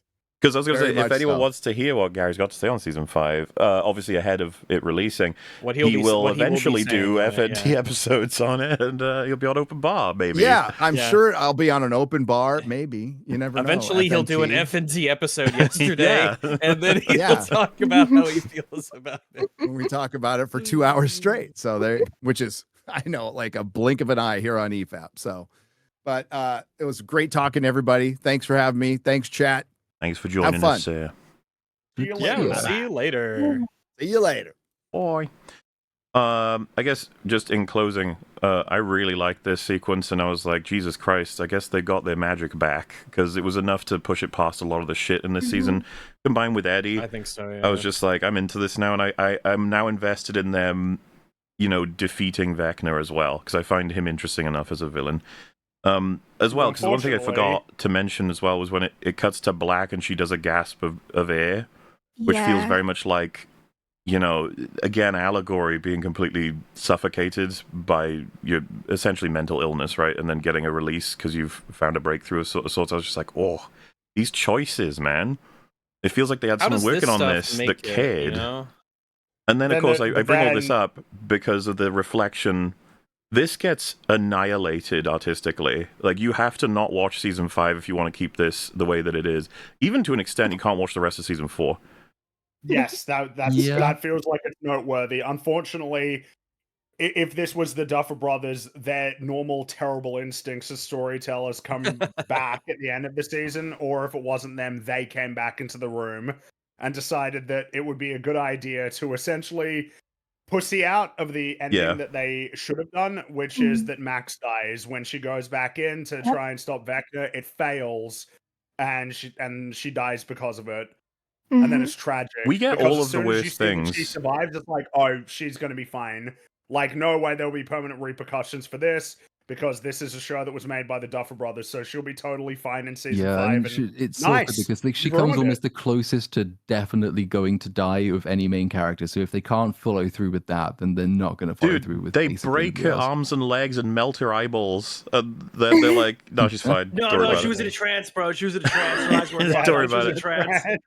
Oh, She man. literally said that she couldn't see. It was like, No, that was Nah. part of the trance, dude. Nah, That was that's part of the fine. trance, even though she like survived and stuff. Yeah, it was like It was maybe it was different. Netflix. No, I'm coming from the past to tell you, no, it wasn't Netflix. It was the Duffer Brothers, because they have horrible. Yeah, this is writing totally instinct. Duffer's shit. This is why I would Yeah, rather be Duffer- like, the this main thing wasn't about the Duffer's, Duffer Brothers- right?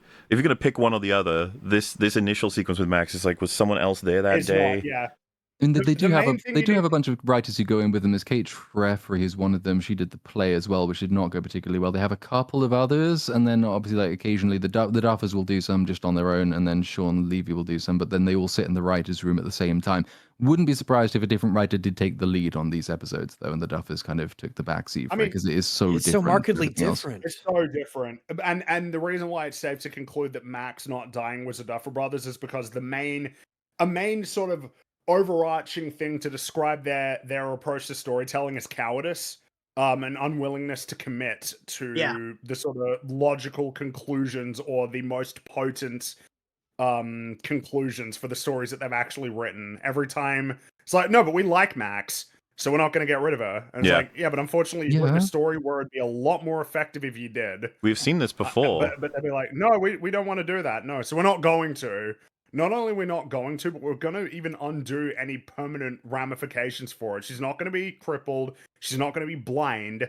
It'll be kind of like it didn't even like, even to the point that people on Twitter are like, wait, how did she like graduate if she missed 2 years? It's like, yeah, because there's no consequences for this, because that is their approach to storytelling, because they're Summer just school. very immature. Um, Very immature writers. got all of that and some of the stuff that Freen's mentioned, but the thing that kills me is they borderline recreate some of these sequences in season 5, and they're just categorically worse, not just in writing but in effects as well. Oh yeah, effects When the you- way they're shot, everything. Watching her run in this sequence sequence is like, it's already pretty obviously like a super CG composition-y thing, for many reasons, of course, but it's like, they've done the best they can to blend it. It looks pretty good, and then when you're invested, because the story is, right, Yeah, when and they the music recreate and the it, slow-mos a bit, and it looks horrific, fucking hideous, and the context for it, because we'll go over it, it's so insulting, and it's part of why I'm still figuring out what I hate the most, if you will, for any given season. But the fact that you pull me back in with this, and then you damage it at the end of the season before we're even out, and then season 5 just comes in with a haymaker, like, hey, you enjoyed any part of it artistically? Here we go, That episode boom. was directed by good old Sean Levi, the acclaimed director of Deadpool and Wolverine, acclaimed by some of you. And it's funny, Ooh. the defense for that scene that I have seen online is that, like, well, there's a light Oh, that's whatever. shining over it. That's what's making it brighter. But I'm watching the clip right now, like behind the EFAP logo, and that light is still there. So I have no idea what they're talking about. Yeah, It's just that it cost them 400 instead of 500. $100 million for all of this. It's all Isn't rushed that- as mad fuck. to And think. so it is 400 million for just this season. but I believe that for is the season figure. 5. Yes, like the For season That season isn't- 5 cost oh. more what than they said. Avatar That makes 3 it the most did. expensive Well, I think thing ever. Noah said that he's making $900,000 an episode. And I got a big cost. and, Remind me just of the actor Noah plays. Will. Snap. Will. That's Oh Will. shit! Yeah, Will's making $900,000 an episode. And to be clear, That's some right, gay money right there. we got it's totally in line with their MO. You know, season 2, a complete rehash, and everything is worse. And then they like roll a dice of experiment every once in a while with stories or characters, and they roll Snake Eyes fucking constantly. You got this and Eddie, and you're like, oh, wins. And with this, they were like, they liked that from the previous season. Let's just do it again, which is their fucking, like I said, it's But their worse MO. in every way. Yeah, and they don't even realize that doing it again is already enough to ruin it from the first time. Whether or not Yeah. it's good. It's like how that one good episode of Mandalorian snuck into season 3. You're like, oh, this was clearly somebody else. You know, Yeah, that's how I and feel like And the it good bits literally of the was show somebody are. else. It was the two writers from Andor who did it. Crazy. It's how funny. that goes. Yeah, go on. No, that's it. Yeah, it's funny that this is the last time we see her run ever, and it's not because she breaks her legs after. It's just she does not choose to run afterwards. The hill has been run Yeah. up, so We'll it is not definitely, required to be run upon anymore. We'll come on to her strange choices when it comes to her escapes plural in season 5. But for now, just sticking with season 4. Obviously, that's a lot to be said for Max. Probably one of the standouts, along with Henry, at least in terms of performances. Henry also gets a lot of writing for him, though, and that sort of takes us to one of the other major plot lines in the show, which is the Nevada story. So you sort of have a bit of a mix, because the California one blends into this. You get Mike and Will Jonathan and some inexplicable hippie stoner who I'm glad never comes back after this season. Argyle! I love You don't like Argyle. Argyle? Try Not a before fan. you deny. I was hoping he was the nice one we were going to kill, and no. But so they all go to try and You hate find. fun. I do hate fun, famously. Yes, they have to go try and track down 11, because 11 has been taken away by the government. She was in California, and she twatted a girl with a roller skate because she bullied her. It's quite funny. Then the government And ends she up. was wrong to do it, show. That was a bad thing that she did. You cannot Totally assault wrong. people like that because they made fun of you. No, I mean, you might want to, but you shouldn't. Because Now imagine what 11 might do if she had fucking superpowers. I Well, mean, I mean, she did. She tried to them. throw her when she did the Yeah. cringe scream. Well, yeah, and was gonna remember, throw her. she You think it was pushed a throw, or Max you think he was over gonna snap because her she neck? smiled at Mike. Like, 11's a I mean- psycho. Do you think 11 11 is a could psycho. have snapped her neck in that moment if she I had mean, powers? that would have been crazy, but she might have. You can't put She might anything have. past her. Also, she Everything's did on the table with spend 11. last couple 11's of like years pro torture, after. as we'll find out soon. So She is, and we will. And so she gets taken by a faction of the government, and the word faction is quite important here, because unbeknownst to literally anybody else, the government is in the middle of a civil war, and it makes no sense. But that's wild to me. it's a little bit insane, in fact. Like we're a yes. third world dictatorship, and we actually do have factions in the military, and they just like fight each other in the streets and stuff. and then it just sort of goes away after this season as well. But so on the one side, you have the evil generic military man, who's a really compelling character, so much so that I cannot remember his name. On the other side, you have it's Dr. Brenner is back in the show. Dr. Brenner has brought 11 But he's to his dead. What do you facility. mean? Well, the Demogorgon pounced on. What are you yeah, talking about? I've died before. The dark side of the Force, etc. I've been pounced on Demogorgons many times. And he's working with Dr. Owens, and they've set up this secret facility in Nevada. And so it turns out that Dr. Brenner, besides being alive, he says, "Oh yeah, I always kind of anticipated there might be a moment when you'd lose all of your powers, so I built this entire station to get them back. Don't ask me how I anticipated that this would happen, but I did. So here you are. We're going to put funding, you." or who paid for this, or Well, one half of the government apparently, apart from the other half of the government, which doesn't want them to. where does that? Yeah, I wonder where that half goes after this bit, because that half of the government seems to disappear. Yeah, this is one of the constant flaws with Stranger Things is just that, the world building on the military side makes no sense, and then all the consequences disappear after the season. But it does allow 11 to get dumped into an isolation tank, and this is a great vehicle for exposition, because what we're trying to do under Brenner's instruction is to send her back to relive the memories of what really happened in Hawkins' laboratory, which serves dual purposes. It fills in some backstory, it invents a whole bunch of backstory that we didn't know about, and it allows us to spend meaningful time with Henry before Henry becomes Vecna. And so this is where a lot of the meaty stuff of the show happens. The Max stuff is probably the most meaningful character stuff, but the most meaningful plot stuff, backstory stuff, world-building stuff, I think that's all in this plot line, right? And it's so there's a few sort of problems with it, besides, obviously the fact that Brenner is alive and that he anticipated doing this. It's the way they try to firstly blend all of this backstory. And so you might remember when 11 leaves the lab in season 1, she's obviously traumatized and she can't speak very much English, but she's not a complete mad psycho killer creature. And she does have a faint memory of what happens, because when the kids go to try and find the lab, she says no, because it's dangerous. And then she tries to stop them happening because it's dangerous. Well, it turns out loads of stuff happened in that lab, which we've not heard about before, because the magic trick of writing, she repressed those memories. And now we're about to uncover all of them. So we go into this lab, and Brenner runs it. He's running experiments on multiple children. I'm sure Callie is there somewhere, but we just forgot to include her. And I don't think she is. Like, no, I think not. they forgot about her. Yeah, it's so Because- funny that she's not there. It's not even that she's not there. It's that her entire power set is not represented. Yeah. Every one of those kids is just exactly like telekinesis. 11. Yeah, Yeah. Kali has an entirely different set of powers that never come up again. hmm They're Isn't very like unique to her. Yeah, you're right. in season 2, all of them, all those like misfit characters have like different skill sets, don't they? It's the like implication, Marvel yeah. Marvel Skill set thing. is Like they're X-Men. here's the knife guy. Here's the strong dude.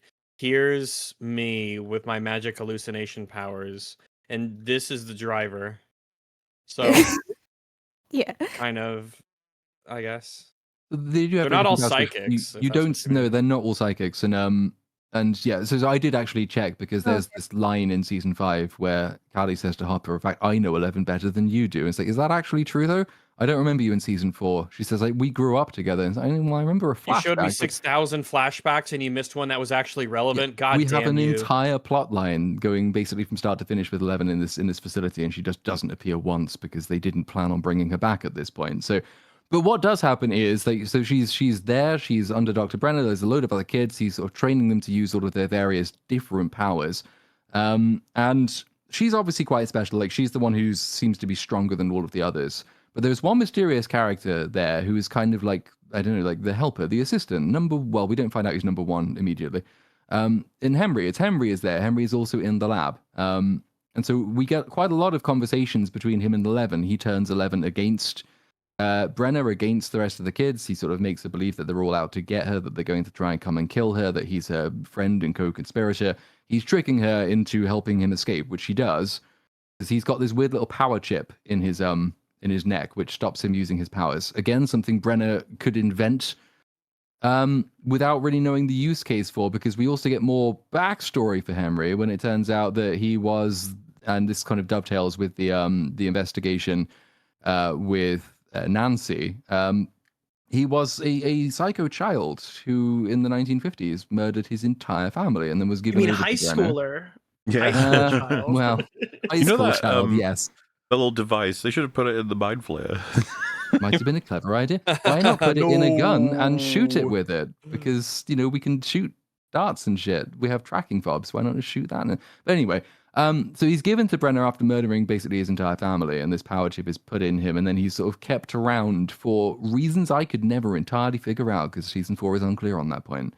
But so you get a load of this backstory for him, a load of like the backstory for what 11 goes through in that place. And I every time I was watching it, just thinking, does this actually accord with what I remember of season 1, the way she appears in season 1, how she acts in season 1? And the answer is no, because they didn't quite flesh it out or make it mend together very well. The upshot of all of this is that she frees him. He goes on a massive killing spree and murders everyone. She then Even the kids, yeah. even the kids, all of the kids, yeah. Why does he murder the kids, actually? Because they were in Papa's image or something. They had to die. Okay. How is he not kind of in his image and then deserves how to is die? 11 No, I just not made fit I just made that mold? up. I used the Duffer Brothers It's writing in, style. because it's indistinguishable from the actual answer, so I just went with it. So I legitimately was like, oh, okay, because I couldn't remember. I mean, well, the actual answer is mostly season 5 stuff again. So he just, I think for the purposes of season 4, just kills them. Then he turns on 11. He tries to recruit her. He does his Darth Vader moment to Luke Skywalker. We can rule the galaxy as weirdly brother and sister, I guess. But that is the funniest moment in the entire fucking show. I'm sorry, because it's happening at the same time as Nancy is getting all this exposition too. It's cutting back and forth between 11 and Nancy. Yep. So there's this part in this thing where he's just like getting progressively angrier. I'm just gonna read it if that's okay. Is that okay with everybody?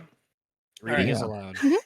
It's like, you see, humans are a unique type of pest, multiplying and poisoning our world, all while enforcing a structure of their own, a deeply unnatural structure. Where others saw order, I saw a straitjacket, a cruel, oppressive world, dictated by made-up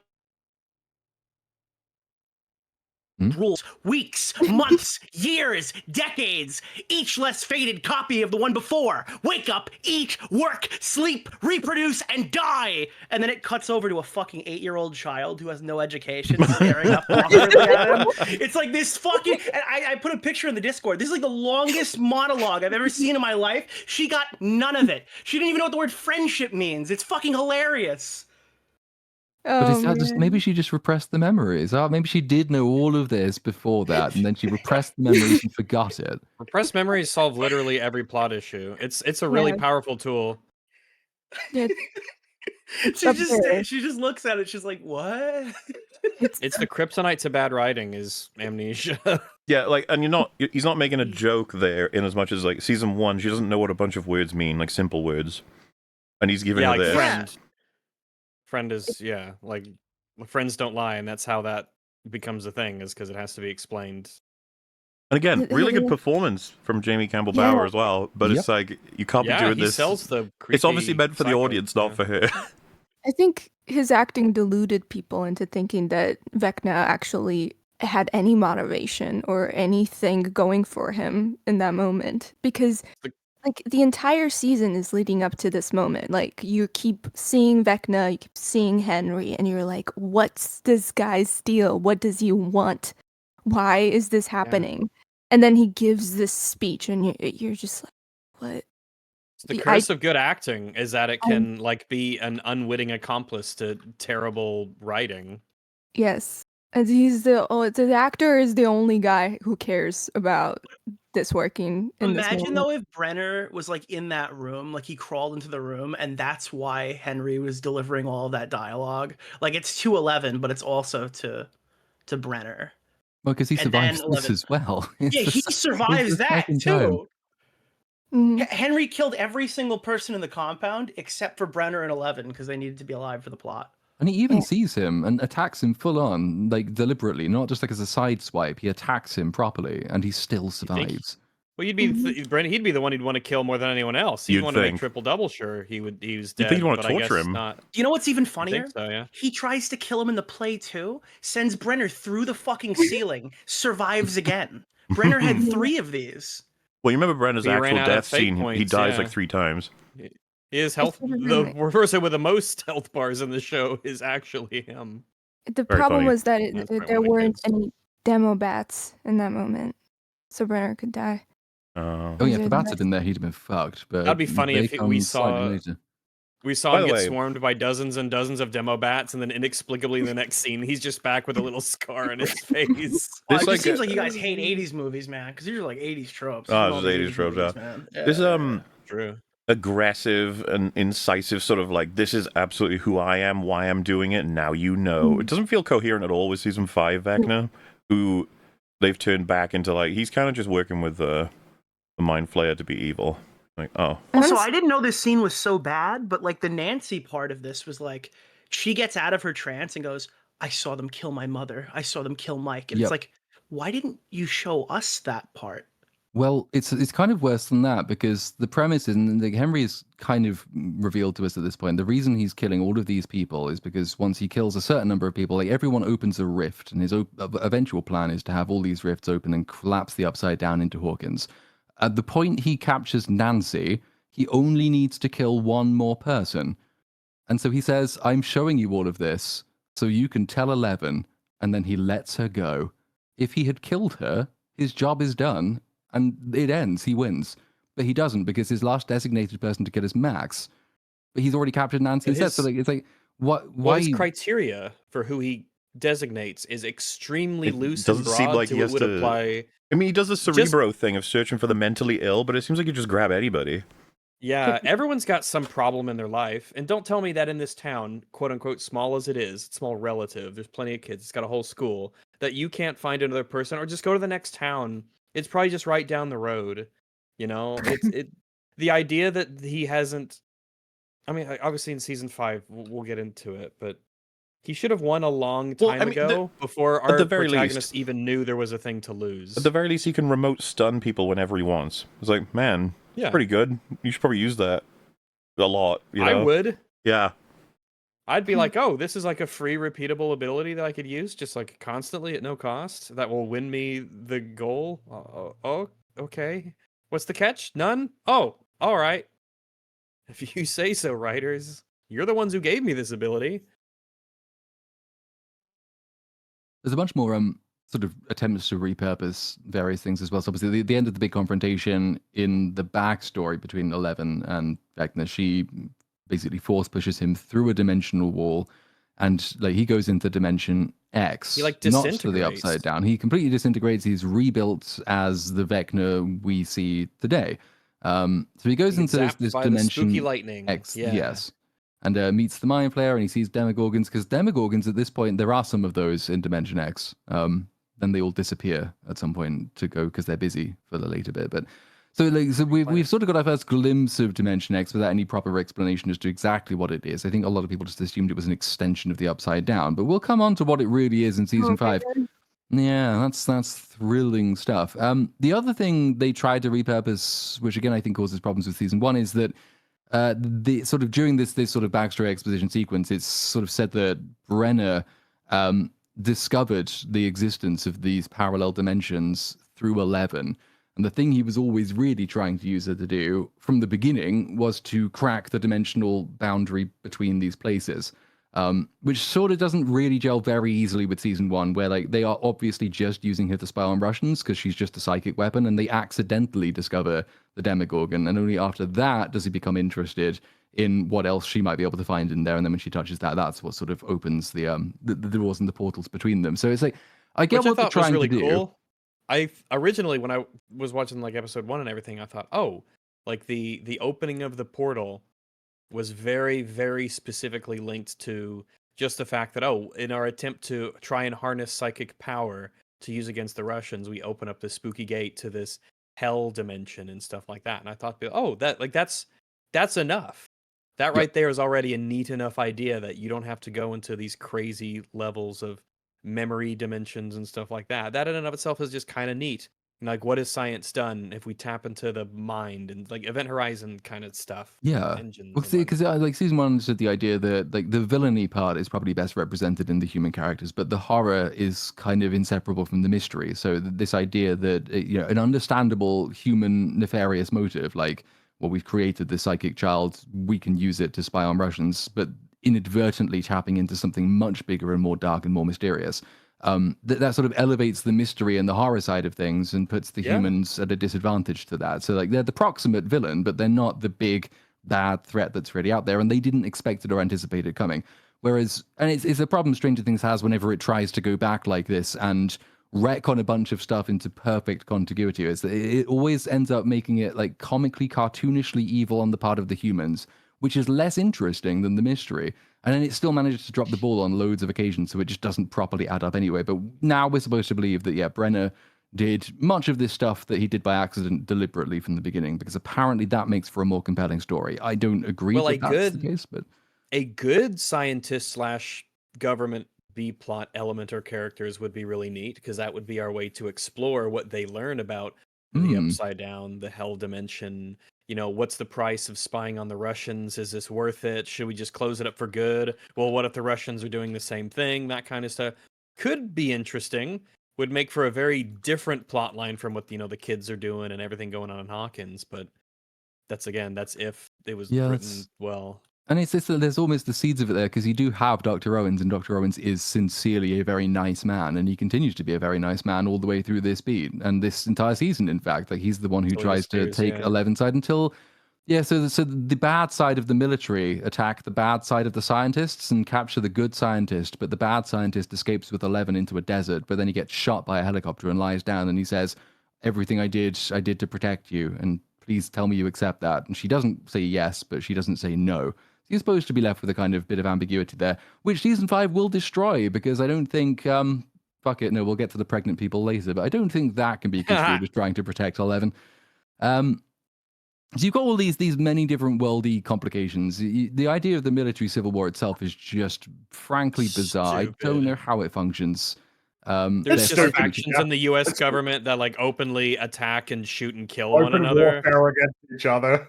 I'm like, that's Like- that's absurd. We're not some third world communist shithole country where you actually have factions in the military who want to like back or depose the dictator and take control. Like, what is happening?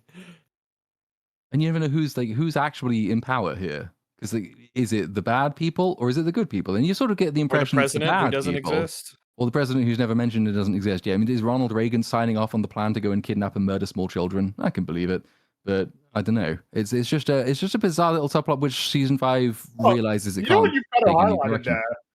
there? There's not much reference to just general like 80s politics in the show at all. There's some Ronald Like, there's a Reagan signs, but that's couple- basically Well, it. Yes, They're mostly but season not, 1. not It's the just Red politics. Scare.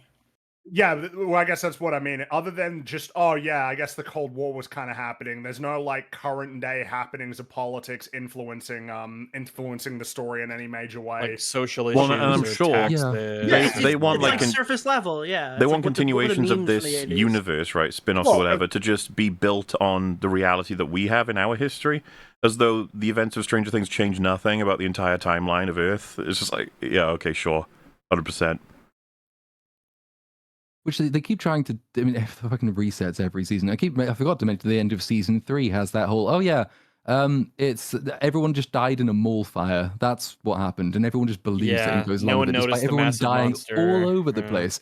And so in this, I mean, season 4 has a similar problem in the sense that nobody notices this massive government civil war happening on their doorstep when different rival teams of government agents show up at a suburban house and start shooting each other to kidnap a child, leaving dead bodies all over the place. When random stoner hippie guy oversees and watches all of this happen and then is just cast out of the story to tell anyone he likes. None of it has By the way, that weighty consequences. white bodyguard cop guy, well, they're both heroes, but that guy in particular who went like John Wick to save them all from the evil soldier people, like what a Chad. He I was deserved not to legitimately just upset die. that Yeah. exactly he deserved way better from them kids. Fuck them kids for just putting him in a hole and being like, yeah, thanks. And We're like, yeah, bro, like, he saved your life. He went total like John Wick 1 mode to defend you in that house against absurd odds. What an actual hero. And honestly, the other guy was too. He got captured and You know, it took them ages for them to He finally held get the out, yeah. location out of him. Like the dude's a hero. They're both heroes, and I wish the show would recognize that, especially the one that the kids, who was with the kids for a little bit, and he gave him the pin with a number on it, and it's one of those things I was noticing. It's like, oh no, is this another like little bitty tiny side character who dies that I really like, who does a really cool thing, and the show doesn't recognize it? Yep, shocker. Take a drink. Nothing will quite beat the complete lack of reaction to the events at the end of this season and how that gets picked up in season 5, because obviously season 4 culminates as the big battle against Vecna in the mind dimension, one of them anyway. And I got in my notes Max dies briefly, which I guess is now true. But this completes technically Vecna's win objective. 4th kill opens a whole bunch of rifts tearing up Hawkins. It looks very apocalyptic. And who could ever have anticipated how they don't pick up with that in season 5? Kind of shocked. We'll come to that in a couple of minutes' time. There was only one other thing I thought worth noting, sort of character-wise, about season 4, because I think it's an example of something done fairly well, and the same thing when done in season 5 is done terribly, and that's the Max Will stuff. So most of that plot line is a bit superfluous. Like that they have to go and find Dustin's girlfriend to get another clue to go and find 11 and something. They're just kind of treading water because there's not enough things for the characters to do. But it does allow for a couple of sort of quiet in the car conversations. And so there's been this tension between Will and Mike sort of bubbling basically since the beginning. Because Mike has not gone to visit Will in California. He hasn't written to him, and he's feeling a bit sort of let down and rejected. And he's painted him this thing, but he's kept it hidden because Mike is only interested in helping 11 and figuring out what's wrong with her.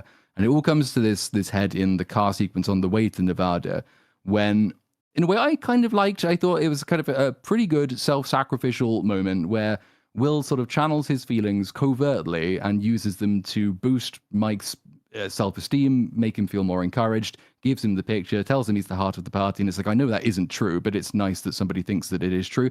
And he does this for the benefit of other people, and it's kind of quiet, and you can see it as a little lingering shot on Jonathan, and he sort of knows what's going on, but that's it. There isn't really very much else said about it, but it does count as a character moment of the sort that we haven't really had from seasons 2 or 3 or much of 4. And it's a good example of a character turning an inner trauma and an inner sort of almost selfish one for recognition into a selfless act which boosts the people around him that he loves. I liked that, and I kind of hoped that might be roughly where it stayed, but that is not where it's going to stay because he's going to get other superpowers. things happens, yeah. They do. Is there anything else that anybody thinks should have been mentioned about season 4 before we move on that has not been covered so far? Just remarkable how many characters got nothing, basically, or borderline nothing. I think the finale against Vecna was all right. In comparison to the one in 5, it's significantly better, but I think it was all right. Well, you still got some cringe with Nancy doing a shotgun thing. Is it just all right relatively though? Because like relatively I don't really, to what? But there's no power levels that are clear. Everything's just happening at the whim of the writer. It's something I don't particularly enjoy about a lot of final sequences. But, for example, the damage they do to Vecna is kind of just the plan in season 5, and then it works. So, there's what if that. we impaled them on a spike? There's that's the part they missed. But then there's also I think it's a big step up from 3, and I think 5 is a big step down from 4. Let's ignore relating it to a season and let's just talk about it as storytelling, as a sequence of a final to like summarize a story. On the idea that they think that they can kill Vecna in the same way that you can like damage a Demigorgon is like, I don't know, man. Yeah, like, I don't know why they would have thought that. There's obviously that's what the crazy show magical tells us otherworldly too, bullshit. If you remember because as Brenner's well, like your friends are gonna die, is what Brenner essentially Robin, says. Steve, and Nancy are strangled for like 2 hours. Oh my god, do you remember watching that? We were cutting back. Like, it's pretty bad. Out? Oh my god, I forgot about that. There's also just 11. It's like, yes, of course I can defeat Vecna now. No, I can't. Yes, I can. No, I can't. I don't know why she thinks that she could. Well, but she can. She's like but then she can't. But then she can. Yeah, but I don't know. Well, she thinks she can. The power Mike scaling told is. her she can. Oh. We can't even get into the beginnings of an explanation on how powerful she is or should Wait, but Mike be, only told her she can because Will told him he can at the episode before. and that's why. This is what I mean, though. Like, so the major stakes don't just. There's nothing for me to work with. It's mostly just cool stuff, cool looking Yeah. stuff. Yeah. And then of course the angle. I hate to do this, but the distraction for the Demobats is pretty stupid. They put themselves in immense danger for no reason. They just need to make a big sound. Just get a stereo and play it somewhere else. Yep. I Safer mean, ways to do that. Way safer ways. I mean, And then of course they should have been with. I mean, they should have been with Nancy and Steve trying to kill Vecna. That's what. that's well. They play the music not in their breach to the other side of the world. It's just send a cable, put it really far away, put it in like a cage as well, so that they have to work to get to it. They can't just destroy the stereo, and you distract them infinitely at that point.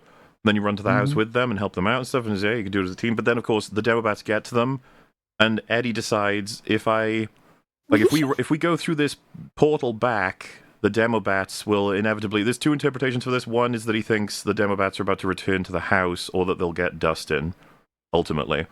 Either way, he thinks if I go back outside and distract them, then they won't be able to do that, which is kind of an insane jump in logic, especially because they could tear him to pieces in seconds. But he luckily... And the Duffer Brothers awkwardly realized this. He luckily just manages to open the door and just run past them with the bike and then get out of there. And it's like, okay. And then he's like, no, I will not run. He's like, oh, why? And it's like, because I always run. It's like, yeah, but this is appropriate. this is where kind you... of appropriate the first time a bit with the police not gonna believe you about the demon thing, but Yeah. it's like I get the character reason, but like, well, it's like that Steve thing. Sorry, it's just it's like when they keep repeating that Steve is a dick, though he isn't at all and has never been. The same goes for Eddie. yeah. 'Cause they keep mentioning that he's a coward, though he has never. I mean, I don't think he has ever acted cowardly. More so, he has been so fucking brave this whole season, especially considering the shit that he has been put through and had to realize over the course of very short amount of time frame. Sorry, go on. Well, that's a good example, right? The on the boat where they have fucking Nancy jump in first. It's like, yeah, of course, because that's how you write this. She's not a character. She's just sort of like, how awesome is she? Rambo Nancy, off she goes. They have him jump last. It's like, see, because he's cowardly. And it's like, nobody jumped, though. Yeah. It doesn't And really The ghost of Bob Newby came and spoke to Eddie and told him that he was like a total fucking loser. So then he immediately went and killed himself because of what Bob Newby told him to do. It's a miracle that when Dustin is heading toward Eddie, screaming for him, that none of the Demobats have interest in him. It's like Dustin could have just been eaten as well. And then, Eddie dies, and it's like, oh, isn't that really tragic? It's like, yeah, but it doesn't really feel like it was for good reason, man. I don't know, just kind of... Fuck. And it's like, if you're going to write the ending to that degree, you may as well have just kept him alive. Especially if Joe Quinn was on board, because, man, he's a pretty good actor, pretty good character. Oh, well. So... that side of the end, I love the Iron Maiden sequence. I just don't think it's really justified mechanically, unfortunately, even though I enjoy the shit out of it. Wait, Iron Maiden? You mean Metallica? Oh, sorry, Metallica, yeah. Iron Maiden was the other thing, right? The cassette. I assume Eddie's name is because of Van Halen. Sure. Yeah, Then there's the Nancy Steve side of things. The only thing they had to do was walk in and attack him, and even that didn't go without writing issues, unfortunately. Like I said with the strangling. Then there's the bully stuff. We've been over how lame that was. He just perpetually does not get the information he needs, so he's doing the right thing for the most part, and the writers don't seem to recognize that and kill him horribly. Yeah, it's like, what fair. else? It wasn't fair. And it's like it would have been cool to have him flip at the end or get the final context and be like, oh shit, you didn't kill Chrissy. Damn. I do remember thinking there's that particularly weird scene, because you do understand from his point of view, obviously, he's not only seen one of his friends get lifted up and broken in pieces and killed, but he's seen his girlfriend have the same thing happen to her. So he's very caught up. You can understand why he's so massively traumatized for it. But then there's the big scene where there's a town meeting talking about all these weird murders, and he sort of takes it over and gives a big speech, and he's talking about how this demonic Satan worshipping Hellfire Club exists. We should all go basically and lynch the children. It's like the parents for all of those kids are in the room in that meeting, and the town is like, well, we're not going to pay attention to that. Like, nobody pays attention to. It's one of those things that they inserted because they know that the Satanic Panic was a thing in the 80s, so they've wanted to sort of shoehorn it in. but they didn't really ground it in the world or make anybody's reactions to it anything like realistic, because you would expect the town to maybe have a go at the parents of the kids who were members of this club, for example. Some of the parents might have stood up and said something against the idea of you go and find and hunt down their children. That could also have been a thing that happens. So he is kind of a stock villain, but then every single Stranger Things season has had one of these stock proximate human antagonist villains who are reducible to just being a bully. Actual bullies in season 1, Billy in season 2, to a lesser extent Billy in season 3, and then the Satanic Panic people in season 4, the Jarks. And it's like, there are ideas here. I do like kind of trying to integrate Satanic Panic stuff because it was quite a big thing at the time. It's just they don't really tell a story with it. They just throw it into the story and say it's 80s again. So then, yeah, concluding with 11, like I said, with the power set, we have no reason to think she can beat Vecna, and then she does, but then she doesn't, but then she does. And it's very just meh. So I would say, all in all, it's pretty bad. And like, it kind of sucks, and I think it needs maybe 2 redrafts, and you can get it to somewhere coherent. But it was pretty disappointing because I was kind of into it after the updraft in the earlier parts of the season, at least enough to see where this would go, and then watch it all play. Especially with the trailer, so it's kind of like bait in the hole. He was going to play Master of Puppets. It was like, oh, and like I said, I like the scene. The ending being bad kind of like makes it. Oh, so season 5 is going to suck. And this was something you could say even before having watched season 2 and 3 and going, oh, it's definitely going to suck. No way, it's going to be good. Well, there's the big abiding question, obviously, which is, oh my goodness, well, finally, the town of Hawkins must react because the Upside Down is broken into Hawkins, so they must surely finally recognize in a subsequent season the events of the previous season. I mean, you'd assume that after season 3, when the entire half of the Hawkins transformed into goo, they would, have some kind of reaction. No, it's just a mall fire. It was just a tragic accident. They all tripped and fell on their own shears. Yeah, That's what they did. And they all did it at midnight? Like, why was everybody in the mall then?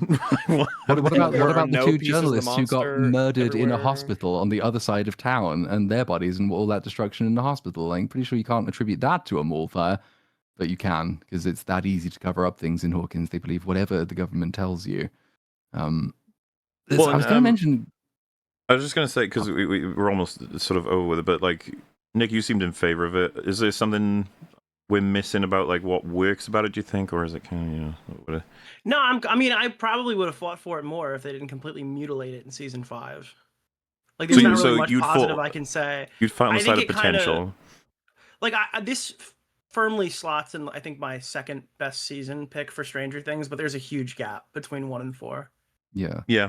I think it's like not coincidental as well. These are both setup seasons. The Duffers are really comfortable when they're setting stuff up. Season 1, it's basically all set up. Not a huge amount of explanation is required because they can tend to leave it as a mystery. Season 2 is an attempt to develop, which fails. Season 3 is an attempt to conclude that basic 3-act story, I suppose. Bad fail. But they do a sort of soft reset for season 4, and season 4 allows them just to start from scratch with a new villain. It allows them to start from scratch with a couple of new kind of characters, new mechanics come into play. They're way more in their comfort zone, which I think is kind of reflected in the generally slightly better quality of a lot of it, and the much better quality of some of it, and the worst quality of bits of it. But they are happiest when they're writing stuff like season 1, and to a lesser extent season 4, because they just are setup writers. I don't get it myself. I don't understand how people can enjoy setting stuff up with no thought to how to pay it off, but the Duffers like it, and that season 4 is that for them. Then season 5 it's the same way that they season manage 3. relationships. Like, they do all this setup to a relationship, and then once these characters are together, then they don't know what to do with them. Yeah, it's done. It's every aspect of their writing is littered with this. They probably just watched that J.J. Abrams TED Talk and were like, yeah, we're going to become writers. Even I can do it. Yeah. J.J. Abrams. One question I had was, maybe I just missed it. When Victor was telling Nancy and what's her face about the the house and stuff, how did they find the house? Did he give him an address, or did he tell him about the big flower on the door? No, they said it was the Creel house, and like that was a famous house because it was the famous murders. Oh, okay. Because it's a Yeah, small the- town. I think that's believable. It's the consequence Okay, of I their just investigation as remember. well, which leads them to his father in the Like prison. Eddie's uncle says, like the Creel murders. So like, if Eddie's I uncle knows about it, yeah. By the way, I just yeah, couldn't just recall if there was a reason that they were able to find the house based on anything. just to reaffirm, fucking Murray takes out like 5 demo dogs and half a Demogorgon with a flamethrower. Man. Well, Man, flamethrower should be a mainstay of the anti-demon Think. equipment. to be clear, there were no oxygen tanks around, or what's it called? Or dryers. Dryers, yeah, dryers and oxygen tanks. That's their one Oh weakness. boy. No, Well, I she- think bullets will do it. Nah, Well, they bullets always are think like bullets will do it, and bullets are like useless. Legos. But It's funny because Um, bullets are like the only useless thing against any of these creatures, and the Well, hitting military it just with a- comes in with rifles. It is a huge pet peeve of mine throughout this show that this show thinks that guns are Useless. like useless, but if you hit it with Unless a bat, you'll Nancy's stun it for a wielding while. them. Nancy's a If force Nancy's multiplier. wielding them, then they're like, Not the yeah, gun, they're Nancy. excellent. Like if getting hit with a baseball bat will make it stumble back and buy you time, what are 30 rounds from an assault rifle going to do? I mean, Use your I'm surprised you went with imagination. baseball bat rather than wide bottle. oh, Line that's bottom. the one of the Oh, most no. effective melee weapons there is. Baseball bats are kind of effective. Golf clubs Well, are she totally classed. effective. Bullets She are spec'd really into being a ineffective. wine Wine mom, glasses are so great. She did. She had plenty of experience. We see her drinking That's Times her all the 2 specialized time. damage, I think, yeah. And you just know Yeah. if Hopper cracked a fucking beer bottle and started trying to stab it in fucking season 1, he would not have gotten a hit on him. No. You But he's an alcoholic, so he should Ted have. Wheeler used his iconic golf club and he didn't get any damage done. Justice for Oh, Ted. poor Ted. There is a one little rule which I debated whether to even mention because it's the kind of thing that should be more significant than it is. But they introduce in season 4 this notion that the Upside Down is actually stuck in time on the day that Will Byers disappeared. So the reason that they're able to find Nancy's diary, for example, or they find the diary and that clues them in because the pages after that are missing. But then they realize that they can use this to their advantage because they know roughly where stuff is, where bikes are, where guitars are. Not where flamethrowers might be, though. And that's kind of the kind of thing I would use as my knowledge. I'd use that as preps. That, well, I know exactly where to find the most super effective weapon, so I'll go in. And it's not a mechanic that meaningfully gets developed in season 5 beyond one notable example of a thing that they find, which is the clue to a lot of exposition.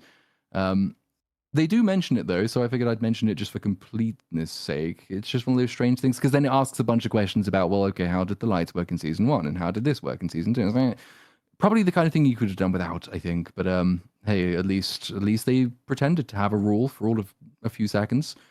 Well, I think it makes sense. Why wouldn't we see like clothes floating or something that people are wearing in the other dimension? If like, how would things move around if there's no one to move them in this dimension? Oh, I that like bit's the fine. idea that it's a flash, like it's a flash copy. When the gate is opened, it makes like an instantaneous copy of the place. I assume the people and animals don't get copied, just the environment. Well, the trees do, so plants do. Yeah, and there's no water. Water doesn't, No water, which I'm except fine for the with. tank. The tank has all the water. Yeah. The lake has no water. The tank has the water. Also, was there electricity, or is that a season 5 thing only? I would assume that technically there would be electricity. It just would have to be maintained.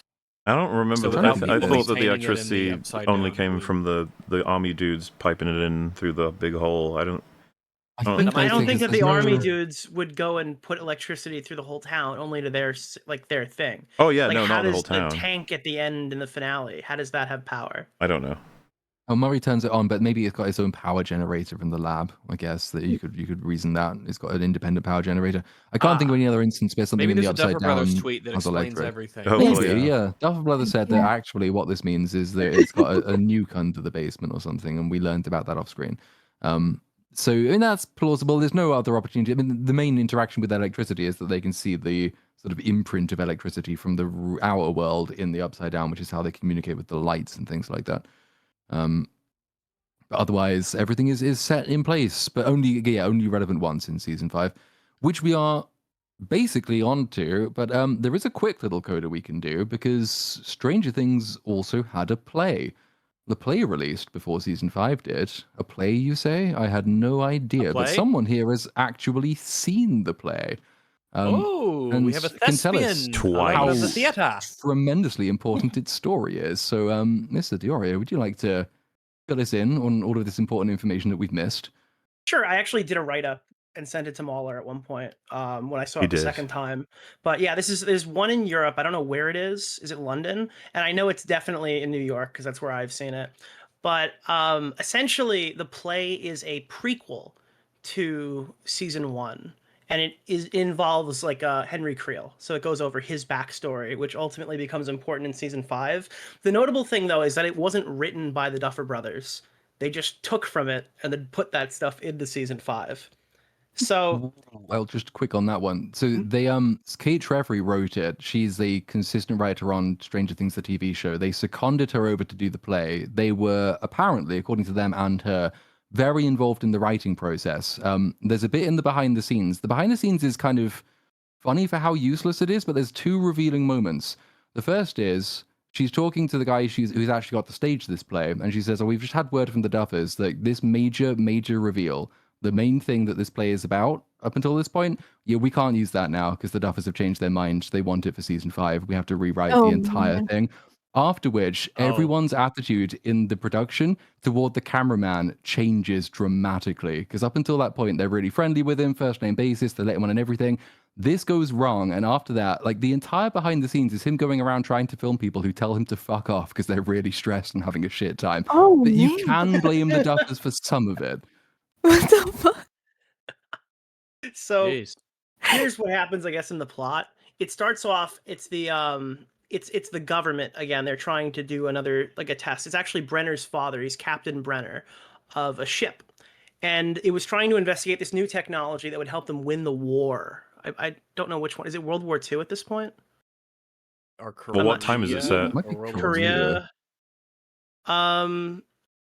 If it's before the 80s, like 10 years before the 80s, what was happening in the Then- 70s? 10 years before the 80s of Vietnam. Yeah. Yeah. Cold War more generally, because it's the what's It the could have been experiment where Cold they War. make the ship disappear? That was a Cold Yes. War thing. Yeah.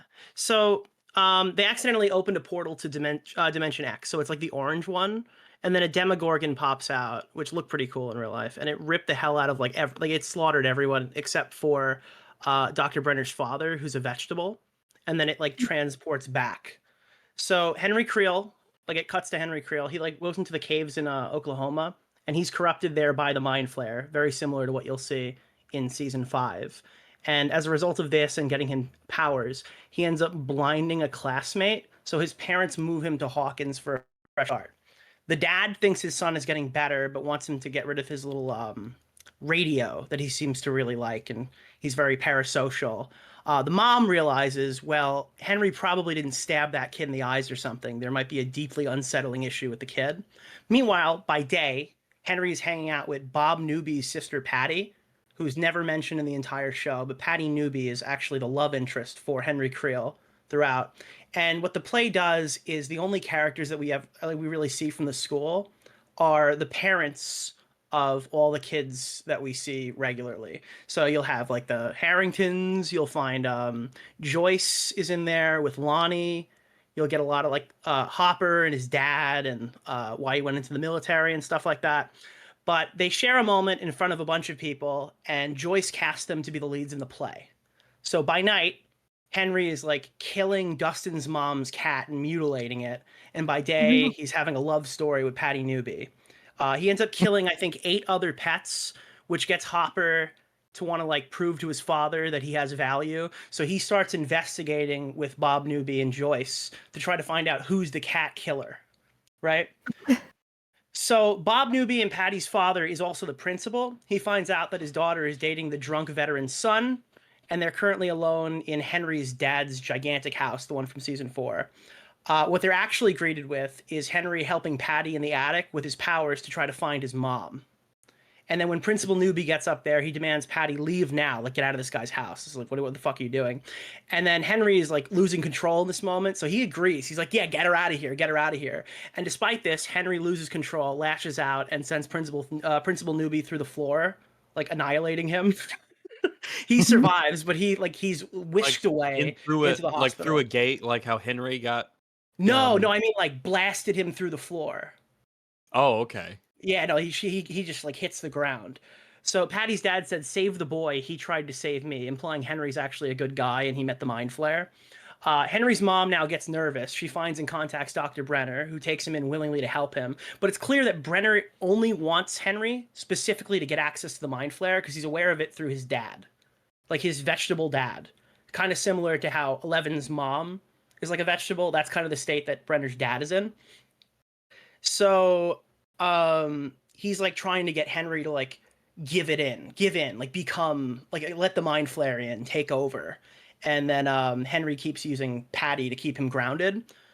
But when Brenner tries to convince Henry to kill a death row inmate, he refuses, incapacitates all the guards, blasts Brenner headfirst through the ceiling. Then he escapes and later realizes that his mother was the one that called Brenner and gave him Patty's name. So now Brenner's going to go after Patty.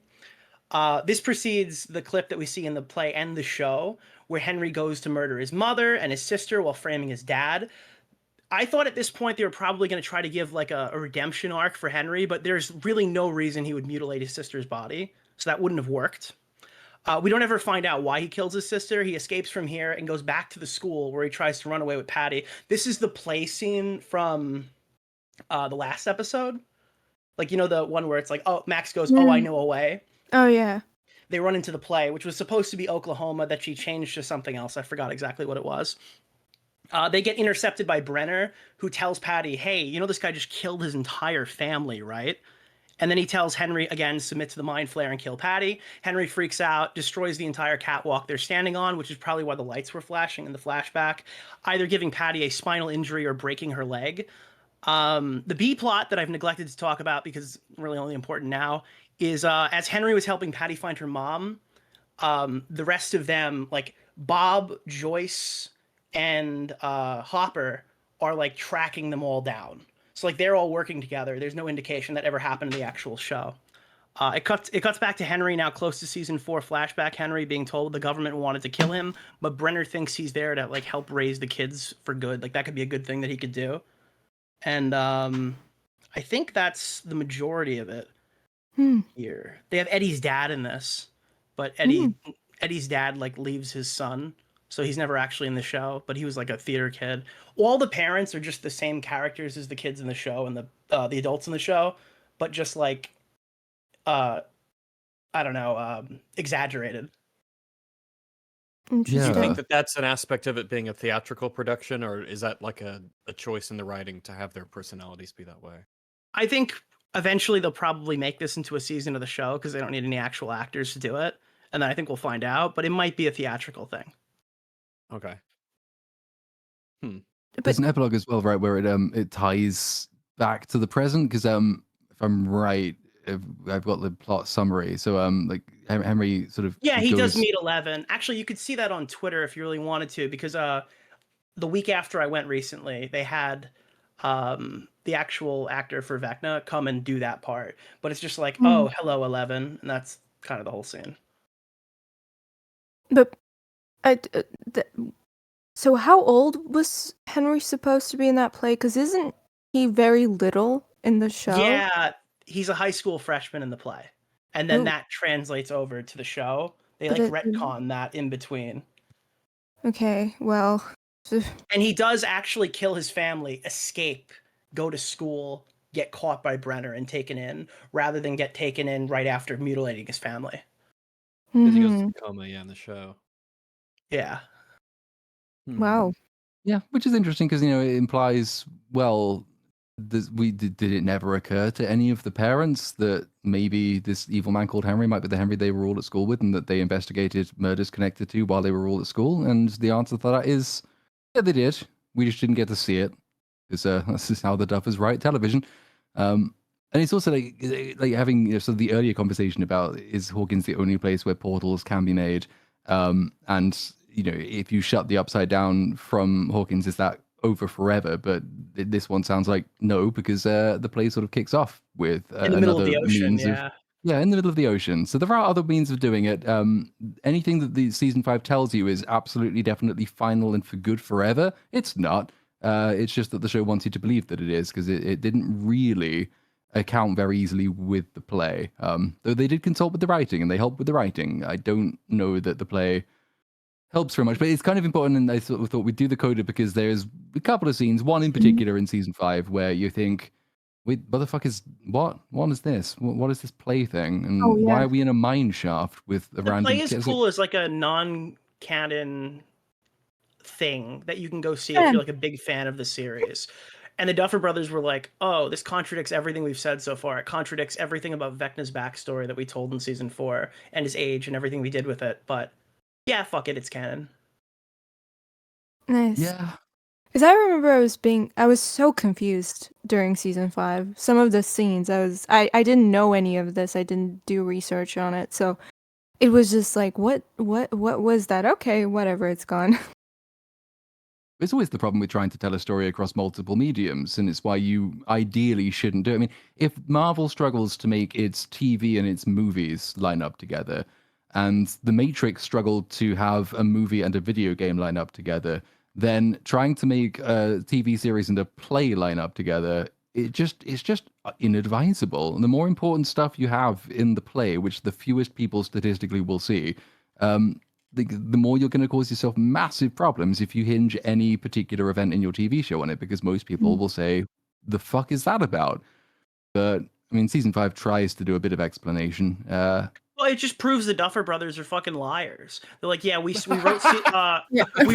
we wrote fucking season 5 with season 4. We were working heavily on season 5 while that was happening. But what is season 5 if you remove the parts about the play and the entire part about Holly Wheeler, because that was added later? There is no season 5 without those two things. There's like no plot point other than kill Vecna. You have to completely, try and find a way to bridge the gap between, if Holly and the Henry stuff. Like Holly is and like half the memory screen time dimension. the entire season.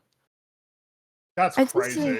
And That's we so didn't know we were crazy. gonna kill. We didn't know if we were gonna kill Max until late. Oh, really? Then what were they gonna do with Max in season 5?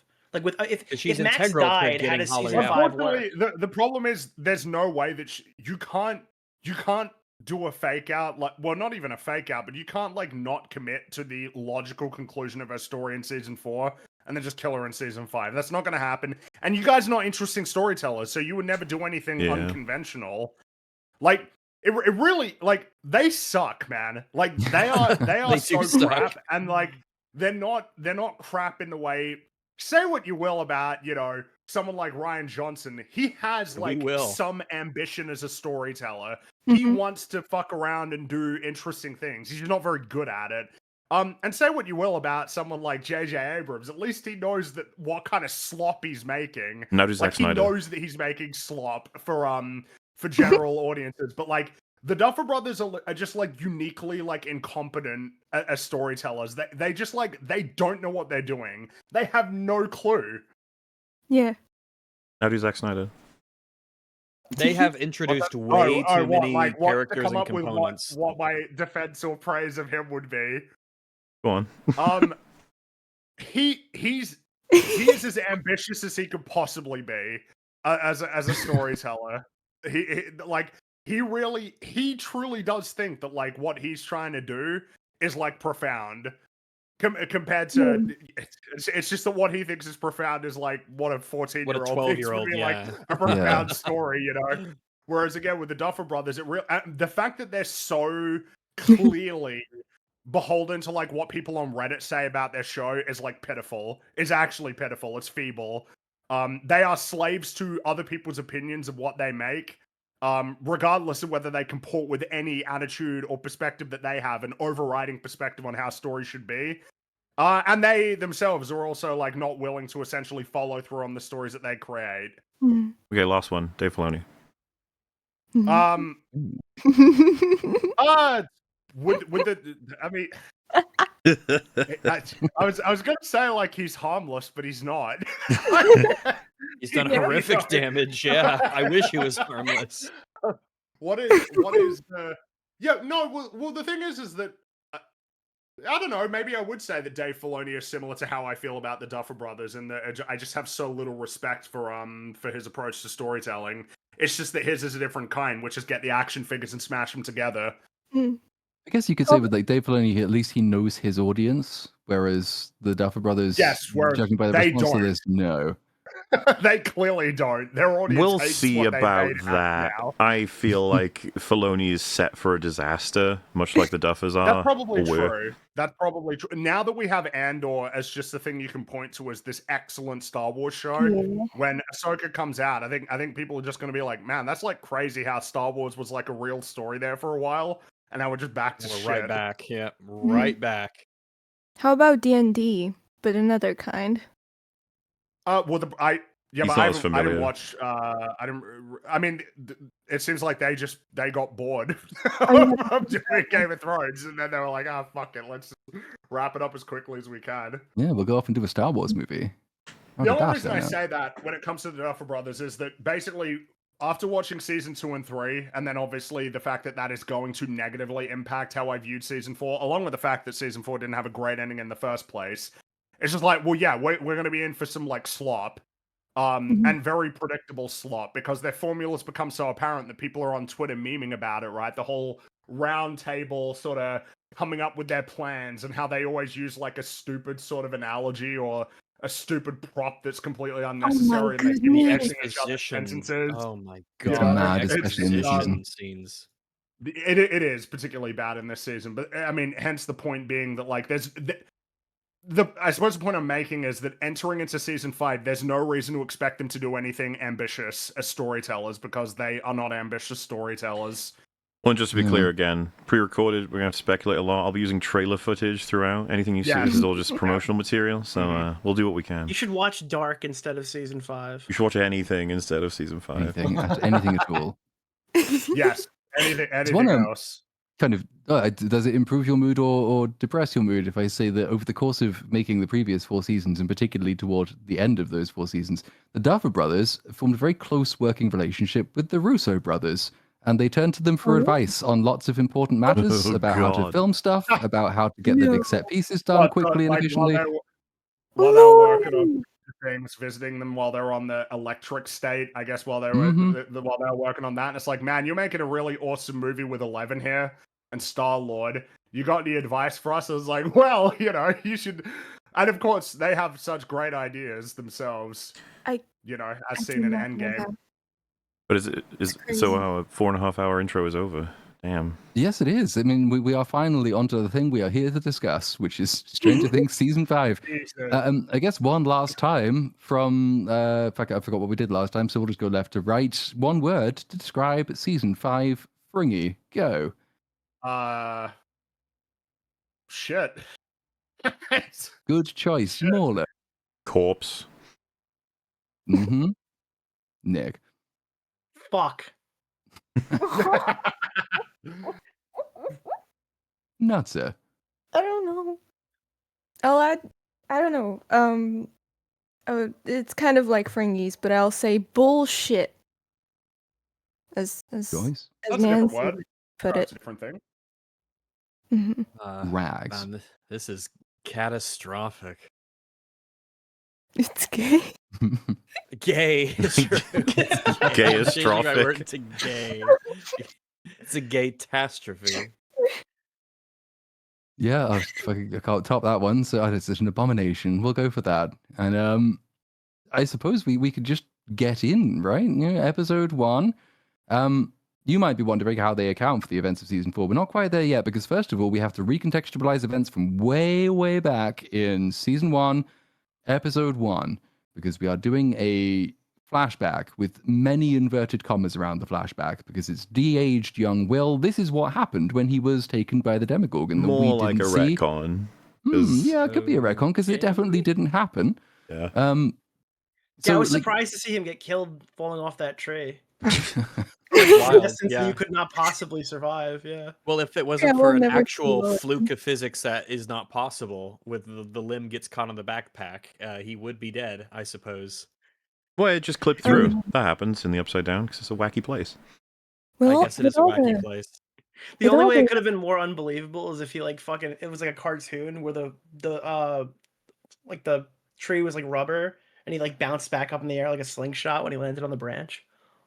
With all the rest of the bullshit that happens in this season, I forgot about the abysmal CGI. Yeah. Yeah, I mean that's the first thing that stands out is like it's It's so bad. No, it's not Starting with great. this scene and this sequence is a fucking choice. Like, I always what? just think it's a sign that something's gone catastrophically wrong when your first scene in your final season is, oh, here's what we didn't show you about the first scene in the first season. This will make everything make sense now. Mm. And it's so stylistically different. If you remember, like, Will's temperament, like, he was absolutely terrified running away from this thing. And then his first thing he does when he wakes up in season 5, episode 1, is pick up a rifle and Nancy Wheeler the Demogorgon in the face. Perfect Yeah. shot, great aim, steady hand. Exactly what you would imagine Will in season 1 to have done. He brought a gun. He had a gun in there with him. You wouldn't have thought that he would have He didn't been know able that to was the hang on weakest to that item he could gun. have shot it with. But, It's alright. a hunt for the Oh, glad you bat. got him. Oh And it man. also sets out to answer the question of, what was Vecna doing all the way through all of these seasons? But it turns out he was genuinely, Not guys, existing. very, very seriously. That's what He was there right from the beginning, honestly. Oh. So Good the to know. Demogorgon, it grabs Will again, it takes him to the upside down church, it leaves him there, and then Vecna walks in, and he says, at long last, we can begin. And then he shoves a tube in Will's mouth and says, you and I are going to do such beautiful things together. Gross. So, bit gross, yeah, a little bit gross. Obviously, like aliens kind of inspired visuals, but we're now supposed to believe that, yeah, this is the moment that he was puppeteered by Vecna, not season 2, episode, I think, 2. Right from the beginning, the Mind Flare was kind of just a visual representation of something that had already happened to him a long time ago, and Vecna was responsible for all of this from the beginning. Why? I don't know. And are we already into a massive problem with the show, which is, what we know about him in season 4, if he kills a certain number of people, he can just open up rifts and collapse the Upside Down into Hawkins. Yeah. Which Here is he already is. its own problem. Mm. He could do that whenever he fucking wants to, because he's a magic god being from another dimension. Yeah, I mean, I'm sorry, Vecna can't fit in the puzzle pieces that they've had so far with No, what they're because what's he designing. been doing all this time? Yeah, it doesn't work. And to be like, see, he was here from the beginning in episode 1 of season 1. It's like, no, The he author of wasn't. all your Shut up. pain. It's like, clearly not. And All right, here's Palpatine, but all right. my take. I didn't mention this last season, but I really, and this is my biggest problem with season 4. I really, really fucking hate Vecna, as a character. I'm sorry. I like aspects of him. I think there are aspects of him that are actually quite intriguing and interesting work. I like the gore of season 4 and what his powers do and how he takes people. But his entire ideology, motivation, and the fact that he has this voice and he can just walk around and kind of looks like a weird, disfigured human being with rotting skin, it just ruins the entire concept of Upside Down for me. I don't Just blame you does for that at not all. work. The thing is, they destroyed it already as of season 3. They made the Lovecraftian, horrifying, extra-dimensional monster come through as rat and human flesh, and then they beat it. It's like, ugh. Mhm. It's like, so now what? I think that's the only reason I was prompted to like Vecna, was because I was like, oh, they're doing something with this now. Something is They here. get some kind of a character. It looked a like voice. something that would be created by the lunch lady and Danny Phantom. But yeah, no, I'm with you though that Vecna should never have been a thing if you were going to commit to what they had set up in season 1. Like, it doesn't work. But now it felt like Vecna was, this is all we have, and it's like, all right, try and make it work, and then it's like, no. Yeah. Like, okay, fine, don't make that work either. We should The have other had question- Dave Jones. Sorry. No, after you. No, that was nothing. Fair enough. The other question I had was where's Barb? Have we forgotten about her again? Because she was there first. Demo was just Arguably, hungry for like- blood that one moment and never was again. Hmm. Also, didn't Maybe even Vecna was- they didn't even eat her or anything. They just put her in the pool area, What's you know? funny is, I was looking at this Will scene when the fucking Demogorgon gets him in this layer or whatever this is, and it's just like Demogorgon is acting so human-like. I don't remember that they were kind of like legitimate monsters before, right? And this time he just grabs him and just throws him into, and then just walks away. Like, Well, what again, is that? the demo in season What 1, is that? the idea was that it's one of many horrifying creatures in the Upside Down, and it got through. like an animal that exists there. Now it's like a This is what soldier one in of the them is army of capable of. Vecna, and it's just like, nah. They literally describe it as like, oh, well, if a Demogorgon's a foot soldier, then Vecna's like a 5-star general. Yeah. Like, all right. I thought that part of the terrifying aspect of this other dimension was how chaotic and monstrous it was. This is That's just the one of the thing. weird Is, creatures there, and if just one of those creatures gets in, look at the havoc it can wreak. and Well, that's it's cool they have it's, these bats and things there because that's going to be like a huge inconvenience for our I heroes mean, to every navigate through season season 5. they change their minds on what the fuck the Upside Down even is and what the inhabitants of it are and how they work. It's just like there's no coherence in this. What's damaging any sense of being able to get missed. Also, chat wanted to let you know, Nick, that was a very good reference. The Danny Phantom one. Good job. Oh, thank you very much. But I can't believe that you guys were even like here. We're pre-recorded right now. Yeah, I know. How did they But get that? I'm Well, psychic. we know that we'll know that they'll we got some Danny Phantom fans. in You're the that chat. confident in my reference that you would say that, not knowing what the chat was thinking? Yes. Thank you. I'm like Will and Vecna, where we share. We're like a hive mind. Listen, Chat and if you're I. a foot soldier, then I'm like a 5-star general And if, or something. and It's just I funny that like we like- go from Eddie getting fucking brutalized to Murray standing on the roof of the middle of the Upside Down being like, Jam! Jam! Just screaming at the top of his lungs. The Upside Down's a joke to be a by the scary time we're finished place. with this season. Oh god, yeah. This used to be a terrifying land. But it totally was in the first season. It was like a scary nomad's land of horror, Couldn't even Lovecraftian. breathe in there. Yeah, it was highly Yeah. toxic, which is another bizarre aspect of this entire thing. So Vecna's plan is, I've grabbed this child and I've impregnated this child. Now I'm going to leave him alone in an incredibly toxic environment where anything could kill him within a short period of time, trusting that a bunch of people I don't even know are going to get here And he will come does and rescue die. him so that my plan will continue. Hopper saves him, right? Like he's dead outright. He has to do CPR on him. Yeah. think, So in like, season so one. Vecna. So what if and remember in season 1 it's not even a great element. It's they get caught by the government and they're like, yeah, send us in, fuck it, and then they do. It's like, so if they hadn't, Vecna would have been like, all right, my genius plan with Will comes back the following day. It's like, he's dead. Oh fuck, Jesus. That's Demogorgon, I told you to feed him. And he's like, well, I don't know what he eats, bro, boss. you see a Demogorgon with an apron on in the kitchen and the Upside Down, putting like ravioli on the thing, like He's the like, most rudimentary cooking imaginable. he's like, give him He just CPR. And the shrugs. Demogorgon's like, I can't do that. I can't. I don't even know how I hear you. I don't think I honestly. breathe I'm just a oxygen mouth. either, or anything really. Am It's I all like just- Am I like one of the plants from Poison Ivy's lair? What Yeah, even am I? yeah, don't I even know. what's going on. Am I a Jumanji creature?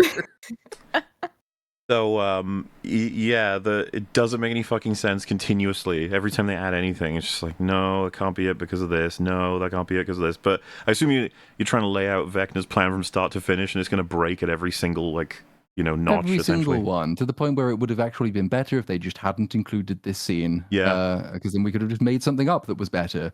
Or they could have there told were us in no an interview something that questions. was better. Yeah, I mean, like season 1 covered their bases enough to where I don't feel like it was worth the risk of trying to reopen that and explain everything or add extra context to it. Just carry on with Vecna. Don't go back. Yeah, we You're all making know it it worse. doesn't make Stop sense. talking. What if that Stop was the calling moment where attention to it. Vecna had his like eureka moment? Oh my god, wait, that can open a portal? That creature? And that was it. You just didn't know. Yeah, believable. I mean, it would have been Vecna more just sorta believable to just say forgot Vecna about the Demogorgons. wasn't fully powerful enough or to be in play until season 4. As in, like, he existed, or he was still gathering, or he was blah, blah, blah, or he didn't know. But, like, to make it so he was fully Vecna and active as early as episode 1 of season 1, it's just like, oh, great. Good job, guys. Well, they say that Vecna like gets more powerful and everything the more people he kills and absorbs. So just say, yeah, he wasn't strong enough. More people needed to The die demo before should've he just was been- strong enough to do stuff. Kidnapping people loads. Fuck it. Just get them all. Whatever. Yeah, but holy shit. Have you ever oh my gosh, yeah. But what if we played Kate Bush again? Ooh. Just blast it through all of Hawkins to make sure no one can be Vecna'd. Permanently. No one could sleep.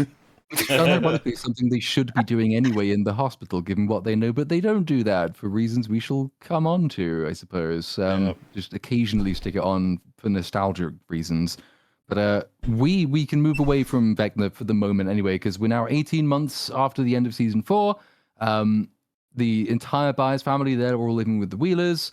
And we meet Holly, and Holly is going to be having a lot to do in this season. She's arguably the most important character in this season. The dark horse, Holly. That's right. But for now, she's just waking people up for breakfast, and Ted Wheeler is extremely unhappy that everyone's here and eating all of his food. This is the end of his character arc. He will come back later. He's been essentially a recurring mild gag if he's the cranky dad who kind of has a point. That's sort of been his little care. Oh, he's just like, we all grown up. You knew someone who had a dad like that. So they're like, oh yeah, he's like a person who'd kind of be, like that. Oh, when people were still defending this season, a lot of people complained about how he was treated compared to Mrs. Wheeler with the Demogorgon sequence, and they were like, no, you don't understand. Ted Wheeler's always been a joke. It's like, so he is. So that means he needs to be treated as a joke when he tries to stand up to a creature that kills him? Like, what? If anything, that helps to flesh him out. Like, his bit, if you could call it, I'll put that in quote, his bit, is that he's around and he cares, but he's like the cranky dad. But you obviously, there's been a little bit of arguing between the parents, but, we get such a small part of that. You never know really where it comes from, and the mom drinks a bit, and it's just but weird. They seem to get along and to be functional. It's like they're saying when we see him get bashed by a Demogorgon, we're supposed to go, there goes Ted. It's just this show really does have a problem with father figures. It's really funny to think back to it because it has so much potential. It introduces characters that are so intriguing and interesting. You have Will's and Jonathan's dad, and his dynamic with Joyce was interesting and quite, interesting for like a second that it lasted. And then he's erased. Then you have, characters like Bob, Hopper, we've already covered. All of them get fucked over in many different ways. And Wheeler, Ted, I think the only scene that comes to mind when I think about him, I think it's season 3, where Mrs. Wheeler is like thinking about, having an affair with Billy, which is stupid. But then she comes, looks at his husband, who's, I think, he's holding Holly, or they're both asleep in the chair. And it's a very sweet moment that seems so grounded and natural and homey. And, it grounds the show a lot. And it's so beautiful. And it's so sad that we never get anything. He never does anything, and he doesn't have any moment aside from that in this entire show. He is the most grounded and arguably competent father figure in the show. But like the Karen Wheeler point's an interesting one because like that is sort of the culmination of an arc. It's another one of those ones that gets sort of softly reset between seasons. There isn't much of them in season 4 anyway, but that is the culmination of Karen Wheeler's arc in season 3 that you're describing, which is kind of nice. And she's a mother, she has responsibilities, she has a loving family, and yeah, sure, maybe going to shag Billy would be fun, because obviously it would be, but actually it's not the most important thing in her life because that's her family. We have to reset for this season, though, because they're starting to argue all the time, and this is really upsetting for Holly, and she drinks a lot, and she's very unhappy again. Obviously it would be. What do you mean by that? I mean, I would, yeah. Do you disagree, Nick? Make a case. Dude, I don't know. Are you saying that you guys would totally be shagged by Billy? Yeah. I think Platoon is, or doing the shagging. No, he'd shag me. So, but it was funny as well because you were saying with that you could do something. It's like they could have done something even up to the Demogorgon hitting him. You could have done something, but they just forget him. Yeah, he is not mentioned. I think he's only mentioned as when they say like parents. Yep. I don't even think they mentioned specifically. And he comes back for the graduation at the end. So really gross that the mum gets everything and the dad gets nothing. Not even to the point where they don't even go to see him.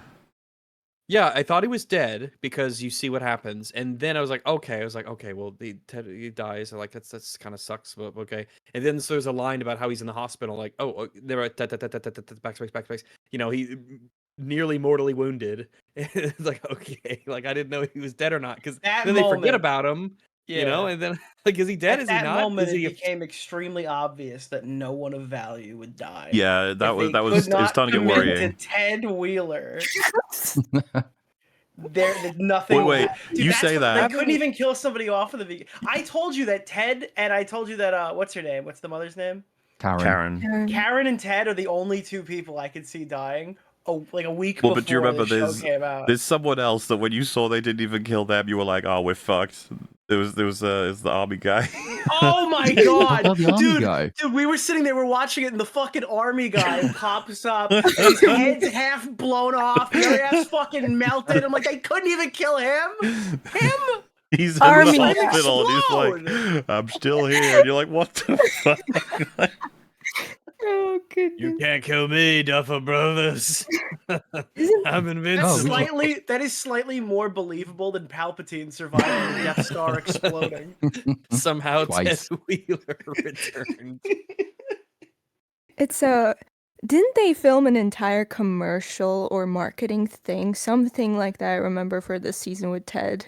It was like a Walmart or something. He walks No, into it was Target. It was a Target ad.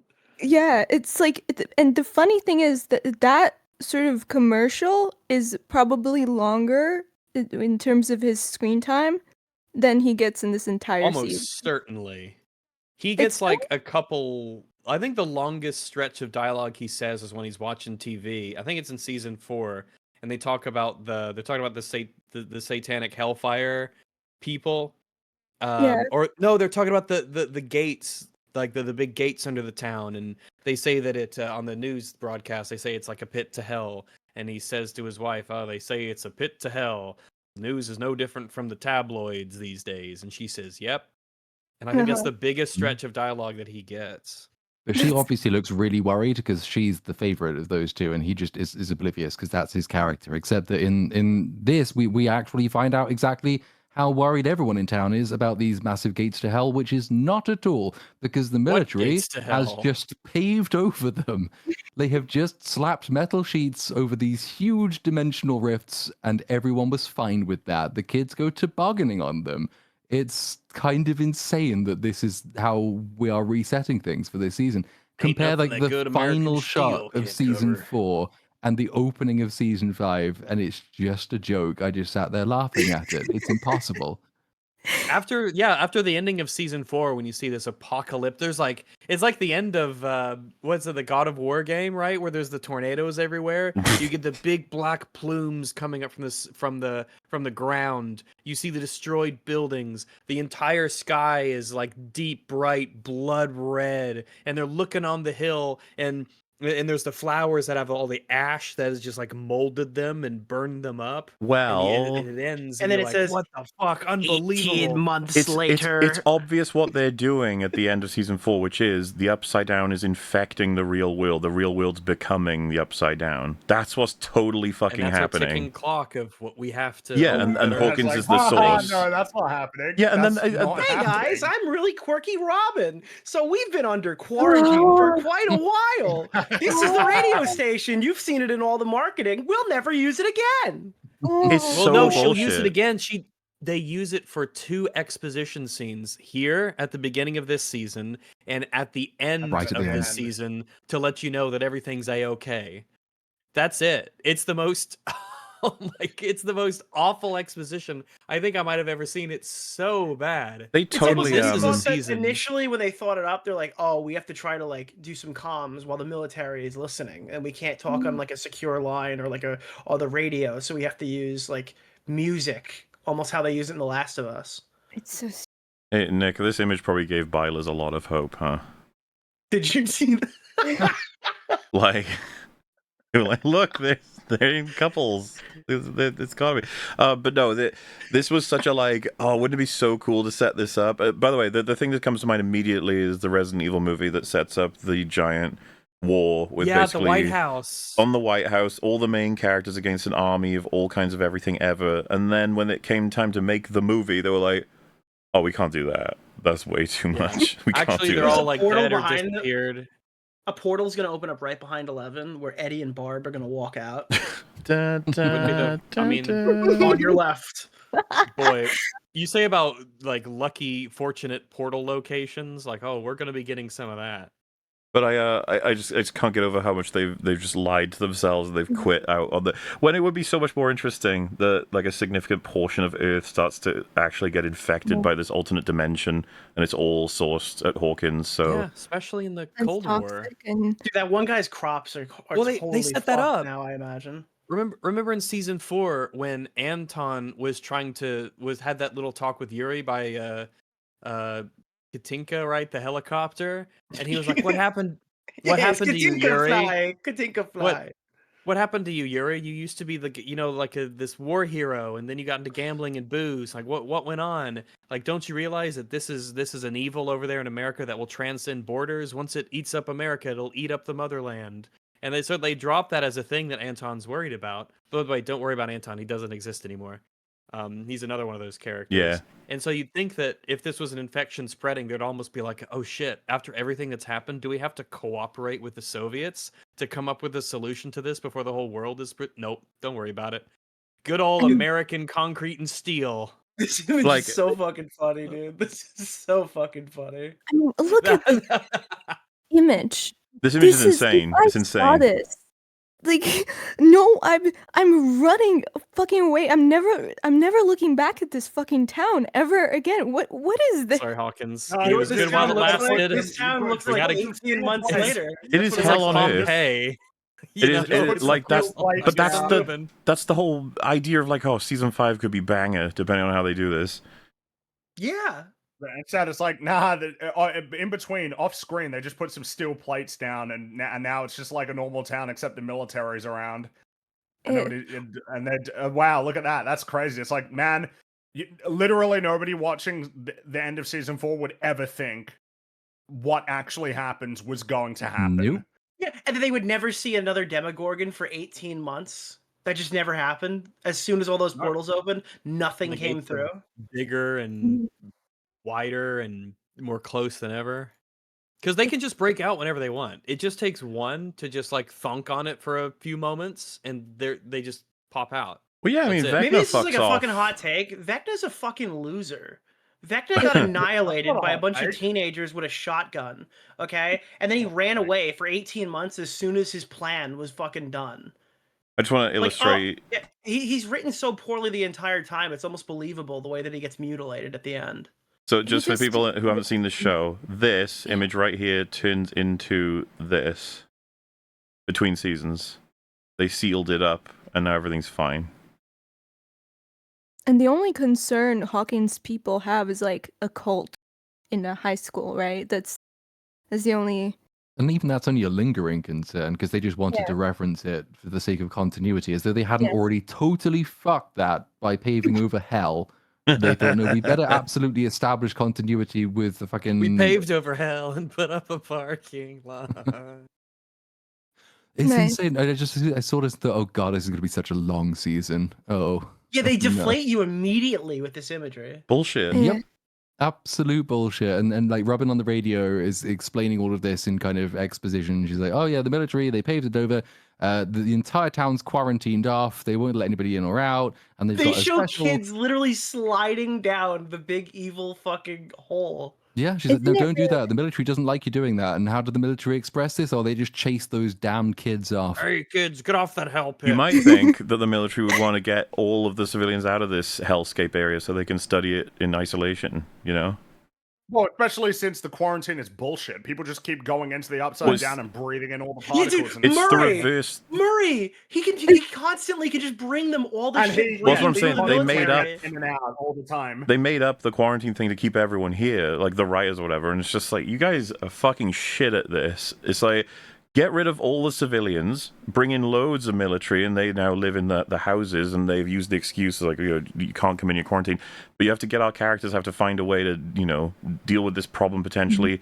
I don't know why they have to cooperate with the government at this point, okay? This is insane. Having it be that we have to fucking sneak around with the government and also Vecna at the same time Yeah, 'cause it makes the this government season have these- gobbled. It's like the government is actually they're portrayed as horrifically, actually all governments is horrifically incompetent to the point where like a Yeah. bunch of teenagers could basically run roughshod Well, over to the point that United States Nancy will at military. one point kill like 3 trained soldiers relatively effortlessly. It's so stupid. Also, Yeah, I wonder how much your prop gun weighs. It's got to weigh like 2 pounds. Your prop gun. Yeah. It's, Also, I, like- have an extremely low opinion of the competence of every government ever, and even I was shocked by how incompetent they were. It's just, I mean, it not Dude, to the flex. fucking soldiers are but- so funny. They're like comically evil. They have no character. They're just bad. Mm. They're Yeah. all Is it- evil. Yeah, they're all just like cartoonishly evil people, except for the people in the good side of the military, like Who the are good gone. scientist guy, Who are the still 2 chained to the bodyguards. radiator. Yeah, the 2 bodyguard guys who are like actual heroic soldiers who save the world because they save all the kids.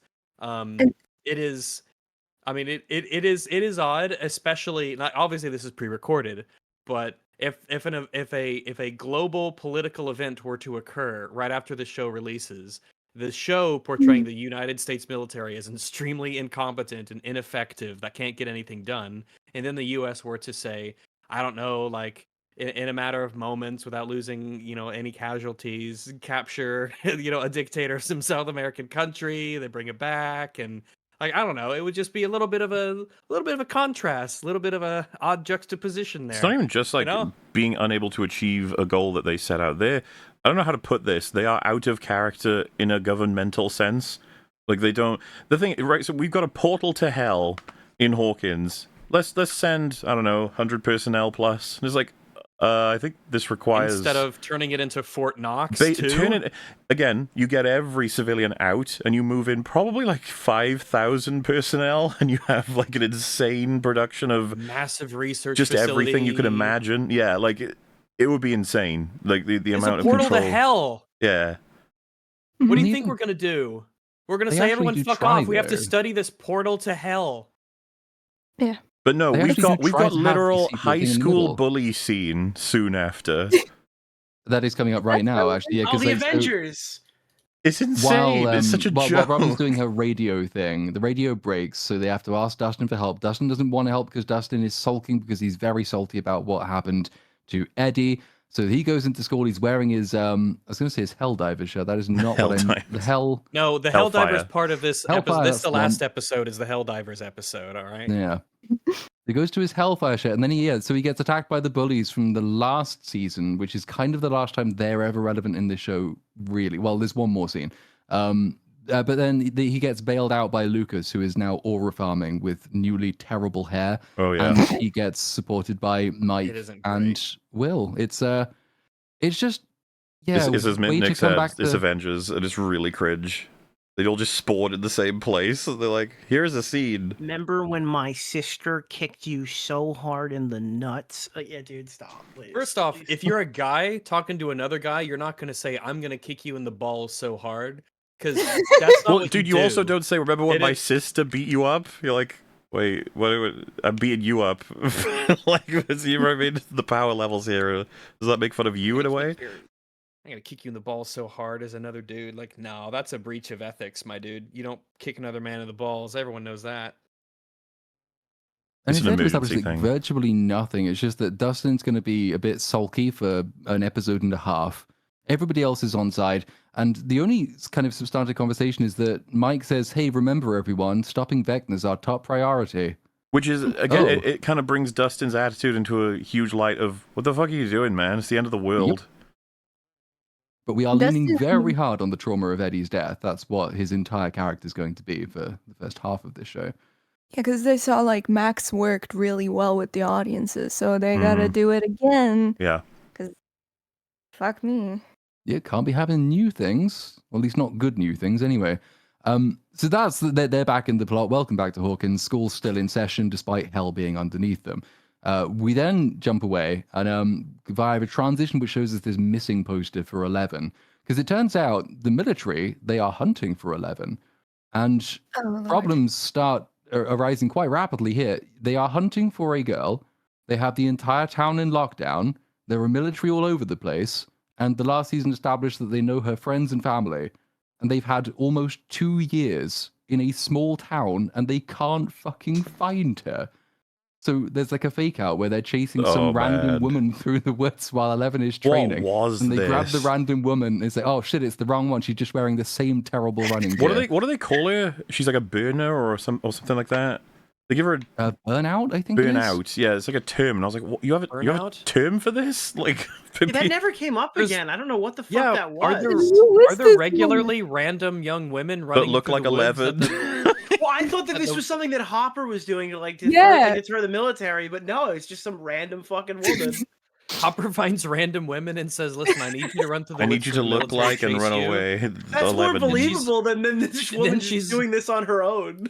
Also, So then it's when she funny. asks Mr. Hopper, like, "Why should I do this?" He just is like, "This'll We're gonna This'll- save the Well, world. it's this'll It is misdirect solely- to the military." it's just solely to fake us out, which they do so many this season.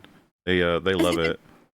in a helicopter too, and it's twice as funny because not only they're hunting 11, but they can't even figure out that her father guy Hopper is even alive here. They just, this is. Never, Yeah, they they bad. just seem to know never he's figured he's it back out. or alive, and they have figured out nothing. The only other thing it establishes is that they have these weird ray gun things on all their vehicles, which will be significant Oh, later. yes. But she's doing a little training montage. She's going through an assault course, trying to beat a record time. She gets a record time, but she says it isn't fast enough. She demands that Hopper and Joyce reset the course. They try and tell her to relax. She says no. And just to be clear as well, they're introducing, because you wouldn't know it at the time, but this is just so relevant. We've got main evil army man from the previous season. We've also got main evil army soldier, we're going to see a Yes. lot of eventually. And then we're also getting a new evil army leader. And you might think, why have 3 of them? Why not just one? And you're like, well, because we're going to lose one halfway through the season, kinda. You're like, that doesn't And you've answer still the got question one at all. too many. All right, That George Lucas. It's so weird. And it's just like, you might think to yourself, like, already a bad idea, introducing 2 new army characters we need to track and give time to. And it's like, that little Holly sequence, like right at the beginning of this episode, is such a foreshadowing of just like, holy shit, half this season is worthless. It is indeed, and yeah, I don't, because I know one of the military guys was from season 4, and I didn't even know his name in that. So, No, yeah. like, in my notes, he's just General Man. He's the and one then that I've gets got- melted. He does get melted, and then there's Lieutenant Man who gets something else happens to him. Yeah. That's later. So you see, 11 insists on rerunning the course, and now we established what she's been doing, training, which is great. Probably worth mentioning, right? This is a scene that got out early and everyone made fun of it. Yeah, I can see why. Editing is really bad. The body doubles are really bad. Millie Bobby Brown clearly, and maybe for good reason, didn't feel the need to train for something like this. She's running like someone who doesn't run, which is fine. I'm sure she doesn't do much of it in real life, but you know, it just makes for a really awkward looking sequence. And then, of course, there's the whole aspect of like, whereas you might think of something mentally needs to happen for her to understand and use her powers, seeing this is very like, what are we doing? What does this have to do with Eleven's abilities? You know, like, oh, well, what if she has to overcome a series of obstacles on her way to breaking into a military base or something? You're like, what? An unforeseen situation in which these skills will become incredibly useful later, but at the moment, to all characters involved, it is in fact unforeseen. So it's just reminding us that she exists and she's powerful now. She's got her powers back to full whack after the events of season 4. It's so contrived. All of this, like their abandoned buses. How did they even smuggle those in? How did the military not like find this entire field filled with like weird obstacles and stuff like that? And also, this is so useless. Couldn't they smuggle in a treadmill for her or something? 'Cause I feel sorry. like there's a much This is more just effective cringe. ways. It is cringe, yeah. It is quite This cringe. is cringe because Ella's cringe. Yeah. Yep. And I thought, whenever I saw this without the context of the season, I thought, like, it's just the stunts are so bad. Like, 11 Millie Bobby Brown is so bad. But this is like a thing with this season. It's just everybody is just terrible at stunts and running. No one wants to run well in this season. Well, she in particular just seems to think that running involves propelling yourself forward by punching the air, which is not traditionally how it works, but that's how she was told to do it. It's not the first sort of Rise of Skywalker vibes I got from this show. It's not the last either. It's Oh my it's kind of God. this reminds me of Rey. I wonder what else it will remind me of later in the season. Well, But when you said smuggling in a treadmill, for example, that would surely be impossible in a top secret locked down military compound. There's no way they can smuggle in anything remotely useful. Well, you're wrong because Murray's back. And just Murray runs before supply missions. you continue, I just wanted to say about that scene. I wonder if it was overcompensation because her powers went from, let's just call it, default in season 1 to we haven't moved at all in season 2 to we haven't moved at all in season 3, and then she lost them to regaining them in season 4, and they realized, holy shit, our magical character with magical abilities has not trained or understood or developed her powers really at all, except you could argue in season 2 they were, but it doesn't really feel that way, right? Closing the rift at the end of season 2 as a result of what she learned from Kali versus what she did to the Demogorgon at the end of season 1 doesn't feel like a jump. It feels lateral, if anything. But, this felt maybe that the Duffers were like, nah, she's better now. Does she do anything that impressive in this season? That's not like stuff we've seen before. No. Nope.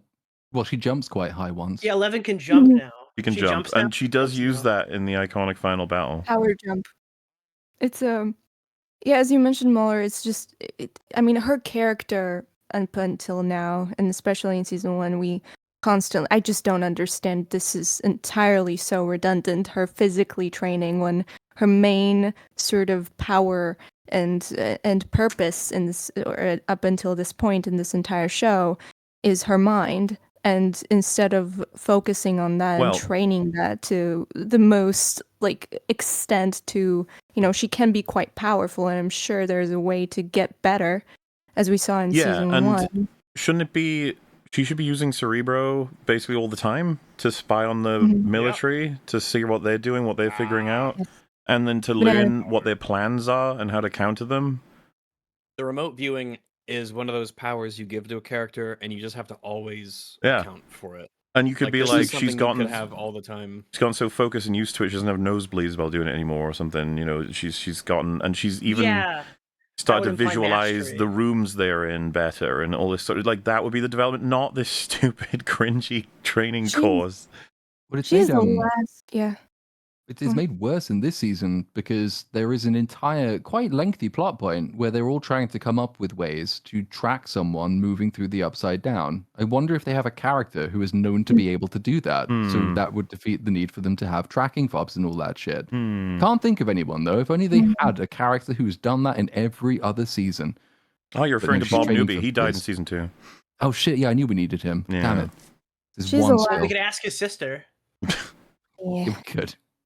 She's the last person who should be doing physical activity. She should be most focused on just being protected and being static completely, to focus on her mind completely. And everyone else should be doing the running and training and stuff, just to make up for it and buy her time and stuff like that. But no, it's the complete opposite. Everyone else is chilling, and she's the one who's running around for some fucking reason. That's what I mean. We're off to such a bad start in so many ways. It's like, oh god. And it's not well.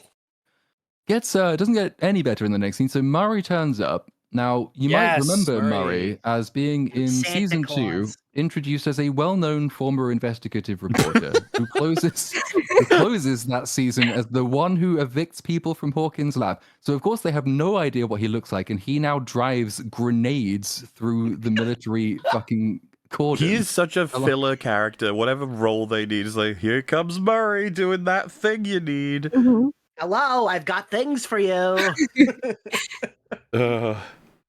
Oh goodness. He does it multiple times. He just, whenever they need a supply drop, he is the driver, the one most recognizable person on their team. Hey Jonathan, do you have my CD? Have you tried that music? Did it work? Have you fucked your girlfriend yet? What? You don't even really, I know this sounds like a weird thing. It's we don't even know why he's really invested in all of this. I know it's saving the world and stuff, but really, him specifically, his character, he's just a meme, of a person. Yeah. But he's not fucking funny. No. Why do they think he's so fucking funny? I don't know. I don't get it. He's really not.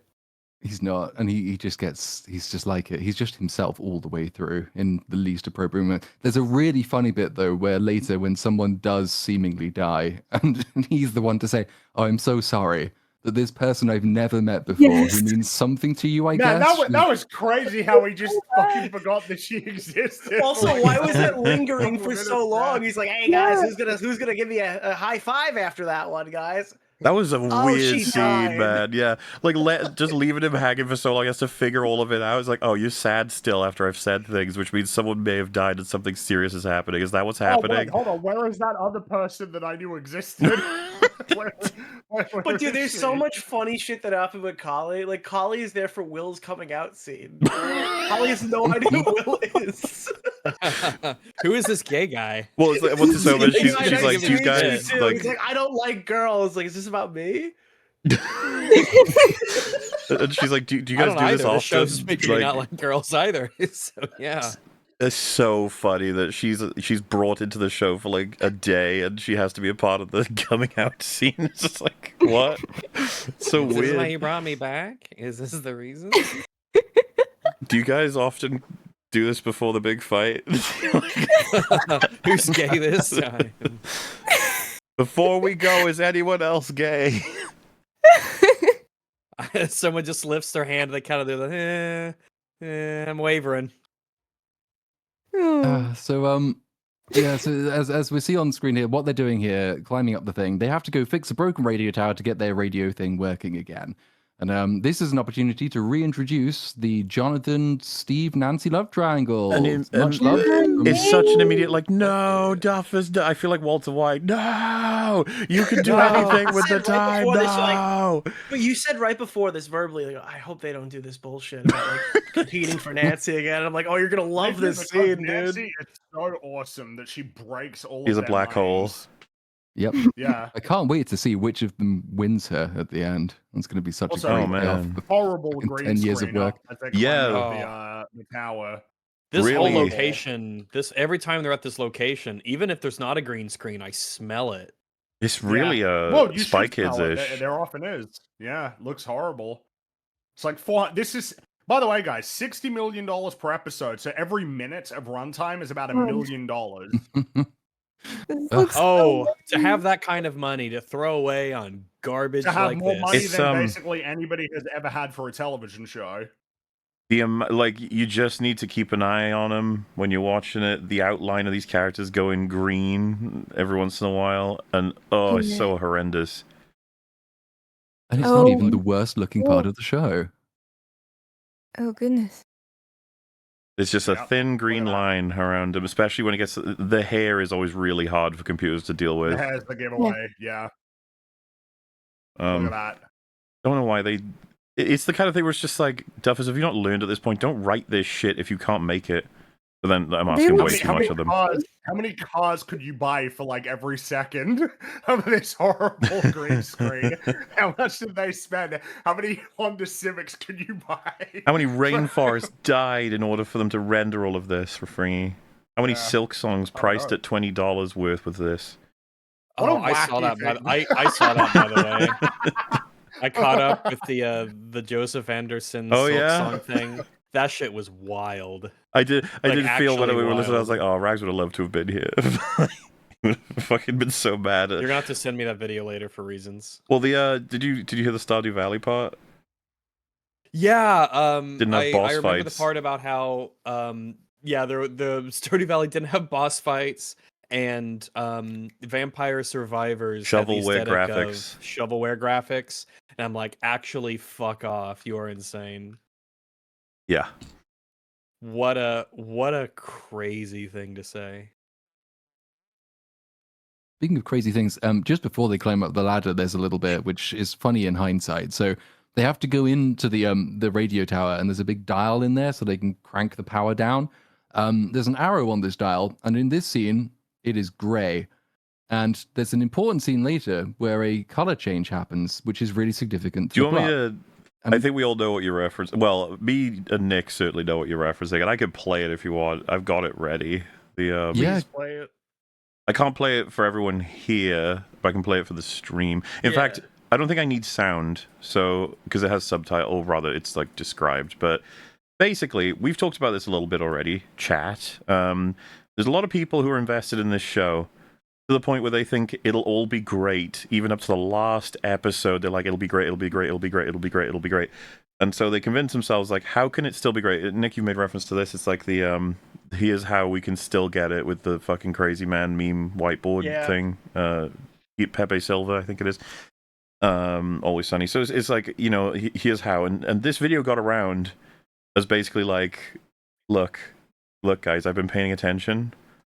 So Holly trying to escape through her memories. You got it's this, that's wrong. It should be yellow. I'm actually gonna put the cover up just in case. Don't worry, I'll describe it. The color change. Vecna's messing with her memory, and then now this is gray in episode 1. That's what Platoon was just talking about. However, it's red in the first episode. After red, it's red. Will's That talking reminds me of about Daredevil. lovely memories, Daredevil's red. like biking to Melvold's. This is Melvold's General. Yeah. And it doesn't sell milkshakes, despite the fact he's talking about buying milkshakes from there. Like getting lost in the woods. Lovely memory. Wait a minute, that's not a lovely memory at all. See? It's like... This is like Sherlock. It's like the... yeah, the thing you we were gotta talking about understand. before. There's a lot of clues being dropped here. Joyce Did talks you get about the one where the way they stand, their posture? Will's posture is the same as Henry's. I saw that. Yep. Yeah, I saw all the comparisons for that. They talk about how much the entity likes it cold, you know, the mind flare, and Will's pretty happy being cold in these recent episodes, isn't that? How about you? Oh, they're setting some stuff up here, and It's some good writing to leave clues like this. well, and the whole like the reality of it. It's all coming up. This is all happening. And even this is something I asked about as well. When he said, I don't like girls, I was like, didn't Mike say he doesn't like girls to him in season 2? It's not my fault you don't like girls in season 3. I think 3, yeah. So I was like, it feels weird that it's like they've forgotten that. But it's like, no, they haven't forgotten it. Vecna's screwed with their memory on all of these things. And it's all coming to a head. So none of this leads anywhere. Oh, all right. All of it's either complete mistakes nonsense. or things they forgot. And this person is probably... not having a good day. And now this exact show, right? Like this show that did all of that is trying to go, oh, dude, we left little clues to show that 11 might have survived. I don't little trust clues. you. Yeah. We And, left a clue about the future spin-off. Well, that could be fucking anything. The copy. This basically sums it up. It's like, it's not that they're mistakes and inconsistencies, it's actually that they're great plot twists and it's gonna all make sense. It's like, oh, I'm so sorry. Well, the most malicious thing that the Duffer Brothers did was constantly queerbait the entire time by leading everyone to believe that Will and Mike were getting together, and then they ripped it away at the last possible second. It's so It's beyond deeply fucked up. homophobic. It is so deeply homophobic that Mike would not have sex with. It is so funny though, it's just like this dial changing color, evidence that Vecna is screwing with everything. It's like, guys, I think that's just a mistake. Yeah. I'm There's sorry. a lot of those in this. And it's so because they doing any research for this, my Twitter feed for the last 2 weeks has just been full of fucking shippers being mad. Yep. And it's hell, and I don't know how to get rid of it. We just need to find a way of curing autism in teenage girls, I think, and then we'll solve that problem. But until we do, we take a might while. be stuck with them. But they were particularly mad all the way through this season, and it was I very have a funny. clip if you want to play it. I put it up top. A clip This is a of, person physically sobbing. oh dear.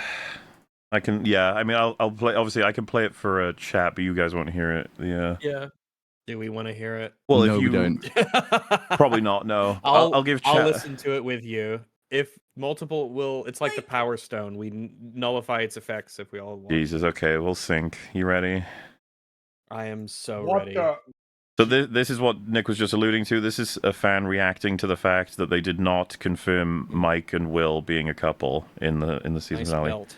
So 3, 2, 1, go. Like, I don't understand. She fucking died, so, like, why can't they fuck? Like, I don't understand. I don't give a fuck about his random ass boyfriend. Like, why did. So, this can't be real. She's having trouble. Oh, no, it's real. Look This at is her. Look at the this tear. time. She's a better actress. If it isn't real, she's a better actress than half. Well, Irish. the point. Like, Either the point she's is, acting or they're all acting. I don't know, but there's a whole lot of people who sound just like that on social media right now. Why Yeah, I is mean, this how people engage with? Well, remember the Arcane shit, man. People were more invested in the I know, shipping I know. than That was anything else. hell. Wait, Don't Arcane's drag the me show. back to writers. hell, Moeller. Don't drag me back to hell. Arcane's the show where that guy kissed that girl on the lips, right? in the water, yeah. Yeah, In the water. It was a deleted Okay. scene, No. but you I know. can't believe how stubborn he was on that one. It was so fucking obvious. Literally nobody else. Nobody Hard to else. believe. Okay, well, but he'd been watching shows for 30 fucking years, bro. Like, he's got a bit of clout Yeah, when it I comes think to these get on sorts of his things. level, man. Dude. It's kind of wild that conversation was sort of like the beginning of the end of That was his the online precursor. That was the presence. precursor. To Well, he the dealt a months lot to of damage You to say himself precursor, before but on the that. last day he was here, he was fighting in Discord about you guys. Like the last known day of Doomer, he went out fighting on Discord Well, about he his was EFAP on- appearances. No, he was on like Adam and Sitch's podcast in the chat arguing about No, it too. I'm talking about when he got exposed for like taking that guy's money and leaving. Oh, and not making the videos. that Yeah. same week, like this is like a year out after everything that happened with you guys. He was still fighting on Discord with your fans. Oh, he hates us. he thoroughly hates us. at He this just said point. some really silly things and really. He hates really, Rags the really most thought out that- of all of us. And then I've been me. playing video Yeah. games for 30 years, guys. Listen, there's secret lore that is not public. He really fucking hates me. You guys should make a podcast together. We should make a podcast. Well, back to brilliant quality television. So Murray has arrived. He gives them grenades. He gives Jonathan a suspicious tape, and he gives them a telemetry tracker dart thing and tells them the military are going to be going into the Upside Down tonight, ahead of schedule, which will give Hopper plenty of time for a crawl. Because you see, they piggyback on military crawls through the Upside Down. There's a very long, elaborate process they have to go through to get into the Upside Down, which does not involve lifting up a plate and going into the Upside Down. Because if they did that, we would have a way shorter show and it would have been better. But they will do it later, just not for the first Easily. several attempts. To the point where it's very obvious you don't need some kind of psychic creature to be able to pull it up, even though they have one of those. Mm-hmm. You could just get a guy. You could get a guy with a crowbar. Not even a crowbar, maybe just his fingers. But where can you find a man with fingers? Yeah, I mean, they are kind of weak. It's actually super nice that none of the gigantic fucking monster creatures tried to get through this entire time. Well, it's just all this Because the effort for Demogorgon the had crawl, no problem ripping it right up, right? which is so fucking pointless. And then, of course, again, you could just have every time the military, just have someone in your team spy on the military and see if they found anything. Maybe they found Like Vecna. with her I magic think powers? that- Like with her magic powers, maybe? Or... No. I mean, Okay. that's the point where I With a think the plates telescope. are to keep the civilians out and not keep the monsters from getting here. It's to keep the civilians. Because from the getting monsters in. can leave whenever they fucking want. Because when the Yeah. Demogorgon pops out, but you see- when they do it later in the season, it's just That's like the Vecna- just do anti-Ted it. Wheeler deployment plate that they put on top. Vecna of needs the... to think about his plan for another few months, okay? Eyes on Wheeler. How long has it been since the end of season 4? Is it 18 months? 18 months. Yes, 18 when you see the months. entire thing on fire, it then cuts to That black. is- 18 months. And See, starts when the next thing was season. on fire, that should have been when the Demogorgons all fucking rush out, grab some kids, go back. Like, that moment, even then it would be too late, as in, like, why haven't they done it before? But 18 months? Like, what the No, it fuck? wouldn't have been too late because their entire argumentation was once the gates open in Hawkins, everything can come through and the world will get corrupted. That's Well, but the my whole point is perfect time all to of it steal is those too kids. late in terms of why the plan works the way that it does. Like, what the fuck has Vecna been doing for Yeah. like 3 years? Well, it's not even, it's more than 3 okay, years. yeah, if we're talking about seasons 2 and 3, but for Vecna's season Mostly 4 not plan, existing. isolated I into was gonna that say, plan, but he should have working just with took that- those kids. By the way, that would have been quite a horrifying image with each of the cracks, like a bunch of creatures start crawling in and out of them, and then we cut to credits or something. It's like, yeah, that'd be a cool thing to have to deal Yeah, with. and But, to think about how many people are going to die and how terrible Yeah. it would be. Like the death toll. Yep. I guess the Everyone. in-universe explanation is if Vecna was injured, everything in the hive mind was injured, so they were all just like Peter Griffin going like, ah! And yeah, and he needed 18 months in a hospital bed Yeah. in the abyss, where the Like Demogorgon every coming in with the Demogorgon apron is all again. just like, ah! Ugh, It's just so grabbing its bad. knee. Like some stitches. Ah. Ah. I mean, So, he Oh, they do the transformed from knee a thing. human Family Guy. body into that thing, right? So does he like have like a human like anatomy? Does he need He doesn't have a like dick. Well, he might He underneath got it. Ozempic. You don't know. It's does Like he's got a little flap that he just pulls. all of it's a big skin suit. I'm assuming you're asking because he can be physically just killed. So what is he? Because I kind of was at the point of thinking he's just like a flesh avatar. Like he's not whatever that isn't Yeah. really what he is, if you know what I mean. But it's like, no, that's him. And you're like, oh. He's like a Oh, physical 11 is being. He lame, has probably then. like a heart and lungs and stuff. You're like, really? Okay. Just stab him Does and he like poop? Body is made artery. out of no, his body is actually made out of stop asking questions. Ah. I'm just because it gets awkward, Powerful right? material. It's like, does he eat and poop? And it's like, does he go on the toilet? Stop what they- asking questions. That's why there's so many humans on Pandora. They're trying to mine all this stop asking questions, so they could bring it back to Earth for all the TV Like, shows that they make. Do you think he orders McDonald's? He's like, leave it on the. No, he's a Burger King kind of guy. No, Dude, back he to go- say that, like, no. he goes, "Do you got any of that Szechuan sauce? I miss this Mulan Szechuan sauce." He goes to like Long John Silver's and gets like fish sandwiches. He's just a bit of an oddball. He wanna likes go to pineapple You'd find soup it. You'd and stuff. catch him at a Captain D's, but you would never see him at like a Burger King. Like a Demogorgon's walking up. We're gonna go to Salty's. Salty. Or he walks back in. He walks into the store and there's a little demo dog, and the little demo dog, he says something like, "What's the thing about like my son asked for a boy's toy in his Happy Meal?" Something along those lines. So he's just being like a parent to all of these demo creatures. Would have been a He's better just show. trying to live a normal life. Oh my goodness. Better show. would have been, but it wasn't. So yeah, Robin sends the news about the crawl through the fixed radio because they all speak in code and the military is too dumb to crack it themselves. And their routine is that they use all the demo dog tunnels from season 2. That's how they get around the town undetected because the military is completely unaware that these tunnels exist, even though they go right under their top secret base and they knew they existed in season 2. Yep, they literally discovered them coming out of a hole. That code shit was insane nonsense for so many It's reasons. not only that they knew the tunnels How do you make- existed in 2, it's that they literally know that Hopper and all of his associates existed in season 3.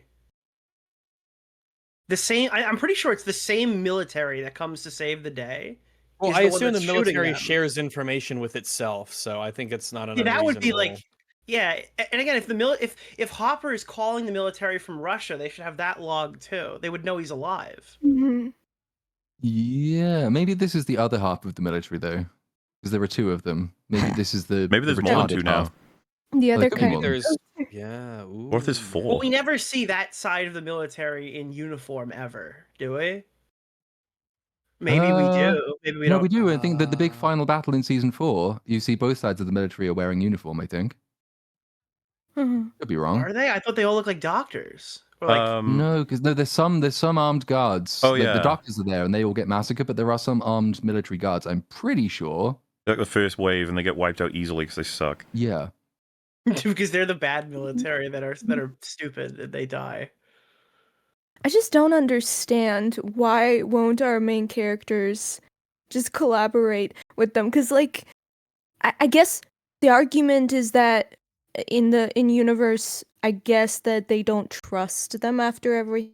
How Well, there's Also, an they extra- want. They just think trust that they'll them. experiment If on you- 11 and blah blah blah blah blah blah blah blah blah. I'm just, but you I'm have- assuming. Some factions are clearly good though. You asking they from don't have context. Like you've never communicated everything. They have no idea who the fuck Vecna is. They don't know what's going on. Just tell them what you know. They The it world's can't at stake.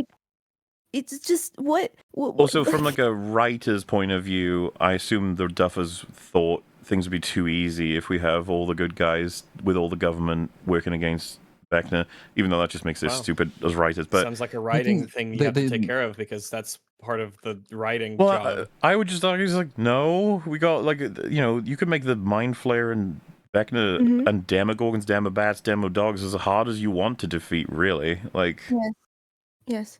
You can make them, you don't have to make them like bulletproof and insanely fast. You can give Yeah, them but limitations. it's a You can different- make if we them did that, then we weaker. wouldn't have to defeat the government after we defeated Yeah. Vecna, and so we couldn't get that. So what they did is obviously they set up this clash of factions within the military, so we do kind of see in season 4 that the evil faction wins because they wipe out Dr. Owens' team and then take him prisoner, and we never see him again. And then so now they know to fear that half of the military. So they like the heroes want to stay away. But from the military's point of view, they also have a reason for not working with these people, which is that for some reason they have all decided that 11 is the one who's been going around killing everyone. Oh, So that makes a great degree of It's sense. such a funny so scene too. cartoony. She's like, you're never gonna get information out of. I'm never gonna get information out of this 11. This guy's like a trained soldier. He asks him one question, and he just starts He freaking just out. cracks. She's a freak. She's a disgusting freak. I fucking hate how they keep referring to her as freak. It's just so, first of all, unprofessional and dumb and just, like It is the no one. unprofessionalism of all of the evil soldiers that bugs me as well. He just It's loses boring. composure immediately. Show a little Boring, class, it's man. great. A little decorum. But yeah, it wouldn't be that she's a freak. It's that she's like a psychopathic person who could kill people, and she's insanely dangerous. And like, Mhm. I mean, come on, man. That's why. I mean, I'm Yeah. sure military like faces fucking like terrorists and worst people ever in their profession, but I don't think they name call them like, oh, you freak, you little. They call them worse things than freak. Yeah, they but call them To be racist. they clear, call the she enemies like worse things she than has freak. killed Depends on like what their color is. 3/4 of their but- friends and family. Yeah, the amount freak of isn't really the people- word, is it? They say a couple times, like they bizarrely, after they show that all of the enemy soldiers are super evil to a cartoonish degree, a couple times they're like, he said my friends were in that helicopter, and he's like, oh, my friends are dead. And I'm like, He says my friends are in that helicopter, but like I thought, wasn't there only? I guess there was were two at people in least the two. helicopter. There was a pilot and a Yeah. gunner. Yeah. And you only had 2 friends. Dude, So, it was both of sucks his to be good him. friends. Percentage-wise, that was catastrophic to his social Yeah. life. Dude, that was like all of them. The plan that everybody has, they want to send Hopper down on the back of the truck and they will track him using an elaborate telemetry tracking system installed on the top of a truck rather than using 11 in a bath. And I've never figured out why they do this. They don't really like half the group says this is a bad plan because the territory that they'll be searching just has some shit shops in it. And Vecna's obviously not going to be there. And Steve suggests that he might just be dead. Because 11 can't find Yes. him in the bath, and Will hasn't felt him with the gaydar since season 4. So maybe it's all over. But Mike and Nancy both say again, no, because we have an entire season. That can't be true. So Nancy's like, come on, listen, I know the Duffer Brothers. Anybody killed off screen is not dead. Well, what hit me so hard when I was watching this is they have little indicators on their map. They've gridded it out, right? So it's like, okay, we'll do it to grids. We'll do one grid piece at a time. And when we do it, we'll blank it out as like, that one's done. As though Vecna couldn't move. Mhm. It's like Yep. the stupidest thing ever. What does this confirm anyway? And then, of course, I was like, hang on. You just want to know where he is, right? We can talk about Hopper's bonus plan later. But if this is the plan, we just need to find out where Vecna is. So let's say they go to the next grid point and he's just hanging out. He's sitting in a wheelchair or something, just like, my legs, my precious legs, so hurt. And they go, that's where Vecna is. Okay, go home. It's like, how do you know he's going to be there when you then plan to kill him next time or whatever?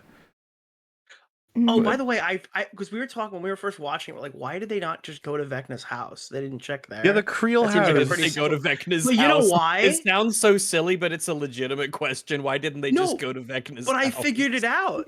Every time they use Vecna's house, they redo the house in real life. So they rebuilt the whole thing to be in Vecna's mind, and they didn't have a practical set. They Mm. should have had a throwaway line Like, there, it be looks like, he's like that definitely not in whole the thing Creel they house. did. We checked that, twice. I He's just think that's definitely such not a there. lazy reason when they rely so much on CGI. Yeah. I mean, $400 million. yeah, Yeah. costs a lot to build houses these days.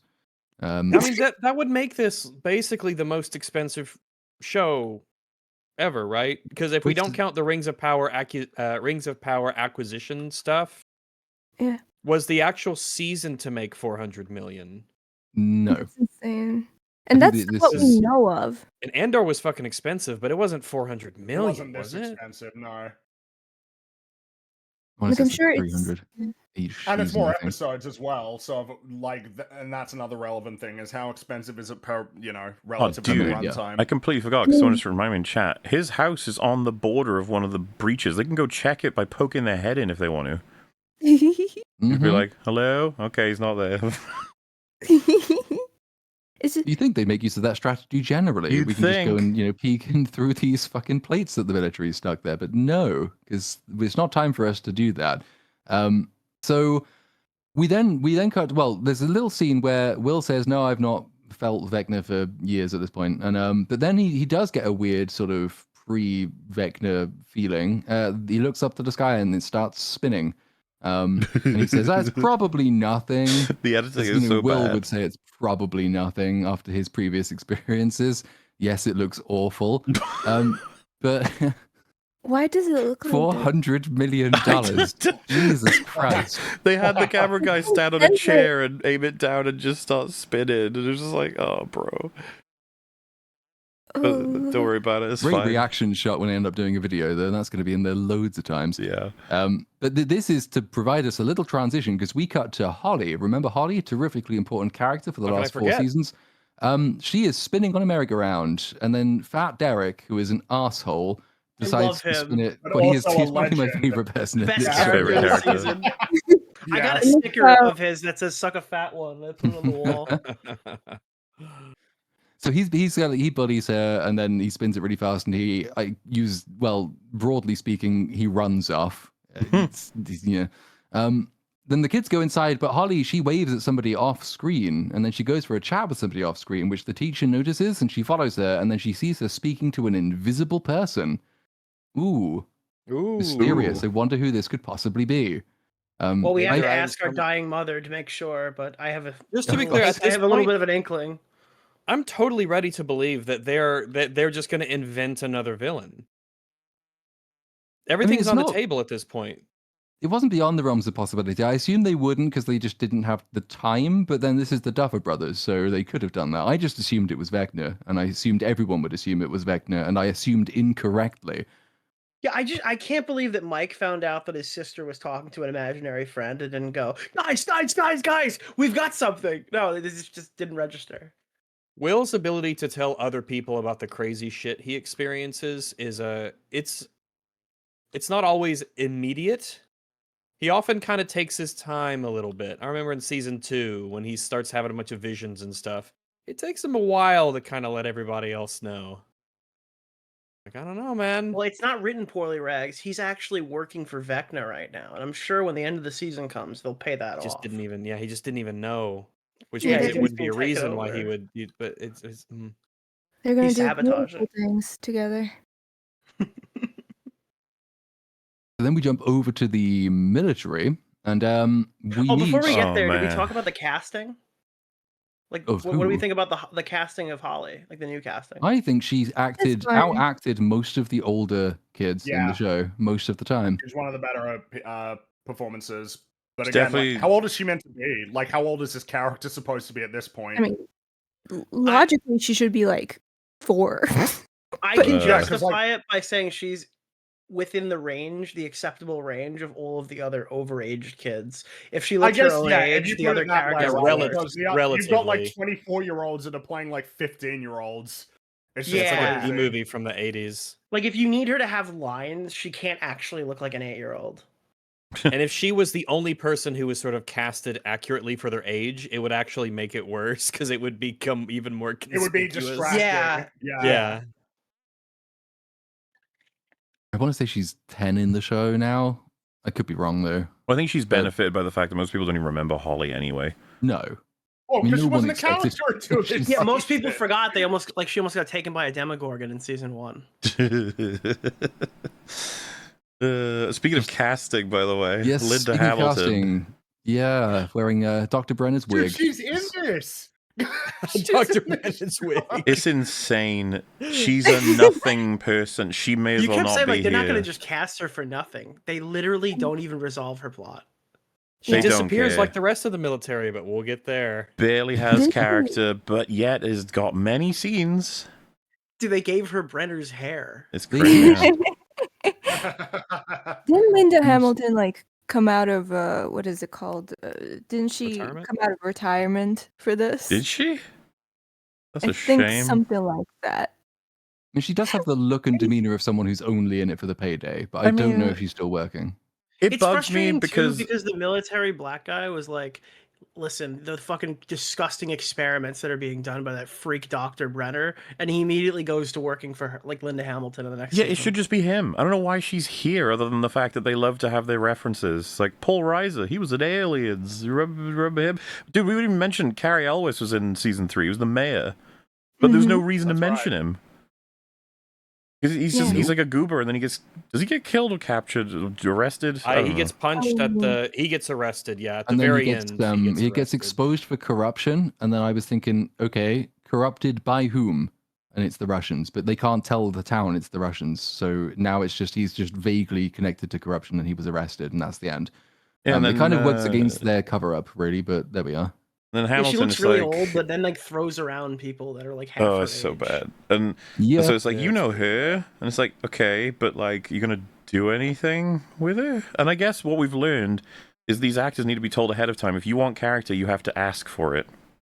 Yeah. Write it yourself. Your inputs to the story are taken so seriously; they're basically mandatory. Like if They're she said, required you if know, want to have them. could there be an extra dimension to my character? Could I have like an investment in this whole situation that goes back to maybe a war I fought in or an event that took place? And then the Duff is like, huh? Yeah, okay.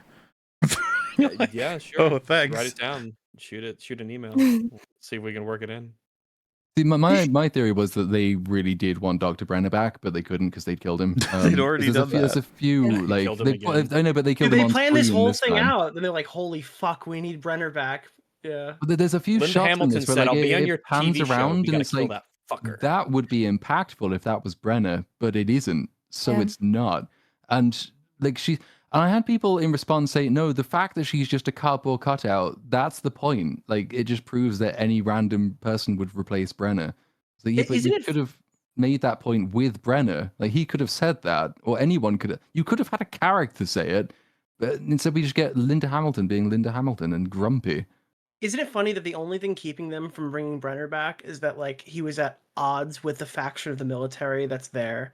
Like they literally could have. The Duffer Brothers could have just brought him back. Yeah, well, I mean, you do see him on screen die, so it would I've be seen him harder. die on screen so many times. They literally could have just written an excuse. No, the first time it was below the camera line. You didn't see, you got him see it. He got attacked. That was then he survived it. The Demogorgon got bored.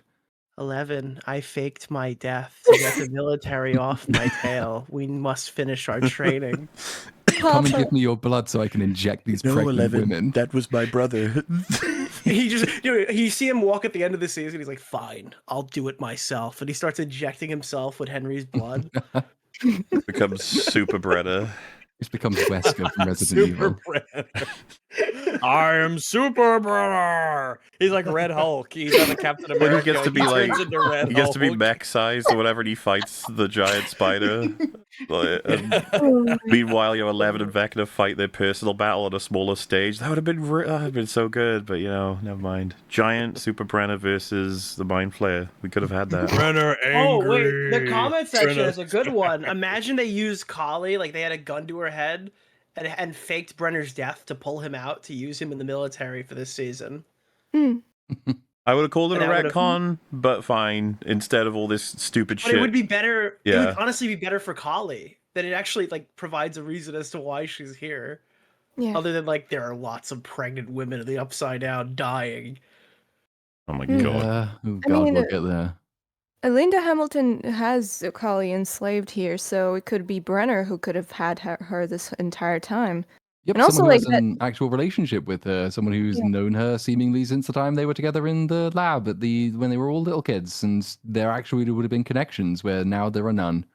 And that entire like stupid ass base in season 4 could have also been like a fake vision, something like that, just to set up to bring her memories back using Kali. Mhm. Oh.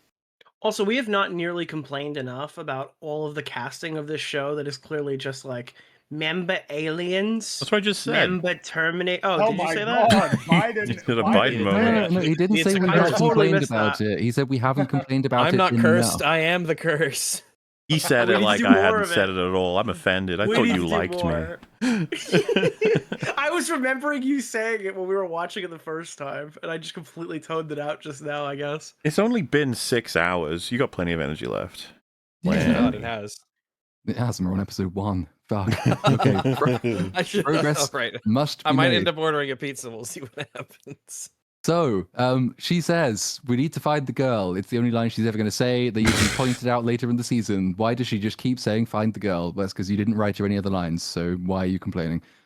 So, back with 11, and she says she beat her course record, and Hopper promised that if she did that, she could go with him on the cruel, but he says he wasn't watching, and so he doesn't believe her, so she's not coming.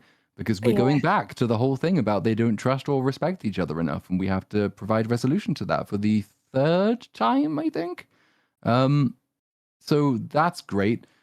And then so like she storms off, she's pissed off, and then Joyce comes in for a chat and asks why Hopper's being so hard on her. He says he's not. It's just too dangerous. Too many soldiers looking for her. He says that if he finds Vecna, he'll just run away. He knows they will need 11, but he's not going to risk her on a recon mission, which obviously he doesn't need to do because recon can be done from anywhere. Yeah, using the psychic powers that you decided to give her without thinking about the plot implications of all the problems that this could easily solve. Mm-hmm. I, Then off Yeah. you.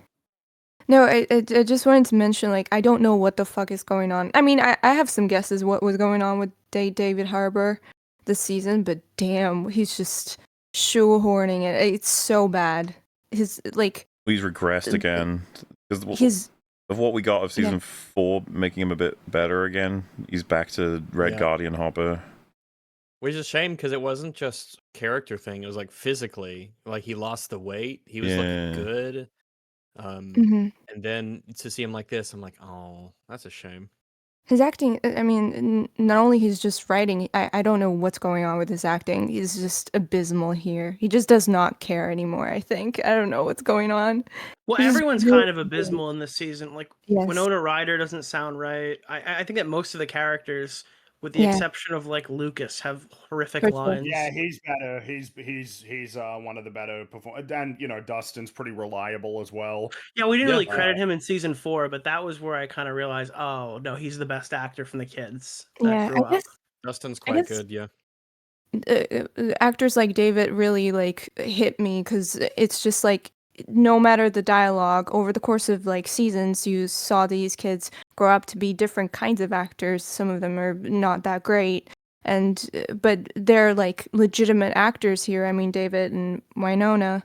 It feels like you can trust them and rely on them, but damn, it's just the season. Even the best actors are just bad. Except for like very few people. Maybe like Steve.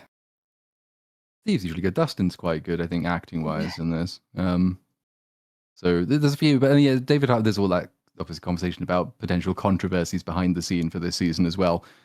With David Harbour, you do get the sense that he's just kind of done with it. The most believable line delivery he ever has in this entire season is "I hate this so much," and I felt that line because I agreed with it at the time. But I'll say one thing. When we're introduced to our new military lady, I was noticing that she was doing her alien autopsy without any eye protection whatsoever, just like in a warehouse. I'm thinking, oh, that's probably not good. What if something squirts in your eye? You couldn't be bothered to put some goggles on, lady. Like, oh, okay, all right. That's a good point. And they are in the upside down, but I think we've decided that you can breathe the air there sometimes. So Was there ever a reason Yeah, given? it's just Did I miss skill. it? No, there is no. The only reason is the same. It's adjacent to nanotech armor, as far as I'm concerned. You don't want to have it so that constantly the actors are in hazmat suits, because we got to see their faces. I think that's it. They realize like we don't want to deal with that as a problem. Yeah, they probably like, just like, So they didn't come "Oh, up with any whatever." reason, huh? They didn't give Well, a there's no throwaway reason that line or I'm anything. aware of, other than because I mean, I think you get Robin gets asked like at the end of the season, and it's just kind of like, that's like her answer basically, nothing. They couldn't have even just changed it to the Avatar gas masks where you could see the whole face and everything, Part of the but you could problem, wear whatever well, you yeah, want. that's an option, but That no, would have they been don't want to do better. that. I guess the problem as well is that you know, if they established in a later season like that the hazmat suit actually was just unnecessary, but it was a precaution. But the problem is that Hopper got fucked up in season 2 when he breathed this stuff in. So clearly there is something wrong with it. And wouldn't that? Well, I guess technically the gates have a little film over it, so that stuff wouldn't bleed into our atmosphere. Well, except that it did at the end of season 4, Except but then that- we didn't yeah, I notice guess. any of that. But there is a call out line for it in this season later on when Vicky, who I don't forgive you if you I don't sorry, I do forgive you if you don't know who that is. Oh, She that's the says, "So lesbian is this lady. stuff safe to breathe or not?" And Robin says, "It's unclear at this point," and then they move on. That's right. That means Just- no. It's okay if you forgot it because the Duffer Brothers forgot about her as well. In the Dude, imagine if epilogue. the ending of the show and the epilogue just cut to the fucking thing and they're like, yeah, we all have cancer now. That was not safe to breathe. That was not safe at all. I would actually Yep. enjoy that. They I have would the too. conversation like in Chernobyl, where Skarsgård asks, I'll forget the other actor's name. How long do we have? And it's like a year, 2, 3 tops. They just have to make. Dude, it so they get cuts used to to their fucking mortality. Hopper. It's like, so 11 survived, but like my previous daughter, her lungs failed because of the toxic chemicals of the Upside Down. So instead of Agent Orange, it's just the fucking dimension that killed her. They bring back Agent Orange later. Oh yeah, They sure callbacks. do. Aren't they wonderful? So they've had that chat, and it's another we're just basically replaying a character arc again. So then we go back to school. Karen Wheeler, the mother Wheeler, has been summoned in because they're concerned about Holly's imaginary friend that she's talking to. And so while she sits outside, Mike goes to sit down with her, and they have a chat. They have a chat about her mystery friend, and she calls him Mr. Whatsit. Now, if I'm Mike, I'm already thinking, fuck, it's Vecna. But I'm not Mike, I have a brain. So he doesn't. Holly says he just wants to help me, to protect me, because there's monsters trying to eat me. And Mike says, Mike, Sweet Michael. come on, man. This is what let's use our context clues. No, I gotta ask my dying mother to be sure. All right, we have to break into the hospital and find my slit throat mother and ask her Oh my who this God. is. Otherwise, we can't possibly be sure. When you Uh, say it like that, but it's more like violently torn through, you know, like with a. It's just. What an idiot. Was there a reason why they didn't even bother trying to ask the dad anything? because Because it's he's He's the an dad. important character. Okay, Yeah, no I one didn't cares know if about there was that. like something special about the mom with knowledge she It's knew, like or a if it was force of actually nature. You can't ask him You questions. can't just ask him questions. they go to his hospital room and he wakes up and he's like, "You're the bastard who took all the bacon. Get out of my room." I actually think the scene from Target was actually part of the show they cut out because that was where his head went to after he was like Oh. The incapacitated. Duffers say there are no deleted scenes in Stranger Things except for one in season 1. If you don't also count the extended version of the rooftop scene in season 5, which was also a deleted scene, and also another one that they deleted. But there are no deleted scenes in this show. Of They course. just lie. They just lie all the time. They can't stop. Mike tells Holly there are no such thing as monsters because with season 5 and his entire family has no clue about anything that's happened in their town. Is whatever. Right. Then he shows her because he's bought his little D&D figure. She's Mike the Brave, and he's trying to encourage her. He says, "I imagine that he's by my side when I'm scared." And then he gives her a little figure called Holly the Heroic, and she's a cleric with divine power. None of this matters. Anyway, It would it's be so cool But if he had to there's grab no Mike the payoff to Brave this, by the before he way. did all these brave things in the previous seasons. Like if you I just think saw him that- like grip it. Yeah. You say that, Rags, Show but they I think released. that the Duffer Brothers do believe that there is a payoff for this. Oh, they think so, but there isn't really. I Nope. mean, I agree. there's. But it's just like, oh, this is like, oh, like in isolation, this is a cool scene. You know, we got our little D&D reference. That's neat, and you know, it shows a little connection between the two because Holly isn't really what you call a character yet because she hasn't, been one before. And I'm like, oh, this never really went anywhere. She loses the necklace, and that's kind of it. Yeah. But then Max will use it as a kind of spur to encourage her and open portals. And shit. Well, yeah. Anyway, this is Mike's attempt to be a good older brother for the first time he ever has an opportunity to do that. Also- Yes. I want to mention, like, Now that I'm thinking about their family dynamics, I just don't understand. Joyce is now leaving with them, right? And it wouldn't that be that hard for her to, like, as a parent, right? She's living with Wheelers. Why not tell them, or at least warn them, about this very life-threatening kind of apocalyptic thing that is happening all around their very, very small kids? It's not that it would be that. I mean, it's not just Joyce at this point. Like, they have, and not just kids. They have a bunch of, like, there's Steve, there's Nancy, there's Yeah. Robin. All together, they could just at least warn their parents that, hey, something bad is happening. We should be very, very careful. Yeah, What 'cause what's they've the fibbed to their parents before if they can't like the issue is that if you're trying to explain all this stuff to people who aren't aware of it, then you're gonna sound like a Yeah. crazy person. So Even you if have to there's come up 5 of with a you. lie. There are like Yeah. 50 of them at this See, point. Yeah, Even- listen, that's not even unreasonable, but it's If 50 more people told me unreasonable this, that I'd assume they're pranking me. I would too, but then so that I would agree with you under normal circumstances. If season like- 5 didn't go on to tell Mr. fucking Clark about this in 30 seconds and he yeah, I'm instantly sorry, believes them. dude. Oh, yeah, that's Nancy right. has to Well, they tell her rope him mom that into it, she's gonna yeah. die. Also, And it's we're all like- trying to figure out how to solve this when it goes back to nobody should be in Hawkins anyway. They should just be gone. It's Yeah, they Nope. should be gone, but Yeah. Nancy saw her mother die. You have to tell your mom that what's Yeah. happening. That's not that- crazy that she finds out when the Demogorgon is there to kill her. Also, well, I- not there too, but Yeah. Sorry. I don't think it would be that hard to prove, because over the course of like 4 seasons now, they have accumulated, I think they must have at least some semblance of like proof, or at least take the moms and dads and show them that fucking weird ass portal, like fucking You just make the- them stick their heads through the rift in the Yeah. floor. Just make them poke their heads into hell. They'll see it for themselves. It's We not have that this hard. Yeah, we have this psychic friend who could do crazy things. And she can go into your mind and stuff and we can prove it. I mean that's how they do it. Yeah, they just have her like fucking take out a security camera, and then Mr. Clark's like, "Oh shit, okay, we're in."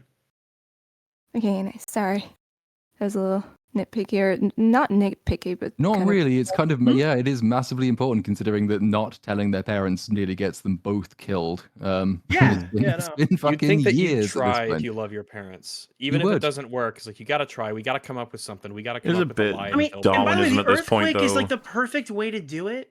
Like, there's like big red fucking hazy shit coming out of the ground. Well, and all Like, the this plant is like life the best time died of any. temporarily, of course. Like, look at what's happened. And imagine if they actually, from the end of season 4, portrayed the town as it actually would be, which is like this oppressive, military-ruled, lockdown state. And they want answers, but it's all classified. The military won't tell them what they're doing, but they know something's up because of the pit and, you know, the hell pits and the ash and everything dying.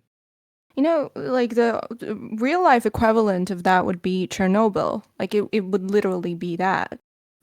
This entire town would get locked down and no one would be let in and let Well, out. and I mean, let's be honest. See, If you that's really cool, want to but they do the were thing of probably like, thinking Everyone out COVID. that. you know, okay, fine, you don't believe me. Well, I'm not even going to bother telling you about the demons, but you know, just come with me, Mr. and Mrs. Wheeler. You're like, okay, and then you have Hopper and everyone pull up one of those red things.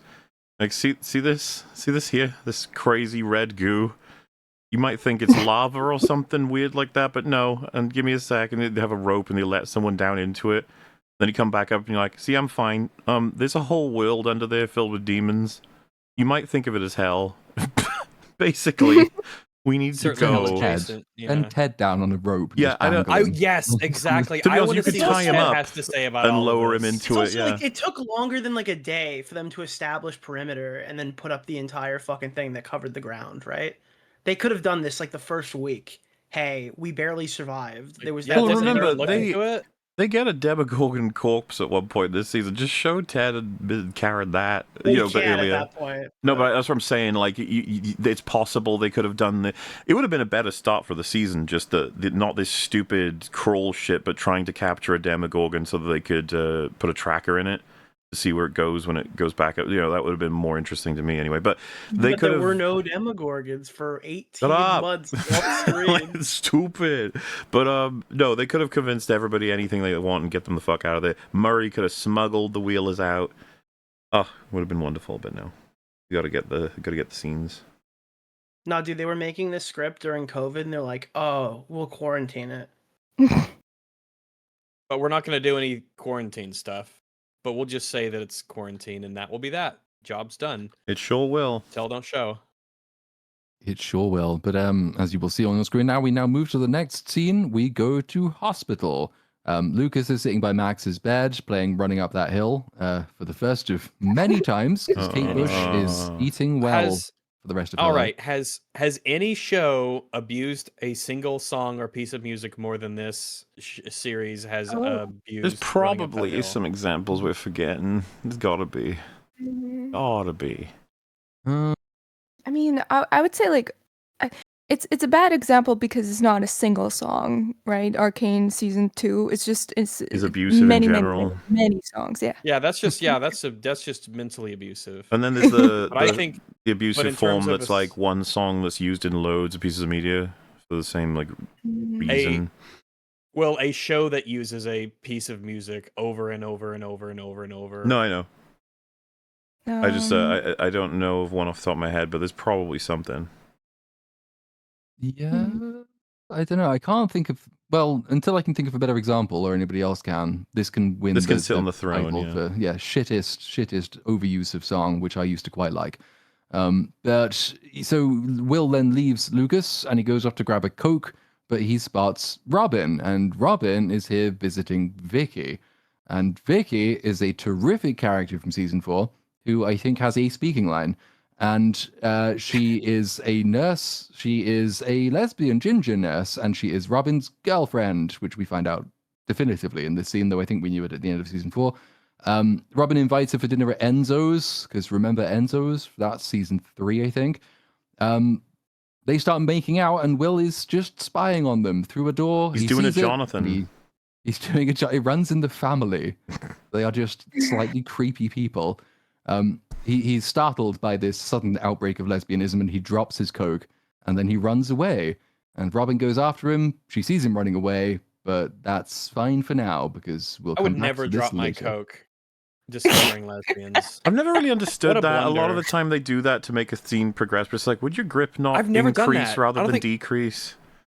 Have if any anything? of you dropped an item out of shock like that? Not even since shock. seeing This doesn't lesbians, even no. count as I shock. can't There's think one, of an instance where that's ever happened. Do you remember, Fringy, I highlighted, there's one later where Max gets put into Vecna time, or whatever the fuck you want to call she it. drops a bowl of cereal. Yeah, she's got a bowl of cereal, she's walking to the room, she just drops to the floor, and I was like, dude, I know that things are crazy, mess. but, like, do people not just go, What makes put it your on table, hands move forward? loosen? Yeah, like, what? You would think without thinking, you would just like, oh, I have an object in my hand, I put it down, it's cereal. Well, there's the you wouldn't think iconic to drop it. person drops It's, mug of coffee in everything, and it goes and smashes, and the coffee goes everywhere. It's like, oh, because it looks good and it's dramatic, but it's just like, yeah, but does everyone do this every time anything happens? It's I assume that whenever you go into such stressful mode, your body physically Tenses. In my experience, you clench, your muscles tighten instead of like loosen. You probably hold on to something. If you're holding on to something, you probably hold on to it even tighter. Or at least that's what I assume I would say that is so. the logical conclusion to draw. Not a cinematic, rather though. than the opposite. Oh, but I it could guess. be. All I you have to do is loosened up like he because of squeezes the Coke what's can, the tension. Coke can explodes, and that makes him drop the Coke can, and then you've got the realistic response and the desired payoff, which is the dropped Coke can. So you could have done it in a We'd more have to believable squeeze way. pretty hard. Well, Like, he's that into it, Yeah. I guess. Fair enough. but he does have superpowers, so he could. Oh, yeah. Yeah. So, but that's that scene done. We're moving on now somewhere else because Dustin, he is picking fights with the jocks. He left a live grass snake in one of their lockers with some graffiti saying "Hell Divers lives, Hellfire lives," and Corn Snake even. That's the one. So naturally, they're not very happy with this, and he goes to visit Eddie's grave, which they have vandalized, and the paint is wet, meaning they are still nearby, and lo and behold, they are. So they come out to confront him. They Dustin cut is up a- his grass snake, corn snake. He is a even. shitty pet owner. He is. Jesus What did you Christ. He expect is to happen? responsible for multiple animal deaths. What did you think was going to happen to your snake? You just left your snake. What's your the pet school? snake, It's the school snake. with people who hate you. Or yeah, I mean, in any case, He knew its there's name, still but yeah. blood on his hands. There It's It's is. on his also hands. so unbelievably crazy. These bullies never come back up again. We never see them. No, No, Well, they they don't. serve we their see This is their purpose. last scene. in the graduation when everything is miraculously being healed and all divisions are behind us. Yeah, 'Cause and he does the same exact thing with the Hellfire Club, and nobody says anything. It's like cheered. Oh my goodness. It's just crazy, like how You'd think the reliably town- Dustin will just get. The town Critters should be killed. shocked after everything that happened with Chrissy and the other murders that the Hellfire stuff was being brought up at the high school graduation. Well, like yeah, this. it's not like Eddie's Like being Dustin should become a exonerated. pariah, which is Dude, kind of Dustin like is it's a the shame for Hassan him. Piker of this universe with his pets. No, they're just two things that should obviously be connected in the minds of the entire town. They were all whipped up to a frenzy, believing a club of Satanists was causing the death by magic of various innocent people, and then eventually hell erupted, which Satanists would kind of like to see happen. The town should be obsessed with the notion that actually the Satanist club did all of this. So it's not just the jocks that should hate Dustin, it's probably everyone in town, but we aren't allowed to have them react. This is the closest we get to a reaction. It's like and all they everybody do in is beat him town. up. Who are those people? We don't see them. They're not here. Yeah, Lucas's parents, Dustin's No, I mean like all mum, the parents that were in like the PTA meeting thing, or, everybody like, the else. town hall, like all those people who are like, I don't know. They should have Dustin, done all like the an Evil parents at the Dies Tonight meeting say that thing. you're a Satanist. Also, where's the cat? I got a new Siamese cat. I hope he's okay. It's just You don't really worship Satan, do Crazy. you? I don't know what you guys think, but also what bugged me about this Dustin thing, I don't know. Kids change. They go through whatever, puberty, whatever. But I don't buy Dustin in this position. I don't think that this is particularly in character for him. Well, Like- no, because like, if you could, what's his primary objective, like revenge at the moment? Surely it's got to be Vecna, because the reason Dustin is like this is because of Eddie's death, and Eddie was killed by Vecna. So why is Dustin distracting from the mission to stop Vecna to go and pick a side quest battle against a bunch of jocks who were not involved in Wasn't- Eddie's death? Isn't the sort of assertion from the show that he borderline wants to die, and he's kind of like baiting this on purpose? Yeah. I don't know.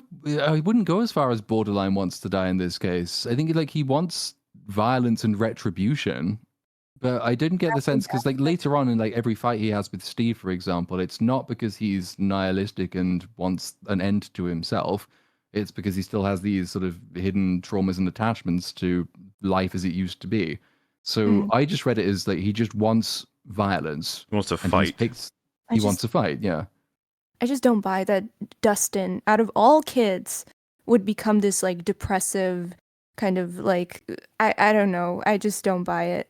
I don't buy him. If it was any other character, if it was Will kind of Well- reacting to his past traumas, or if it was Mike, at least he would be given some kind of character arc. Dustin has always been so positive and sort of like cheery guy, and always found something to laugh about or joke about in the situation. And especially with what he has with Steve, he has more emotional support, I feel like, than most of the kids in this situation. So I just don't believe that he would become Well, yeah, this version. full redraft of this series, you'd introduce a relationship between him and either Eddie or Steve early as like a protective older brother that he never had, and then you build them up over 3+ seasons, and then they die. This makes way more sense that his life was made so much better by this person. Now they're gone.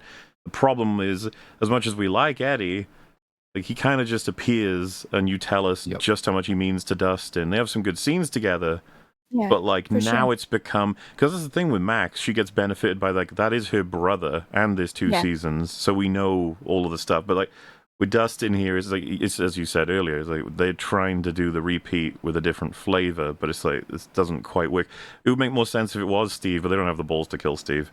They don't, but like that's my having rewatched season 4. That's what I was thinking all the way through Eddie's death sequence. It's like you'd have to rewrite the Dungeons and Dragons connection, but really that payoff, that sacrifice, and that impact on Dustin, that probably should have been Steve's character arc. Like that should have been the moment he sacrifices himself and he dies, and then Dustin is picking up the pieces from that in this season, as opposed to Guy. Well, we you could didn't even know all that keep- long, really. Like if you'd switched it out like that, and then Eddie is sort of like replacement Steve has the angle of like trying to help out but can't be what Steve was or something. Okay, I'm just thinking about it as like all these different timelines and possibilities, but basically it's so annoying how much material Stranger Things has and how much they just don't use. How much screen they waste. And Yeah. simultaneously, the wastage that they have and the missed opportunities that they have. That is a powerful combo. Very much is. But we are now moving back to the radio station. The reason, well, the consequence of Dustin being beaten up by the Jocks is that he's now late for their rendezvous and they cannot contact him, which is going to throw a wrench into their plans because he's an integral part of their plans. So they will meet up back at the radio station, sans Dustin, and on the roof, 11 and Mike have a conversation, which is a rare thing in Stranger Things, actually, considering how central they're both supposed to be. They've been in a relationship since season 1, but they don't really talk to each other, no. They talk about talking to each other. They get reunited a lot. Sometimes. Like they have so many reuniting scenes, but not as much scenes where they're just together. And this scene is kind of the reason, I think, is they don't have a huge amount to talk about. So this is a setup scene for later, but like the conversation starts with asking about Dustin, and Mike says, "Oh, Dustin's been acting weird," and 11 says, "Yeah, Hopper's been acting weird too." Really interesting stuff. Then Mike suggests maybe just being stuck in here, it's not knowing where Vecna is in case we'd forgotten. That maybe that's just getting to us, and maybe we need a break, and maybe the crawl tonight that will be our break. But then the meaningful part of it, the only relevant part, is when 11 says, "Well, what happens after we kill Vecna?" And Mike says, "We live happily ever after in a peaceful land with 3 waterfalls somewhere, and we start again." And she says, "Do you think that could be real for us?" He says, "Yeah. If Vecna's gone, then what's stopping us?" That's a setup conversation. But there's not like you don't look at the scenes between these two and say, "Yeah, they've been absolutely in love with each other for the last 10 years." I couldn't have told you. They seem like buddies, I guess. I think it's largely because feel like it's stronger than that. It should, but I think Mike is probably the problem because he just doesn't really have a character. So there's not much they can do beyond talking about plot relevant stuff, I suppose. Literally no personality to him whatsoever. No, Yeah, even I'm drawing a blank after, just recently watching these seasons. I'm like, tell me about Mike, tell me him. And I'm like, I don't know, he's around. But then I realized I just described like half of the characters. Like, I don't know, they're around, I guess. Particularly flat. I don't know, what is it that he like that the two seen each other, I don't know. I think my favorite part of the Mike and 11 relationship is that the last time Mike sees 11, he can't even say that he loves her back. Yeah. I couldn't believe that wasn't something they included in that scene. She's like, "I love you, Mike," and he just says nothing. Yep. It's very funny. But thanks to the Duffers, there was even a conversation as to whether that ever took place, but we'll cover that much later. So for now, at least, Dustin isn't around. They've had their little chat. We've sort of preloaded a future character beat. So Hopper is gearing up. He's got assault rifles and grenades. And he's got tracking fobs and all of this stuff. He's got U.S. soldiers to kill. Yeah, he does. He's never more excited than when he has U.S. soldiers to kill. This Vietnam War veteran who should have some aspect of camaraderie. Yeah, 1980s Midwest American just can't wait to gun down. There I go, kill it again. Soldiers. Yeah, you're right. Oh god. Because Steve is because Dustin is away. Sorry, Steve is he's got to deputize for him. So and Steve's thing is that he's useless at technology. So this is all going to go wrong. There's a big satellite dish on the van roof. He's got to learn how to use it so they can track the signal, but he can't drive and do it. So Will offers to help, but Joyce says no, because that's a character beat that will happen later. And she volunteers Jonathan because she doesn't like that son as much. So he can do it. Yeah, Jonathan's involvement in the family dynamic kind of disappears entirely after season 1, really. Yeah, it's very He's kind of sad. the odd one who's misunderstood, bit of a loner, bit of an odd guy. He's not a bad guy, Peep and Tom stuff aside. But I guess this is a weird circumstance. But yeah, he just sort of stops being the family stops having a dynamic. Mm-hmm.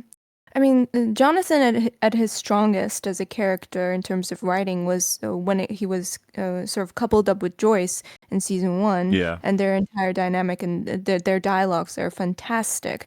But after that, I mean, both of them, both Joyce and Jonathan, not only get separated, but lose their characteristics and character entirely. So they just both become like shells, and there's nothing to them. Yeah, I feel like him kind of like Mike, and I get Lucas really. They really ride they rest on the laurels of the first season as to sort of who Mhm. you remember them as, but they're still around. They're still here. You know, Steve is the same way. We're around. We have the occasional line. Sometimes we Mhm. maybe say a thing, but they Yeah. don't really go anywhere. They don't do anything. They don't feel important.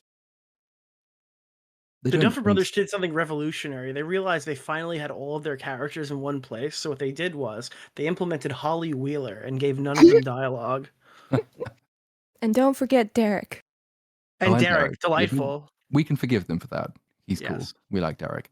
So Hopper, he's geared up. He goes down into the tunnels, and it's I still can't believe the tunnels go not only around and up to the border of this secret military base, they go underneath it, which will be really important later. And they still don't get it. They don't pay any attention to it. They don't know they're there. So, but that's how he's gonna sneak up on them anyway. Meanwhile, Holly goes to bed, and she hears her parents arguing about her imaginary friend, and this upsets her, so she cries. No. That's a scene. Not convinced. We have two of these scenes. We only needed one. That's one. So hooray. They do So set then- something up in this scene, and that is that Karen Wheeler is drinking wine. They do. We didn't know this about her. She's suddenly developed drinks wine. recently. They're so a subtle fondness for about it. wine. They needed to make sure that that was set up very, very explicitly in this sequence, so that's done.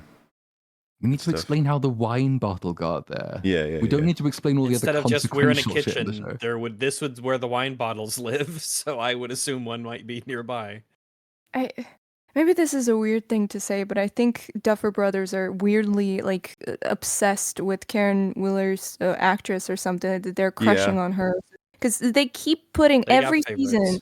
She's in some kind of situation. She's like sexy, like taking a bath, or near a pool, or like planning an affair it's with not- a teenager. It's just weird. But they don't use that as part of a character. In another No. show, if you had a woman who drank a bit, who seemed to maybe like she was sad on the inside, didn't get along with her husband's a little bit of a grouch.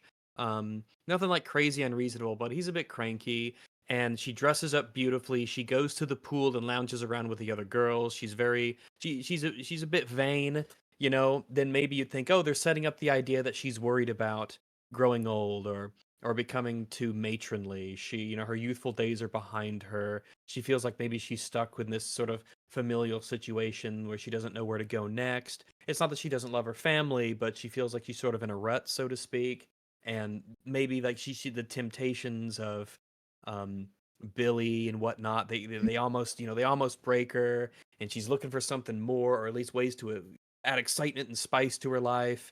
But no, these are just traits without a purpose, and even by describing them, I'm reading way too And then she deeply gets into them. way So- major payoffs. She's going to have one of the most plot-relevant payoffs well after what happens in the following episode beginning. Oh, that fucking scene. Yes, I know exactly the one you're thinking of. Oof. Mhm. Great stuff. But yeah, having established once again that Ted is useless and she has foresight, we move on. We go back to the military base, and the military convoy, it's moving in. There is a giant, massive, huge church bell tower which is overlooking the military encampment. It is the most obviously strategically could see important it. point in the entire town, so Yeah. naturally the military don't use it themselves. So for the entire season, random children just spy on them with binoculars, and they are unaware of the You can entire spot thing. them so easily if you're the military. It's like the It most is a bit obvious place to be. cartoonish.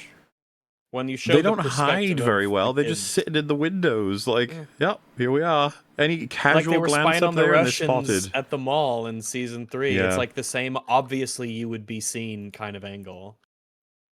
And I like the mean, we military in don't know. building their base, they're like, oh, we got to build some guard towers here. What about that? That's already no, never. We'll build some smaller guard towers, and we'll just not use the big, huge, tall one with a massive sniper vantage point over everything, because that would just make too much sense from an architectural and cost point of view, and a strategic one as well. So it's a very useful bell tower. We're going to be coming back here over and over again. But for now, you have Lucas, who is spying on them alongside Mike, and Hopper is hiding in a shed. And they give a signal when the burn happens to get rid of the thing. The military convoy starts moving in. They alert Hopper when the last military guard has moved out of the way, and he runs across the base, jumps into the back of the lorry, and he goes into the Upside Down with it. And this seems incredibly easy to do, and it's the first of like 3 times they do it. It's like infiltrating the Russian base under the Starcourt Mall, which they do 3 or 4 times. It's like comically easy for such a high value target. Well, and I just want All to the stress militaries and the guards are immense incompetent. number of variables for how this could go wrong. If any one thing goes wrong, Hopper is fucked. And all for what? Checking one of many grid spots as to whether Vecna has decided to show up. Like, So that they can do what when he's there? exactly, run away We seems found to be him. the only plan they even had for that. Well, he So- says that specifically. He's like, "Oh, Yeah. I found him. You know me. I'll run away. I'm not being a hero." It's like, so what are we looking That's what I mean. to do? when we Such a find high him? risk mission, and the information you're getting is crap. It's not even useful. It's not, and they don't get much of it. Also, when Oh, when the portal, like not the portal, when the Upside Down starts breaking down the first time and they have to get out, they're like, "Oh, a portal, the shed." Is that the shed from like a couple episodes from now? Why was there just another random portal that they could jump out of in that moment? And why weren't they going through that one to begin with? Portals in the Remember, like, fifth it's when the season beamer just flew seem out. to show up. Yeah. You know, Well, Demogorgons can make them, right? That's the main thing. some show up without them. Yeah, but there were no Demogorgons in that scene. You I don't know that. think. It's true. He could be. He could be He doing was a little off tricky. screen. The in an Duffer Brothers interview, the explained Duffer in an Brothers interview. explained. He could be. Uh. Explain how a Demogorgon was secretly hiding from the It's just so cameraman. funny though, because this whole sequence, right, is built on the fact that it's like the government have the main control of the main gates. We got to work with them to get in and out. And it's just like there are gates everywhere, like, all over the place. I love this show. Yeah, It's brilliant, yes. So Hopper's now Not that down fond of in it. the Upside Down. He's in the back of the lorry's going along, it's all going nicely. They're able to track him from a car in the right side up, while Steve is driving, Jonathan is tracking, and they have a little signal device that keeps track of it. But then suddenly something goes wrong with the convoy. It crashes, and they almost lose track of it because everything is suddenly stopped. 11 thinks, like, oh, they must have spotted Hopper. They must know he's there because he's not very well hidden. That is not the reason, though, because Will enters gay vision and he starts seeing through the eyes of a Demogorgon. And he Demagogon. watches it as it Demagogon, which takes out the entire military team because they are all still using guns, not flamethrowers, not wine and so bottles. they all die. If just Not wine one of bottles. them had one wine bottle, dude. Such a shame. So much life lost. And they're trying to figure out from their perspective why they wouldn't. I mean, did they just? 'Cause I guess we don't see many Demogorgons, so maybe they just think there aren't any of those around. Because generally there aren't. They're just nowhere to be seen, except when the plot needs them to be there. So in this case, I think there's 2 that attack the convoy, and it causes the truck to crash because they avoid Hopper. Yeah, of completely. course. Well, obviously, we can't be having him in serious danger. They take out the driver and then they just run away. I don't know what I mean, they're part of the hive mind. Like, what was Vecna telling them to do? Was he telling them just to go piss off the military people, kill them and run Yeah, away, like Vecna troll was just them? sort of bored, and he's like, "Go fuck with that convoy. I don't like that." Give me That something seems to think to be it. about. But if you find anyone plot important, don't. Well, the Living Duffer your Brothers life. couldn't afford to find Hopper in this episode because the CGI wasn't done on the scene with his daughter when his life flashes before his Oh, eyes. of course, yes. Where's your Uh, daughter? yeah, so her name's Sarah, didn't you know? Sarah, my daughter, Sarah. As in Oh, Sarah, that's I mean, Sarah. Washington. I hope she's okay. And shaved head and blue little bracelet. Oh, Such a vital character. But yeah, the truck crashes, and Will sort of has a fit and falls unconscious. Hopper climbs out of the truck, but now the communications are broken. They're down. He's run out because they've lost track of him. Will, though having a fit, is still able to track the Demogorgons, and he sees them in the Upside Down running toward a house. Oh dear, it's a familiar-looking house, but before we get to see exactly whose house it is, Joyce slaps him in the face, and he wakes up, and so he loses his connection. And then she says, "What happened?" And he says, "The Demogorgon is coming for them." And he looks at Nancy. Ooh, wonder what Oh. could be happening next. Final scene of episode 1 then is that Ted is playing golf in the garden and Karen is drinking again. Whining. Whining. Ted yeah. has constructive hobbies. Karen Mm. has destructive hobbies. Correct. Important But hers kids. taste better, so that's important. Wheeler Golf balls women taste have not great.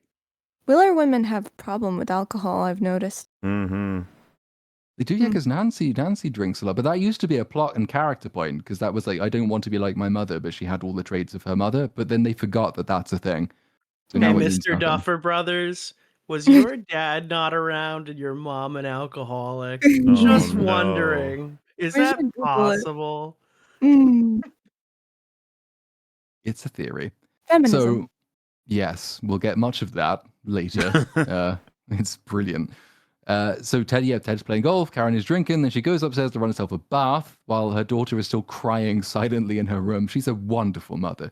Then the lights start playing up, and we know what this means. It means the Demogorgon, it bursts through Holly's ceiling. Wait, Because they can make their own portals sorry. again now, right? Holly is crying because she heard her parents arguing, right? Yes. Does that get closure? No. No. Nope. Because after this scene, Ted Wheeler is no longer a character in the show, and Nancy Wheeler shows up to do her amazing rescue work, and they Yeah. can't reconcile. Ted's not a character anymore. Do the Duffers He have wasn't a object character before, permanence with the written word? Like with each word that hits the page, they remember they've written one before it. Do the Duffers have this Mm. experience? Or no? No, You know No? what? Okay. I don't know. That's a good question. It seems like they don't. But so yeah, the Demogorgon is back. They can make their own portals again. They spent the time not being able to do that, but now they can. And that is the cliffhanger ending for episode 1. We have finally reached the end of episode 1. Coming up for in the house. 7 hours in. Well, and I think It's that not a great start. a bunch of fans were still on board, right? And they probably would have been hyped for this because it's like, oh my god, stakes, right? Like a Demogorgon's attacking people we care about, or people we care about, a kid about people we care about, I guess.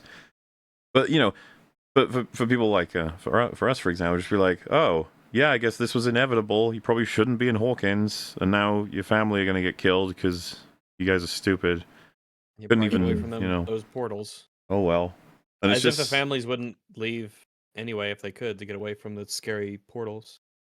well, and then of course it's like Yeah. Vecna, bro, why haven't you done this ages ago? I don't know. I And then feel like at what's- this point it's natural selection. Sorry. Unless you know the whole plan. There's loads of Vecna. What are you doing, buddy? Why Vecna want should have won a long time. Vecna should have won his plot before the protagonists even know that there was a plot to stop. Well, just do it Because all all he in has to one do is night. kill 4 kids. Just kill No, 4 no, no. kids. It was kill 4 in the last season because they had trauma. In this season, he needs 12 kids for no particular reason. Still, he could knock that out in a night. And it's He so just go funny. around They at shouldn't night. have done that fucking interview, bro. All they had to say is it's a clock. That's all they had to say. They're like, we don't know why it's. we don't 12. know. We have no idea. Leave that up to the audience. You know, we wanted the audience to decide why that was happening. Such Idiots. bullshit. The poor audience. Like, what is the deeper meaning behind all of this? What do you mean, deeper meaning? There isn't any. Nothing. Nothing matters. Deeper meaning. It happened off screen. The deeper meaning. The deeper meaning off screen. The deeper Off meaning was the season. friends we met along the way. We didn't make many friends along the way, unfortunately. Well, I suppose right there, chat's gonna be so mad in the future when they see this live recorded thing. We're probably gonna hit a part 1 end by there, folks, because if you haven't noticed, we've still got, is it 7 episodes 7 left? episodes left. Episodes, to and one do. of those episodes is 2 hours long. Yep. Yeah. This So, was one of the better ones. Fade to black. Bop, bop, bop, bop, bop, bop, bop, bop, bop, bop, bop, bop, bop. Mr. Sandman. In order for this to be somewhat Sandman, reasonable on man. the front of, people getting their energy back for a part 2 and be able to sleep and all those good things, we'll probably remember there was the whole idea was the EFAP was no longer going to have 11-hour episodes. All right, guys. So this is healthy for everybody. We made Healthy an for everyone. agreement. We did. Then strange things Anyway, happened. I suppose that'll work out nicely, because I'd imagine it'll take us about 6 hours to get through 7 episodes, if we're lucky. Yeah, and we are less than There is halfway a few through, things through to the notes I had. discuss. So. Yeah. There's a few things, yeah, 1 or 2. But before we head out, Nutso, why don't you tell everybody what you're up to and where they can find you? Well, I have a YouTube channel, as people probably can see. Yeah, you can go there and subscribe or join Patreon, I guess. I don't know. It's yeah, I've been up to almost nothing, but I'll get back into shape quite soon. I've just been coding and trying to, you know. Oh, like Rock Get and through Robbie, Stranger she sends Things. code on the radio, Yeah. so the military doesn't find out what her friends are up to doing. I've been Lo- hacking into like US military. Don't tell anybody though that I'm gonna get in trouble. Well, if it's the military from Stranger Things, you probably did it quite easily. Probably had Yeah. a fun time doing it. Yeah. I mean, it was fun. Yeah, definitely. They're quite lame. Very boring. They don't really get up too much. They just die. Or don't. Or they don't. Do they die? No. I'm sure they die in droves. Mm. Yeah, maybe Kinda off sad. screen. Duffers will make sure to let us know in the tweets or something like that, maybe. Yeah, they'll let us know. Plenty of Mhm. interviews to come. I'm Yeah. sure they'll go on some Have they form had of one an for- apology tour eventually, being like, wait, we do have answers for all these things. We were just joking in those other interviews, I swear. We've got a It was whole a social set. experiment. Yeah. Well, how about you, Mr. Nick Oreo, Mr. Oreo? Oh, me? I'm glad you asked. So I make YouTube video essays on my channel, Nicholas Diorio. And I also have a YouTube channel called Nicholas Diorio at Outer Space, where I do YouTube drama live streams.